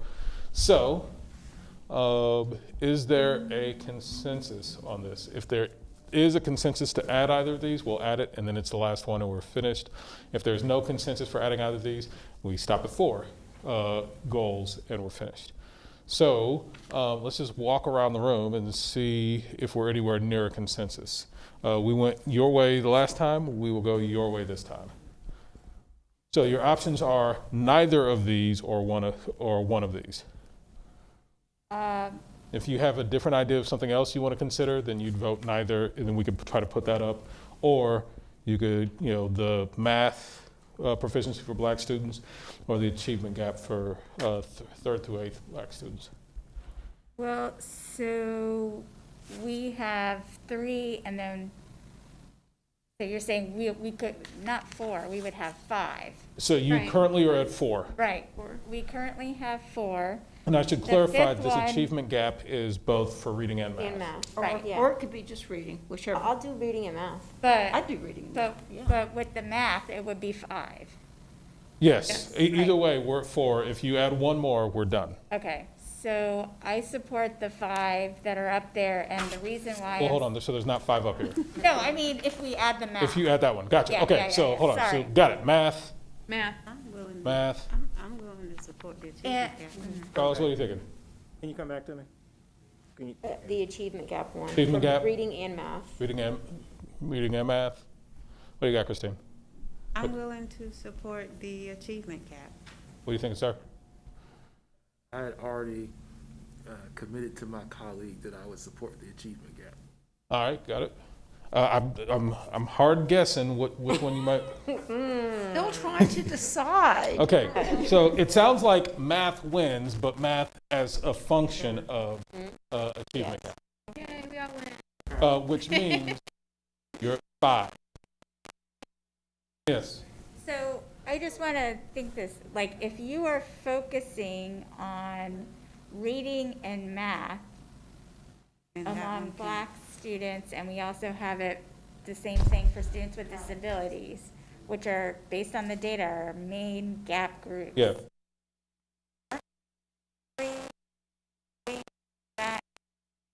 You're asking if we're double dipping? Yeah. Yes. So I would I'm saying argue. we either choose, and I'll tell you why I'm saying the intent, the focus, having the goals, because we've had an achievement gap goal forever and ever, and it is the same. So Yeah, what does that I- say that it's the Yeah. same? We're not Exactly, focusing which on is it why like we should these be. other goals specific to students, to our Black students and our students with disabilities, having specific goals just on those groups, I think flips the script a little bit in the sense that we're telling the superintendent, that is where we want. I do want her looking at the gap. That's how we're Well, measuring we will, I equity. feel like we will have the gap information. We still get the gap So information. the thing is, the difference between growth, proficiency, and comparison is kind of like, quick show of hands. If you agree with the statement, Twix is better than Snickers. Anybody? I think so. All right, quick show of hands, Snickers is better than Twix. I don't like either one. And then we got a bunch of people's like, they're both nasty. And this is the basic conversation you have about growth, proficiency, and comparison, is that it's kind of like that.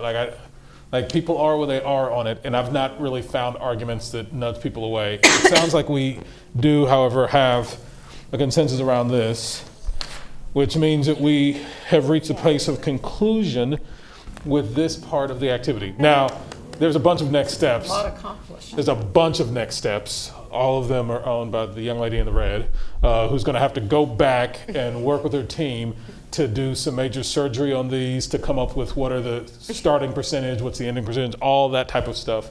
And so all this is going to come back, but just in a refined version. Yeah, Christine? But wasn't there concern in just keeping it, the one over here, the gap, Yeah. keeping it to reading only and not math? So the consensus I heard around was people liked it because it was reading and math. Okay, all right. And so, yeah, your math people, felt a little bit of love for that one. Okay. Okay, so what I want to do is want to take a quick break, and then come back, and we will do, the good news is, now that you've lived through the hard part, the goals are always rough, we'll do the exact same activity with the guardrails. That tends to go much, much, much more quickly. So please honor that usual norm. What time do you have, Madam Chair? Right now, I have 4:12. 4:12? When would you like us to come back? How long of a break do you need? Give us 5 minutes, so for 17. 5 minutes is fine. We don't have any more time than that. Do 10. Is that 10 Yeah, we minutes? need 10. My So brain- what time will we come back? I need to reset my brain. 4:22. Okay, thank Right? you. All right, see you all at 4:22. We'll get the party started, and we'll do guardrails. Is a half an hour nothing to start with? Minimum, we will get the party started.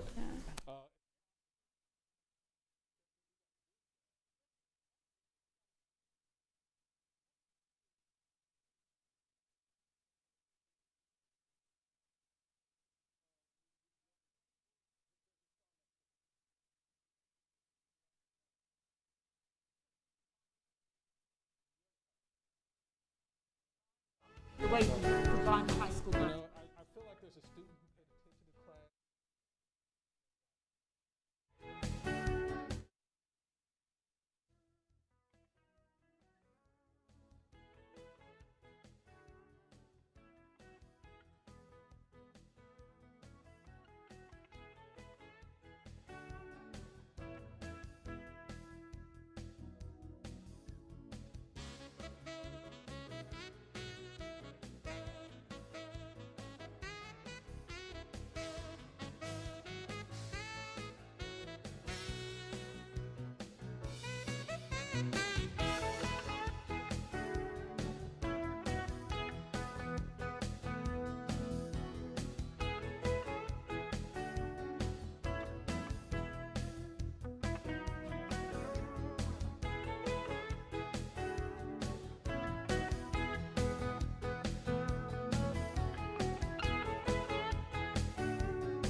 Okay, we're going to get started again, and we are going to at least get started with the same process around guardrails. So again, those non-negotiable community values that you are protecting on behalf of your community, written in thou shalt not statements. Those are on, examples of those are on page 12 of your Student Outcomes Focused Governance Manual.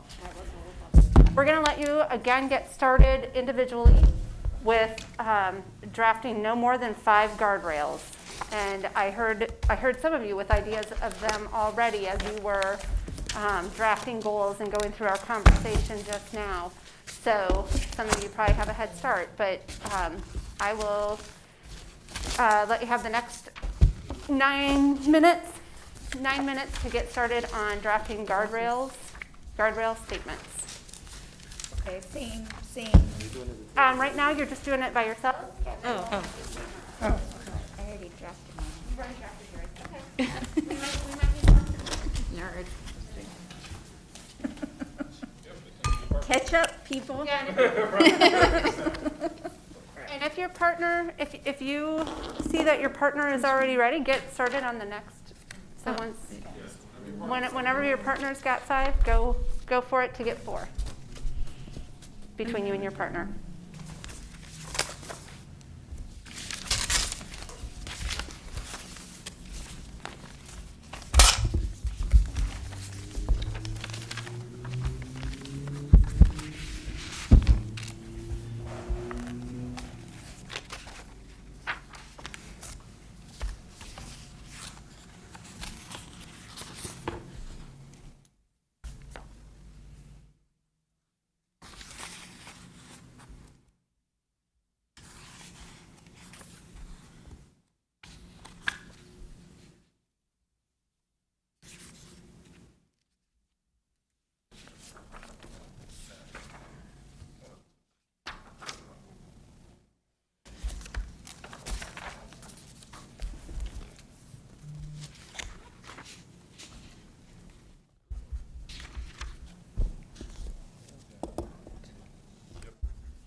Okay, how is it that this keeps happening to me?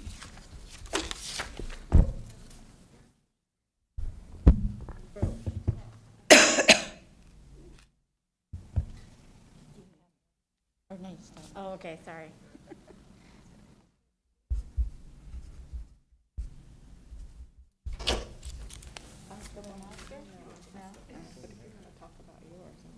Oh, okay.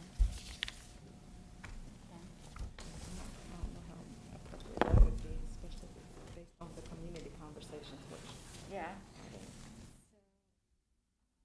What am I gonna based on? Guardrails. Yes, foster and leverage.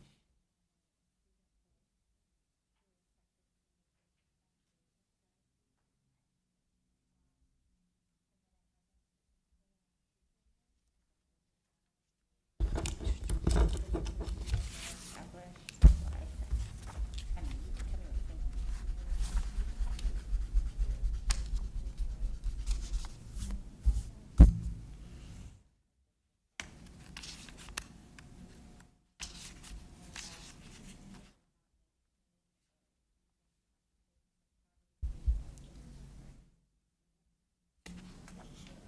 That in my control. Rezoning.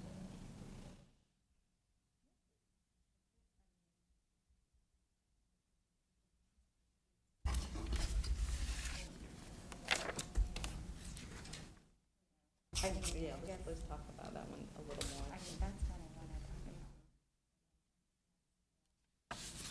Other piece of that is that.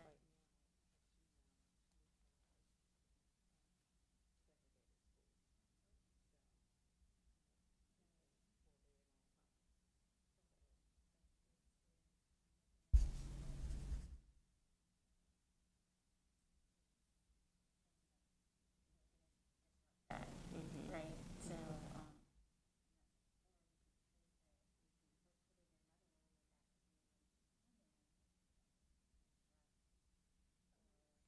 How many are we supposed to do?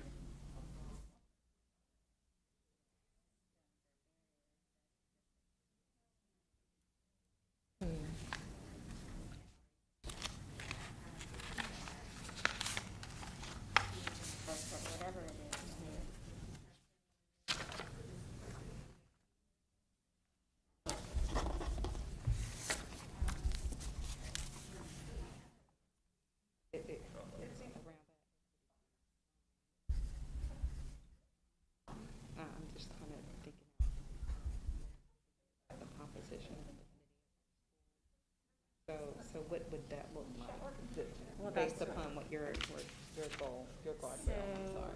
So it could be that we would look similar to.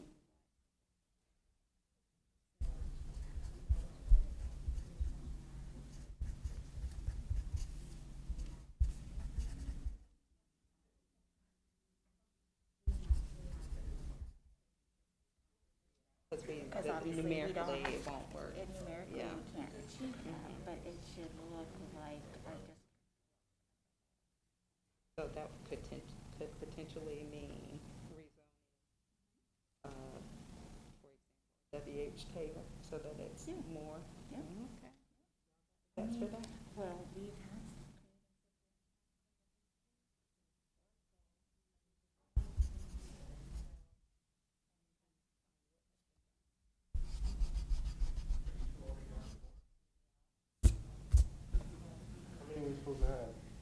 Individually five.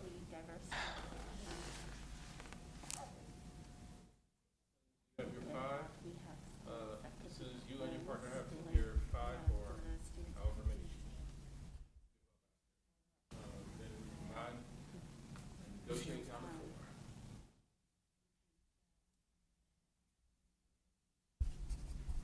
Done. Are you ready, partner? Keep We're not gonna have them standing behind us going, But I think you get, Yeah, I get the. we'll continue to set your.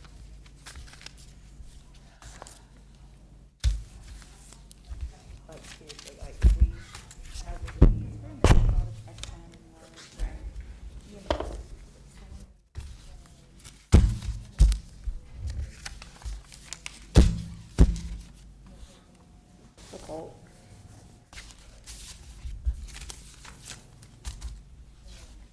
Well, got your five knocked out? I'm kind of there. Yeah. Mm-hmm. Christine's got her five, that'll work. You ready? Down to four. I think we need more data. Other data. You both have five? No, No. I mean, Do you have your five? Oh, I do. Do you have your five? Kind of draws my memory. I didn't know if it was appropriate for me to, the Oh, superintendent will. Okay. Absolutely. Just don't want to leave her without a partner. Oh, but we're partnering. All right, well, let's do it. what's that? And then,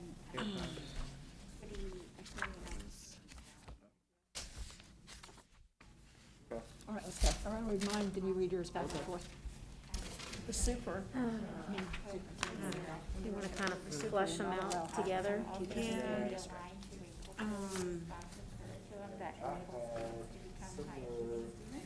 Give me a second. I don't even know how to write this. So, while maintaining access to their. I know we have this with the CIP. Which will better ensure their success and demonstrate respect for their culture and language. They're working on the 5-year plan anyway, but I included in mine a plan that addresses See, I underutilization like, of all right, see, I like both of those on teachers. That's gonna be too school much. consolidation, All right, my next feeder one is the pattern, super. and Not it allow promotes school diversity and maintenance to equity remain within the school. So he wants us to frame it in a thou shall not. He says we have to. I can doubt So what it is, so the superintendent will not, blah, blah, blah, blah, blah, blah, blah, blah, blah. So the superintendent will, and I just put, the superintendent will not allow the FCI of a building in NPS to fall below 6. But we can incorporate that.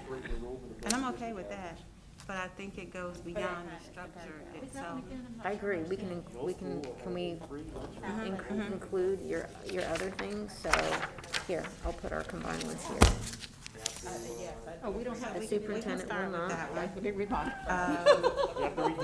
Will not, The super will not allow any student to have, It goes to from not the have conversation. all needed okay, or will not not working. operate schools, well, I don't know if I wanna say it that way.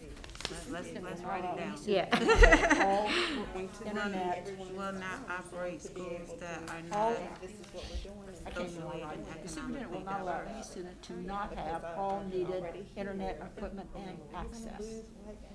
Okay. How is that different from what we have right now? because in our community schools, we have, especially on your south and east side of town, we have schools that are just predominantly, they're not diverse. So socially, you mean socially, economically? Either, Will not allow either any way, non-proficient they're, student to not participate in economically intervention. Five, I think some working on 6. Right. So then you meant, because I don't know how you would define socially. And will I would not say allow any economically. non-proficient student to not So participate. will not operate schools. I really like these two right here. or we can just say diversity. This one and then the second. Kids don't get in. No, Can we this give her a one and number then that does are, not allow that are percentage over, of students over on a 80% campus of streaming one this particular group? How about that? No, actually, the decisions one I did. This is really loud. It's echoing. Turn it down. And my last one is the superintendent will not allow any student to not 80%, qualify for one-time graduation. Economically disadvantaged or racially isolated? Yeah, oh, that's Okay. Oh, wait, The superintendent will not allow any student to not qualify for one-time graduation. In my mind, it's fostering. Okay, so then how do we, let's see. Okay, so now we're gonna narrow it down. All right, I'm gonna take out the. Oh, I'm sorry. Okay, and then, so that's one, I like that. Number two,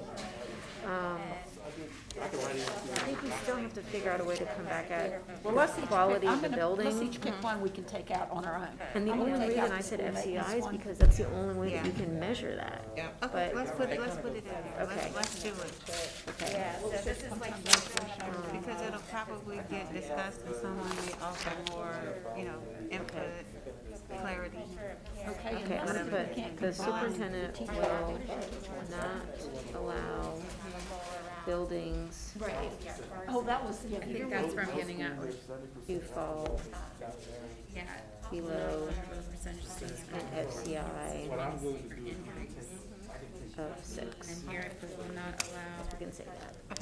And I think 6 was the number that Mr. Farrell said, if it's beyond 6, Not it's allow like, their you can't. proficiency scores. Okay, okay, so number 3.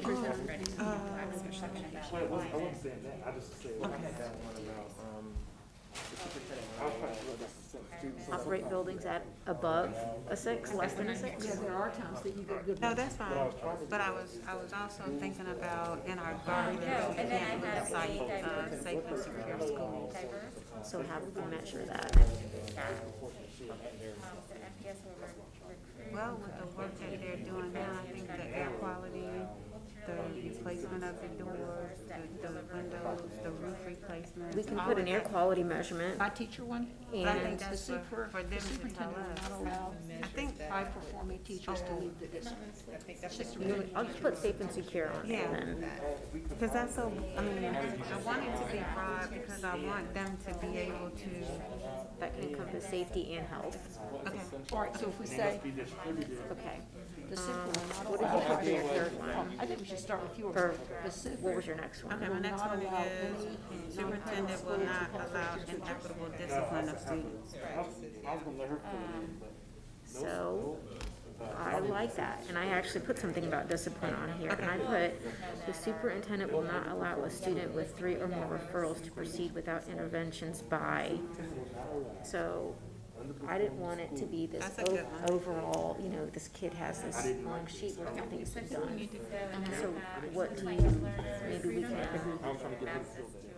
blend the two? I think it's too rigid to say. Will not allow a student to receive inequitable I just didn't know the sweet spot. discipline. So I guess You can actually measure that, because if they're All right, let me think on that, Bob. they're I think I'm receiving gonna a certain take off number of my suspension internet days connection.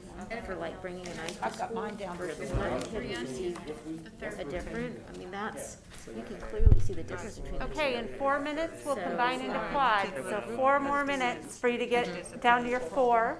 And then you'll combine with your quad. 4 more minutes. I've still got, I'm down to 3. Okay, the The super will superintendent not allow high-performing teachers to leave the district. Will not allow inequitable discipline of students. Intervention support. The super will not allow any student to not graduate for on time. Do not qualify for on-time Okay, graduation. then it's saying that's Right, not I need to worded do out. okay, will not, say that one more time, the superintendent will not allow, right? What did you say? I think 5. Inequitable discipline. Oh, will not, So I've got to but it's get not, rid will of not some of allow. Let me Yeah. think. You give, let's get Inequitable this. discipline of students, Yeah. It's a lot of effort to put into And- something and you oh, just bring to. So make this the 4th one, will not discipline students without I don't think intervention. it's my high school one. Yeah, but I'm just thinking about time. And then okay. Probably need to eliminate Are we only some. supposed to have 4? Yeah. So that was 2, 3. She's vetted it before. Layers of intervention. Okay. Okay, let me tell you the other one, I really like this one. Communication. The superintendent will not allow teacher retention rates in underperforming schools to go below X Not the engagement. and division-wide below Y. Okay, I had something on that too. I like that. Yeah. Those are my 2. Because I'm looking at the underperforming schools Yep. and then, That's why I have underperforming okay. schools The staff, but just to thinking go below. we could be more specific with So- it, but I I think definitely, it's just, I'm Is thinking that it if just we the are teacher evaluating- retention that we're concerned about, or the quality of the teachers? I was thinking we could make it So that's kind of subjective, Right, but you I'm know, saying I as a mean, measurement, you want to retain your teachers because you're investing in them, right? You're doing the PD, you're doing all of that. Well, I think The it's quality of the appropriate teachers is important too, but, not like Okay, focusing on. the reason I say that is, Because that'd be the next step is when I speak of quality, I'm speaking more of the accreditation. doesn't imply that. What are credentials the of the teacher. When I think about retention, I think about what we're doing now. When we start the year off, we have, I'm not saying that it's and beside this isn't any superintendent, it's been, there's, since I've been on there's here. also newsletters. We start there's also with a school with 90% presentations, higher. We talk about But they're not communication, all I just think there's a lot of ways that teachers. are being there's long-term subs, there's Right, something like that. So I now think we're maybe, staff, whatever. you know what, we need to. How many guardrails do we allow to have? Yes, and what I think of this is I think of like Lindenwood, for example, who, before the principal came there, the new one, not a single student in that building had the same teacher the entire year. They had like 3 different teachers for that Oh, fun. one year, which is. That's okay, this is a lot. But now, after he's I, been wait a there minute, for I like still 2 or would 3 think need to years, eliminate. Should I eliminate? he has had the same, one student in the 3rd grade has consistently had that same teacher the whole year, which, so I think we should probably, maybe 1, maybe 2 more. I know we only have to do 5, but I think we should say something about no underperforming school should be allowed to have long-term subs. Maybe something like that. okay. I mean, so, and then I do really like the teacher retention part, because that gets at, are we paying them enough? Are we valuing them? Are we getting at climate? I'm Are gonna we take doing my that? teacher one off and stick with the non-proficient students Okay, so, and the on-time. And a lot of I'll put, I like retention. combined. All right, we're coming over, guys. Gotta figure a way to measure actually it. said, you know, like, these are Right now, yeah, well, we're there. You see the steam coming out of our ears. We're on to something here. because they show us retention information, now. if you feel like you're not getting the information. Not just now, Giving them a voice and, all of that. Well, we were a lot faster. Let's disconnect. On L's, Retention. access, Then you have this huge degree, dump at the end of the year, and then you're starting all over, filling up vacancies, but they're not I'm fading. longevity, credential. Does that make sense? What I'm trying to say? Say that one more time. So, we do a good job of Bringing them in. bringing them in, okay. whether they're teachers or subs. And they've done a good job over the past 3 years I've been here showing us that. But what happens is throughout the year, they chip off. Then at the end of the year, you see this huge dump. then they hire a whole group all over again. In the But they're not conference room. necessarily. And then they're gonna set My up. son is forcing me to drive to Baltimore. For the- And now Southwest is offering 2 hours, That's 67 like minutes. two years together that we're talking All together and So, do so it. retention Oh, is yeah, one it always is, thing, but still, I got a we ton of still points. want licensed So, professionals. it's just that, but he's afraid that I might pick something up on the airplane. Yes. Okay.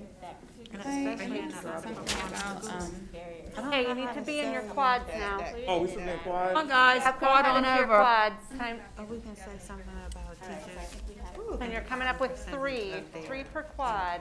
We have Allow All right, You're writing them on the easel, certified, or on the right? sticky. Non-certified. we'll just pick the 3 ourselves then if they're not ready. Ride my bike the other day. not less than Yeah, that's better, because I'm a scribbly writer, as you saw. Let me make sure. I'm retained getting in it, 'cause I those don't- schools are low performing or don't have credentials. What? How about something like that? Or 80. I don't know what he's trying to say about my handwriting. You follow what I'm saying? Yeah, it is. I'm So taking that's it. that's we- what I follow, I don't know how I'm gonna combine it all. will not allow non-performing schools to retain teachers. Will not allow non-performing schools. Can we say low performing? Low performing schools to have less than 80% of its staff. So did you get, Ruth, did you finish your teacher one now? Let's see how For low performing or lacks education. And then I bet It's gonna go through everybody. I'd be amazed. Guardrails, Because family. especially I think that gets at this one too, because a long-term Best sub is thing not about- certified. Yep. Public schools are the teachers. Okay. We're Okay, back. so we've got 4 and 8, and we've got to get it to 3. Okay.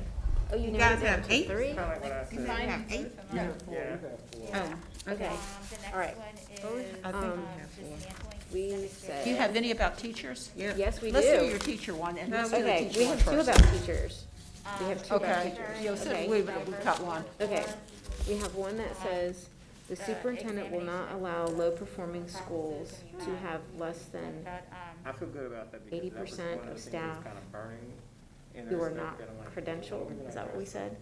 Well, they wouldn't anyway, ladies, they wouldn't have that anyway, because they're Title I schools, and you can't have non, We had As something part similar. of that one We just- is we- the implementation I had of something similar. research-based We practice just said, policies. I used This inexperience, is around equity, right? and I didn't fill in the. In that, as part of that one. And then So, the third we one have 8 is less than 80% who That's are a good- that's a low, good- who are low performing, Deserved access to. you're not not- allowed to not- teach in a Title I school unless you're fully who are credentialed. low performing, Okay, or so, not combine it licensed with this. credential. Their culture and Right, well, language. tell me the 80%. 80% of the staff. Pretty loud and No clear more than about. 80%. So when, Have a specific role. 80% of the teachers. Have to be, We want them to be, we don't want them to be low performing. We want the balance to be Yeah. experienced. I got the same thing. Okay. I just didn't fill in the 80%. So yeah, that's good, that's a So good number if a though. school has 100 teachers, we want 80% of them to be. Yeah. Oh, okay. I just, yes. I avoid it Right, because so the number that might would be part of that. And then the Wow. last one is.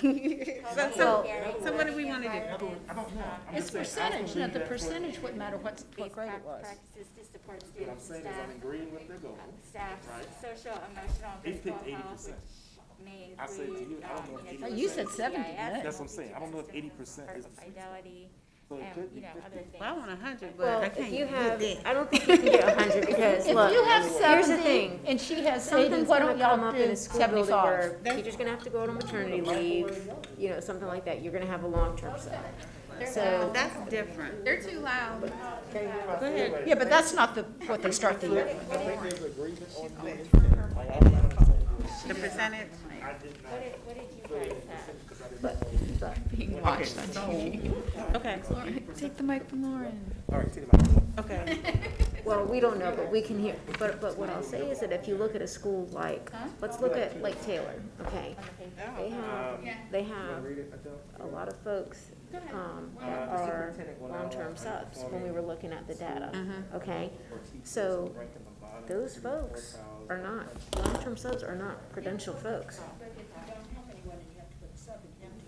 bottom two I know. quartiles. What does that So mean? what I'm I saying mean, I know what is- it means, but that's not is how what we we're say it. trying to get at is, can you have 80% They of have your, seven, your they have teacher seven workforce domains highly or qualified, highly performance efficient, standards. credentialed? Mhm. I think, Same rating I think scale. you have to have a, I don't think we can be 100% is what I'm trying to say. Okay. Yeah, I don't I think we can be 100%. I think 80%. So you wanna you leave the know, percentage to the, or the mix to the superintendent, is that what you're saying? And then I also like the third one. I mean, Oh, okay. Lauren, what do you think? You were a principal. I like 80, cause that's a B. I think Okay, okay, and the other one that we had, that might also be, similar to you, which is along the lines of the teacher, is the superintendent will not allow the teacher retention rate in an underperforming school to go below X level. Doesn't mean the other And then group division-wise gets to go ignored. below this level.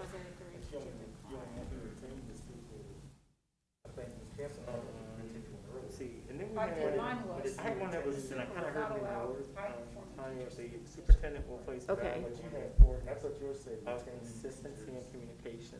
We agree with that. The This low performing schools. will have not used- allow the teacher retention rate in underperforming schools to go below a certain number percentage. So we don't want there to be a high turnover. That it just felt like the district is always moving. I'm just saying this is one, we're throwing it all out. We can nix it if you want. Necessary changes. Okay, so the other one that we said was, This wasn't the even- superintendent will not operate schools that are greater than 80% economically disadvantaged or 80% racially isolated. So we, program goes really well, students are achieving. Oh, because we have 68%? Okay, fair enough. Really. So you wanna do 70? Understand it. Or we can just say the district average, and that way it stays, we don't have to keep changing a number. The district average is, with economically disadvantaged, it's 68%. Working really well for the division. Resources are constantly changing. Yeah, and then we, it was working well. No, that's so the when we percentage of identified- economically disadvantaged students. Is 68% in our entire division. Yeah, so we could just say the district. That's the way a lot of, all of those people were fired. We can just say 70. But why you, just say district average, 'cause- right, then you're not keep changing numbers every time. We don't have to have it at a number. So that gives them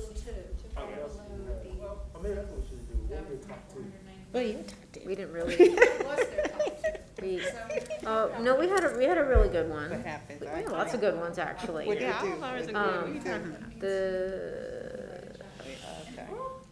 Okay. Okay. Ms. Campbell, you won't let us go through our list. You wanna take- start you getting did this one and your that one. three The superintendent will not allow buildings to fall below Yeah, an you need to be FCI starting of to 6, write. and we We've got wanted to include limited something about time, safe and so secure in there start getting also. your 3 on the paper.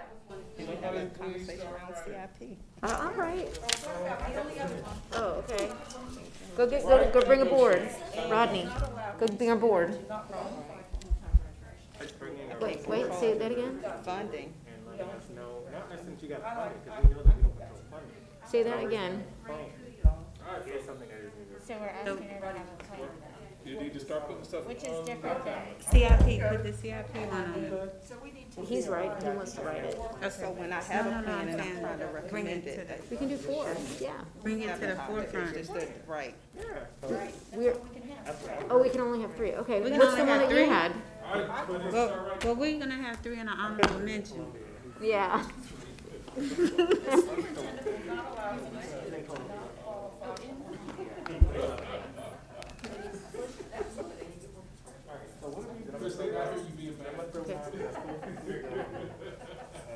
All right, so do we agree on, family, community, student engagement? Yeah, the But whole how do you measure communication. that? Yeah, how do you measure How that? do,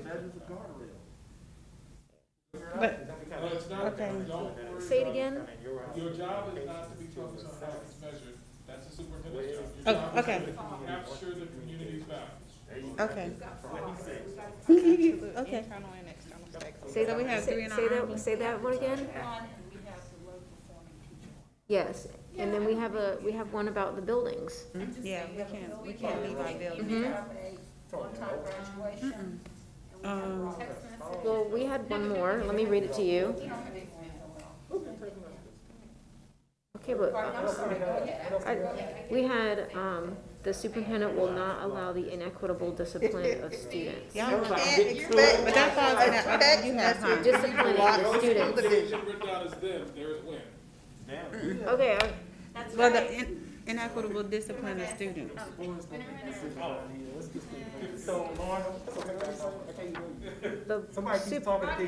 the superintendent will not allow the inequitable discipline of students. I like that. Well, I think that ties I think it ties to yours. to the practices that perpetuate systemic racism. I like the focus on Okay. discipline, because it's. But this one, but then that's how she can do it.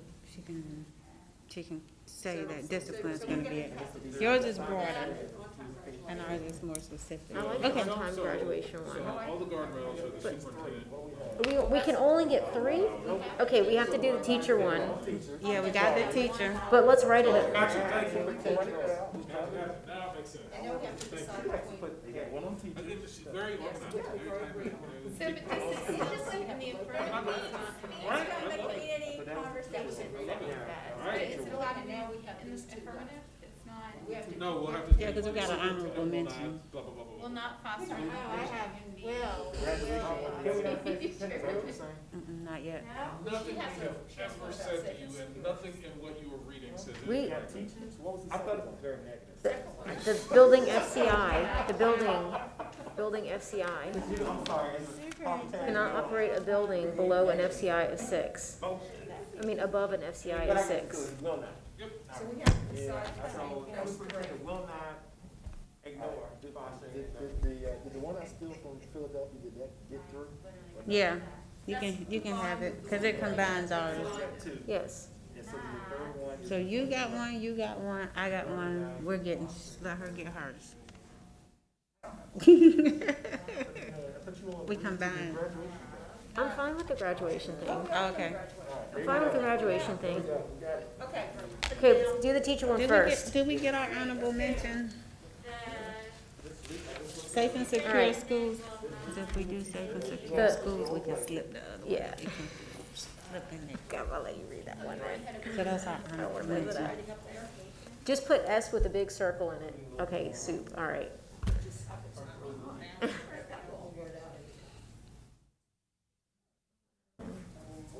Will not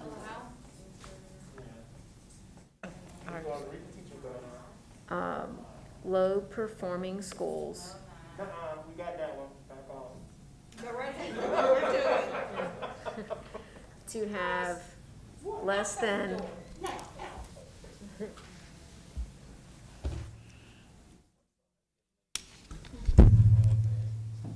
I feel like you've been in the fish tank all day.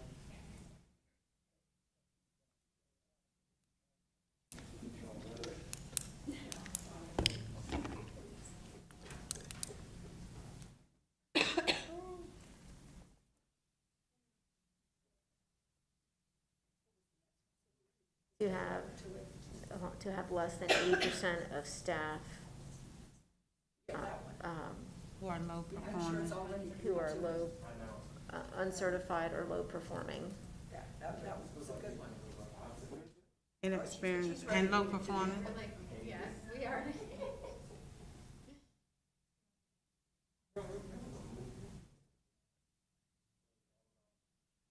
So instead of uncertified, we're just saying inexperienced. 80. Well, okay, I think you wanna need to say- say certified. I think Okay. you need to say certified, yeah. Not certified because Licensed. License, they can't be in a Title I school unless they have that. okay. All right, so then, That's gonna give you any money. No, I'm thinking back to some of the charts that we saw. That's all. I'm thinking back to some of the charts that we saw. greater than 20%. Okay, that is the same thing. You gotta turn the, Yeah, that's close enough. will not allow them to be greater than 20%. Yeah, because then the majority of your staff then is 80%. That is experience. Okay, yeah, that's right. Okay, number 2, the soup will not allow buildings to fall. That's gonna be our honorable mention.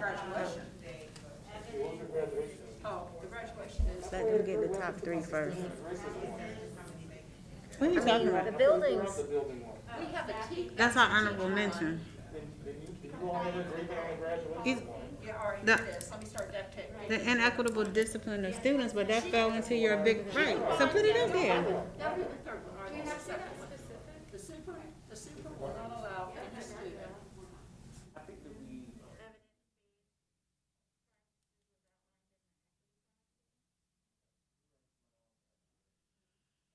I'll have the third one already. He has it. Oh, see, never mind, he's got it.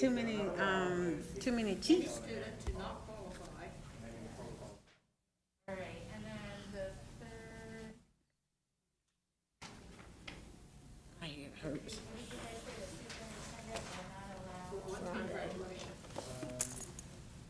you know, probably need to drink some more water too.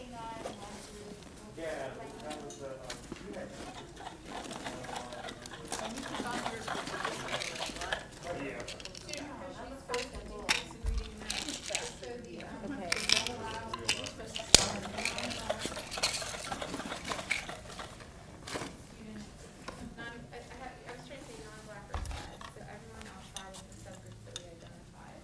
Will not allow other grades. Are you working tonight? No, I'm working tomorrow.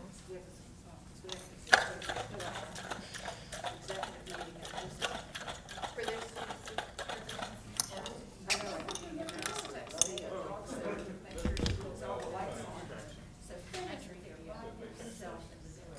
I know.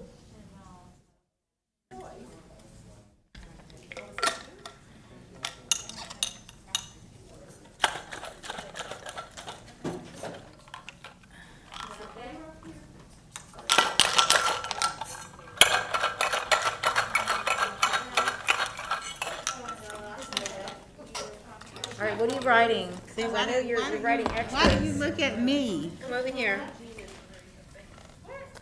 Notice that he's writing. I know, I have to check him. She's trying to sneak in on that.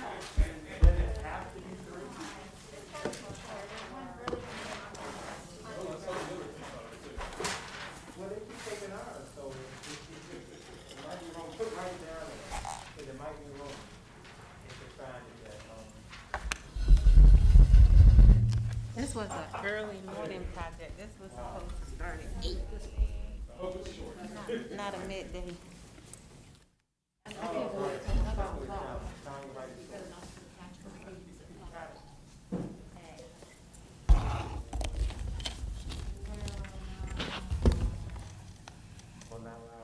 Where the brain is more operable.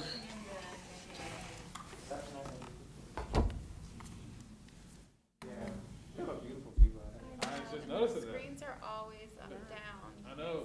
Traffic sounds, I completely forgot about that. It was beautiful. Putting that as like. All right, folks, we got it. Let's read through this right quick before we wind down. Sue. We didn't put our honorable mention up there. See? So we've got it. The superintendent will not allow underperforming schools to have inexperienced staff. Inexperienced and low-performing staff. Greater than 20%. It says 20%. Yes. Greater than. That's a greater than. Greater than 20%, yeah. The superintendent will not allow any student to not qualify for One-time graduation. Gotcha. On-time graduation. Superintendent will not allow any student to not qualify for on-time graduation. Superintendent will not allow our So is student that potential. promotion? I mean, hold up. Hey, look, Just reading at the moment. hey, so check this out. So check this out. One of the challenges with guardrails is they're a powerful policy tool. But with great power comes the possibility for unintended consequences. Okay. So for example, I had one board that said, oh, the guardrail we want is a superintendent will not allow teacher retention to decline.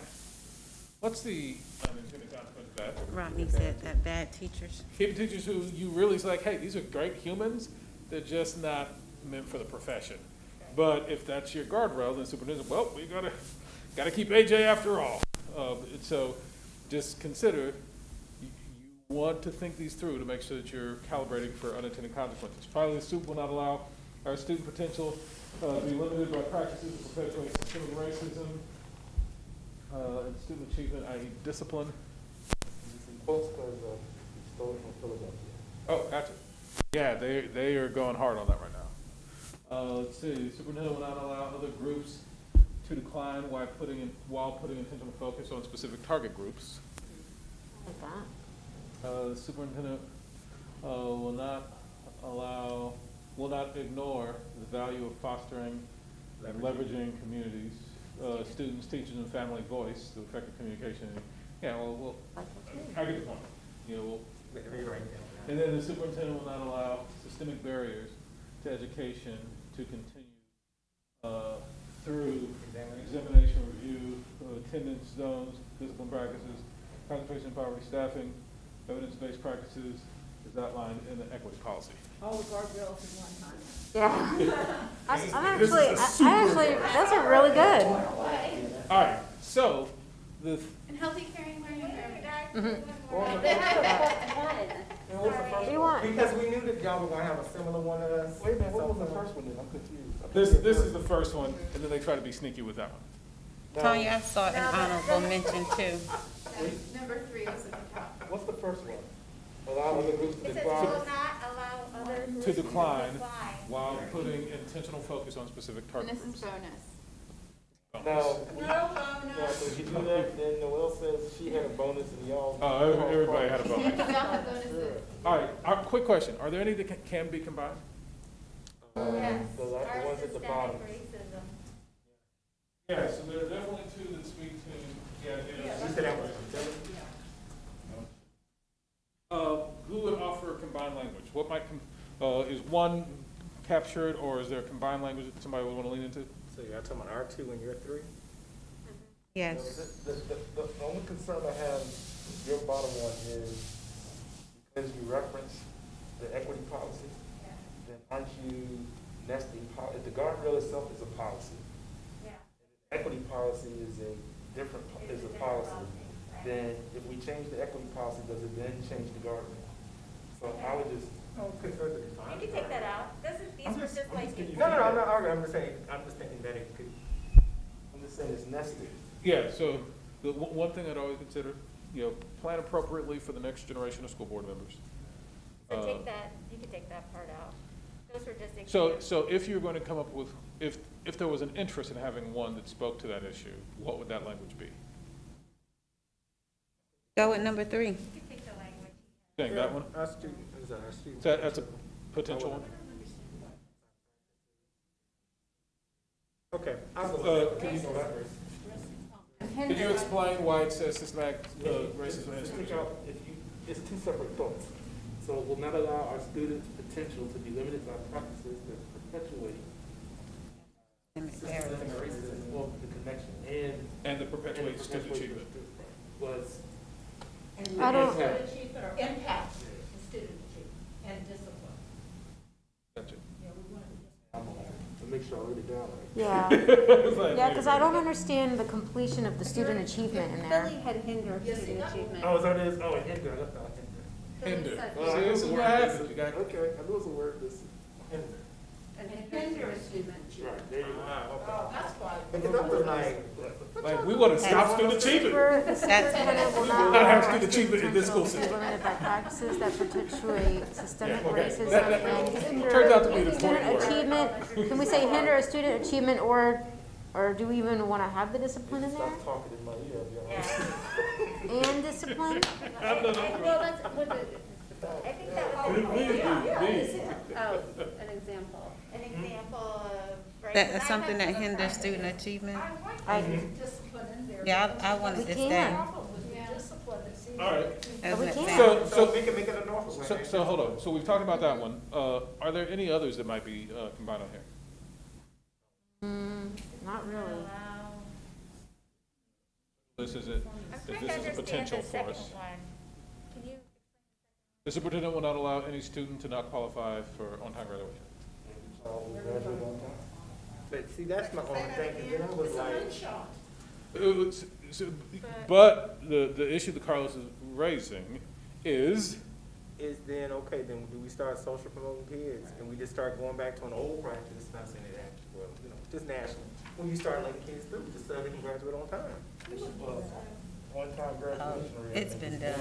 Just, that, but we can parse it. so, I will tell you from plenty of doing this, I have the exact same fear, that you unintentionally send. And so I'd be thinking about if the intention, I get what the intention is. I would just spend some time thinking about how might you describe that in a way that doesn't tell people like, oh, well, we just gonna let AJ roll on through here even though he But doesn't the guardrail tie to the goal? No. That's fine. Not inherent. I understand what you're saying about constantly unintended consequences of that. Any others that could be combined? I'm not suggesting there are, just asking. Any others that might be combined? No. All right, so if we had one that spoke to the issues of systemic racism, I'm hearing it as, were you saying you like the community engagement? Yes. I like community engagement, and I like the top one. We need to have something on community engagement. Have to have some on community engagement? Well, I really like. Oh, I did not think so. I really like the top one in the community. I mean, I liked all of the one that they put, but I really do like number 1 and then number 3.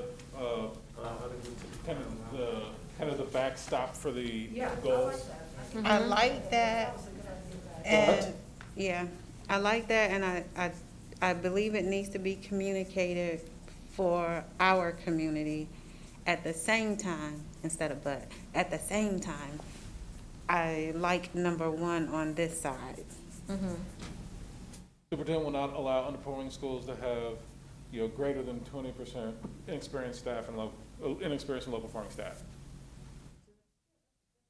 So, let me ask, so where did the 20% come from? Well, so we had a debate, one draft didn't have any percent, another draft had a target, so we went with the one that had a target. Well, it's open for consideration. The intent is that Yeah. if the research says that teacher quality matters, then the goal is to try to make sure that the students that need the quality that we don't have A are disproportion. schools that are underperforming, how we define that, being disproportionate staff By teachers who experience that. So, now we get to have fun. Madam Superintendent, do you have a teacher evaluation system in your district? How many performance levels are there in that teacher evaluation system? Well, they have 7 standards, but they have 1 score. And score, is that like from 0 to 100? Like, yeah, yes, One- 4 different levels. 1 to 1, 2, 3, 4? Yes, like unacceptable, Yeah. all All right, that. so 4 different levels. The top 2 are kind of really, really good, good, not so good, probably find a different job. That's probably not what they actually call them, but, all right, so the question is, what percentage of your students are in this category? Of your teachers are in this category? The very low, The very high. oh, a lot, several. I would say, I would be hesitant to, but I would say probably at least 5%, 20%. So these top 2, the really, really good and, the really, really high quality and the high quality. So the top 2 of the 4 levels, any idea what percentage of your teachers are in these top 2 levels? Probably more in the second to the top level. So if you add these 2 together, is that the majority of your teachers? Yeah, majority, definitely. Uh, Or high performing. Are we talking about experience, or are we talking? No, we're talking about their performing. evaluation. You can't have that and have results Okay, that we so get. we were having this conversation a few months back with a different district. I asked the superintendent this, and she looked at me and she said, yeah, we have 4 performance levels. I said, Madam Superintendent, what percentage of your teachers are in the top tier performance? She said 92%. Okay, what percent, and then I got really curious. What percent of your teachers are in the lowest performing category? About 1%. So, just District must understand be doing really that good. if your school system is anything like that other school system I talked to. What you're really saying is, in that school system, about 10% of teachers, about Less than that. 6% of teachers were here. And so what this is really saying is that 20% of the staff at that school could be in the bottom 6%. Well, that was why I was saying not to put the number there. Okay. Because And that The was, other thing with that, with data is that we also have, there's state law in regards to performance plans and all these other things. Yeah, I was gonna say, opportunities. there's a process. Yeah. There's a process when a teacher is not performing at standard, then they, many of them, well, they are placed on an improvement plan. They don't meet the standards, and of course, they're exited. I would just have concerns about moving low-performing teachers around the district, because, You're correct. if The you're correct- forcing somebody else out who loves their school community, and then they're like, okay, so I have to leave, then they'll have many other choices in this region. And so these are the types of things that you need to think through with stuff like this, of how is our superintendent going to implement this? Is the way to implement this just kind of move people around? Oh, well, sorry, you're not any good at your job, we'll just move you over here. Like I said, these guardrails are a powerful policy tool. You want to think through any unintended consequences. You want to make sure it's written in a way that accomplishes exactly what you wanted to accomplish. Yes, sir. Yeah, so I appreciate all that. Like I said, these are drafts, and the percentage doesn't have to be important. But I want to give a response to the last piece I heard. So the issue of the teacher might leave is what I feel is what I always hear. So again, it's almost like we say, we look at our data, we see that we have a high number of long-term subs, inexperienced teachers. I can't speak to the performance piece in our most challenged schools. And then the minute we start having the conversation around, well, let's see if we can do what some research says, that teacher quality matters, then the thing is, oh, well, the teachers will just leave. And so then what do you, so either you're held hostage. Well, so as a board, Or you set a guardrail. As a board, you all would have to make a decision.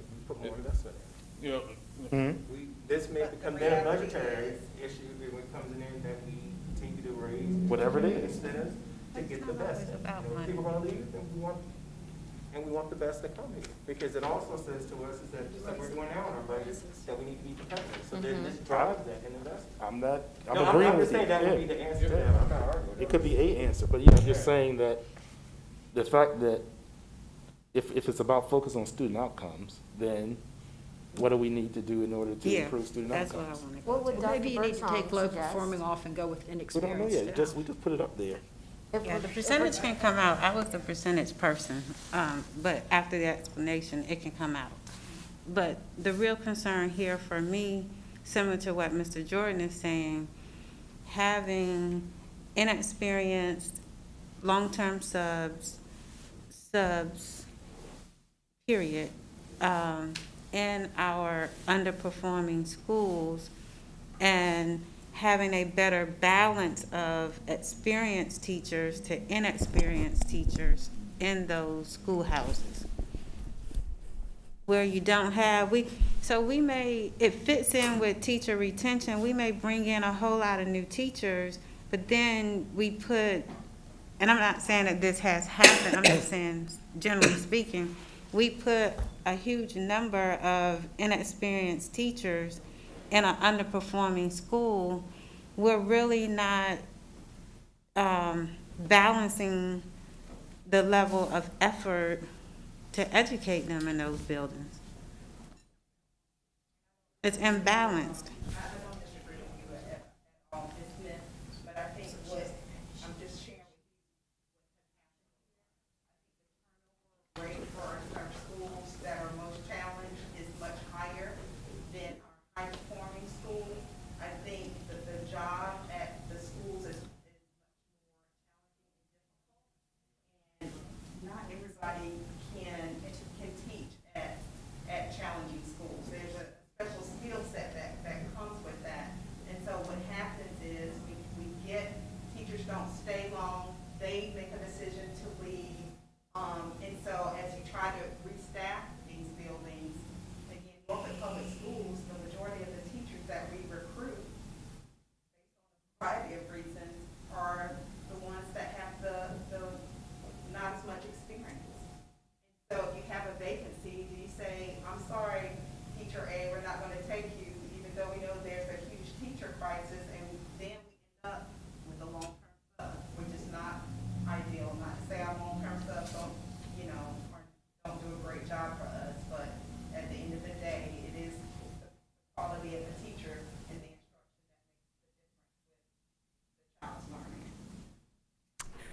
Right, so aren't 2 on the last one and 3 on the last one that we combined, Yeah.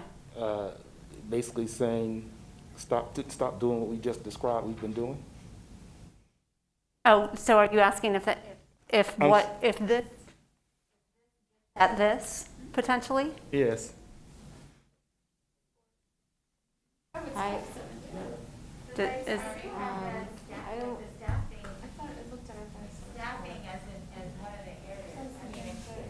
I'm just saying practices? to the extent that we're trying to. but how was that related to? Well, it does hinder student achievement. We're gonna need to wrap it up. Yeah, so I think, 10 minutes. yeah, I think where we're at right now is that we'll take these, I think we've heard what, for the most part, what you're working at here. AJ and I will look at them and see if we can make some recommendations to send back to you all. And then as far as next steps, the goals that have been written are now going to Dr. Birdsong for that refinement and for her to work on those interim goals and monitoring calendar. And then the next steps for the board, aside from, we'll continue with some of this work, but, and then it's going to be working on aligning board practices, agendas, time use, all of those things which are outlined in your timeline. Start aligning practices to, so that you can focus on making what you're prioritizing as the main thing. So we'll be setting up time to do that. I think as a way of wrapping up, we can just go around the room and if you want to give a 1 or 2 word takeaway of your experience today, and we'll start to my left with Lauren. Just 1 or 2 words about your experience today. I think it went great. Thank you. Thank you. Christine, one word or 2 to... Challenging. Challenging, thank you. I feel like our work today was really focused on student outcomes. Focused on student outcomes, thank you. Thank you. I mean, this has been, we've accomplished quite a bit today, and I know it's a long day for everyone, and so I just want to say I appreciate everyone's input and, the real thought that was put into this, and thank you and AJ. He had to dash to the airport. Oh, so, okay. Yep, so he's on his way. So thank you for leading us through this. It's a, have this being the first time that we've gone through this particular process. It's, I think it doesn't always surprise me because we do agree on things more than we don't. That we came up with each time coming up with overlapping values and guardrails. So it's promising for as we move forward. So thank you. So your 1 word is promising. Oh, was it 1 word? That's okay. I appreciate all of everything that you. Dr. Birdsong. I would say ready for the next step. Yeah, thank you. Why is everyone being so brief? Encouraged. Wonderful. Thank you.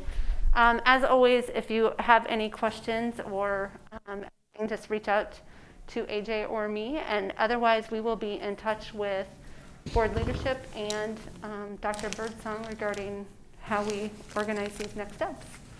So thank you, everyone. Thank you. Before we leave, Dr. Martin, do we want to, What? are we going to do our motion for a closed session now? I was just getting up to look around to make sure everyone. Are we moving to the conference room? I think so. I was just trying to get a motion done. Oh, a motion to go into executive session? Yes, we're doing that. So, Yes. Madam Chair, I move that we go into closed session. Seconded by Dr. Gabriel. Please read the motion. Yes.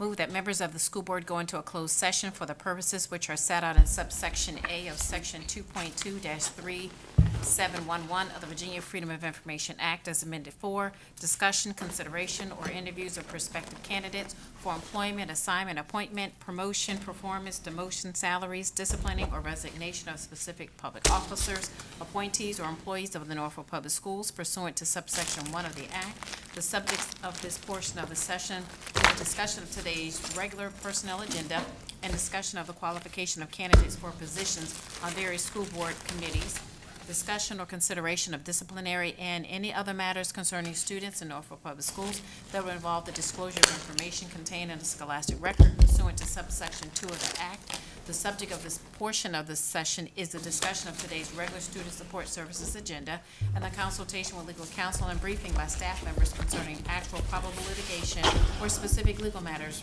requiring the provision of legal advice by counsel pursuant to subsections 7 and 8 of the Act. The subjects of this section of the motion are the matters set out above in subsections A and B of this motion.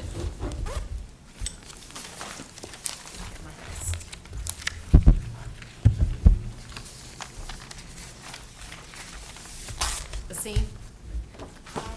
Hampson? Aye. Clanton? Aye. Gabriel? Jordan? Aye. Martin? Aye. Okay, we're gonna move over to the conference room, so you might want to bring your items with you. This room's gonna get, Are you the hotel you're staying at right Just downtown? that courtyard, wherever I am. Oh, that's good. Yeah. There's some nice restaurants on Grant Street.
Madam Chair, I move that we come out of closed executive session. Second. Second by Mr. Clanton.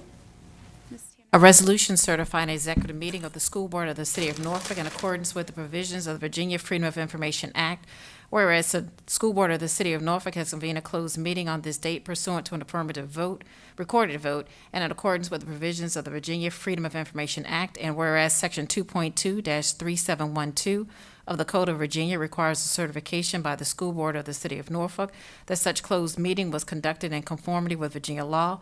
Now therefore it be resolved that the School Board of the City of Norfolk hereby certifies that, to the best of each member's knowledge, only public business matters lawfully exempted from open meeting requirements for Virginia law were discussed in the executive meeting to which the certification resolution applies, and only such public business matters as were identified in the motion convening the executive meeting were heard, discussed, or considered by the School Board of the City of Norfolk.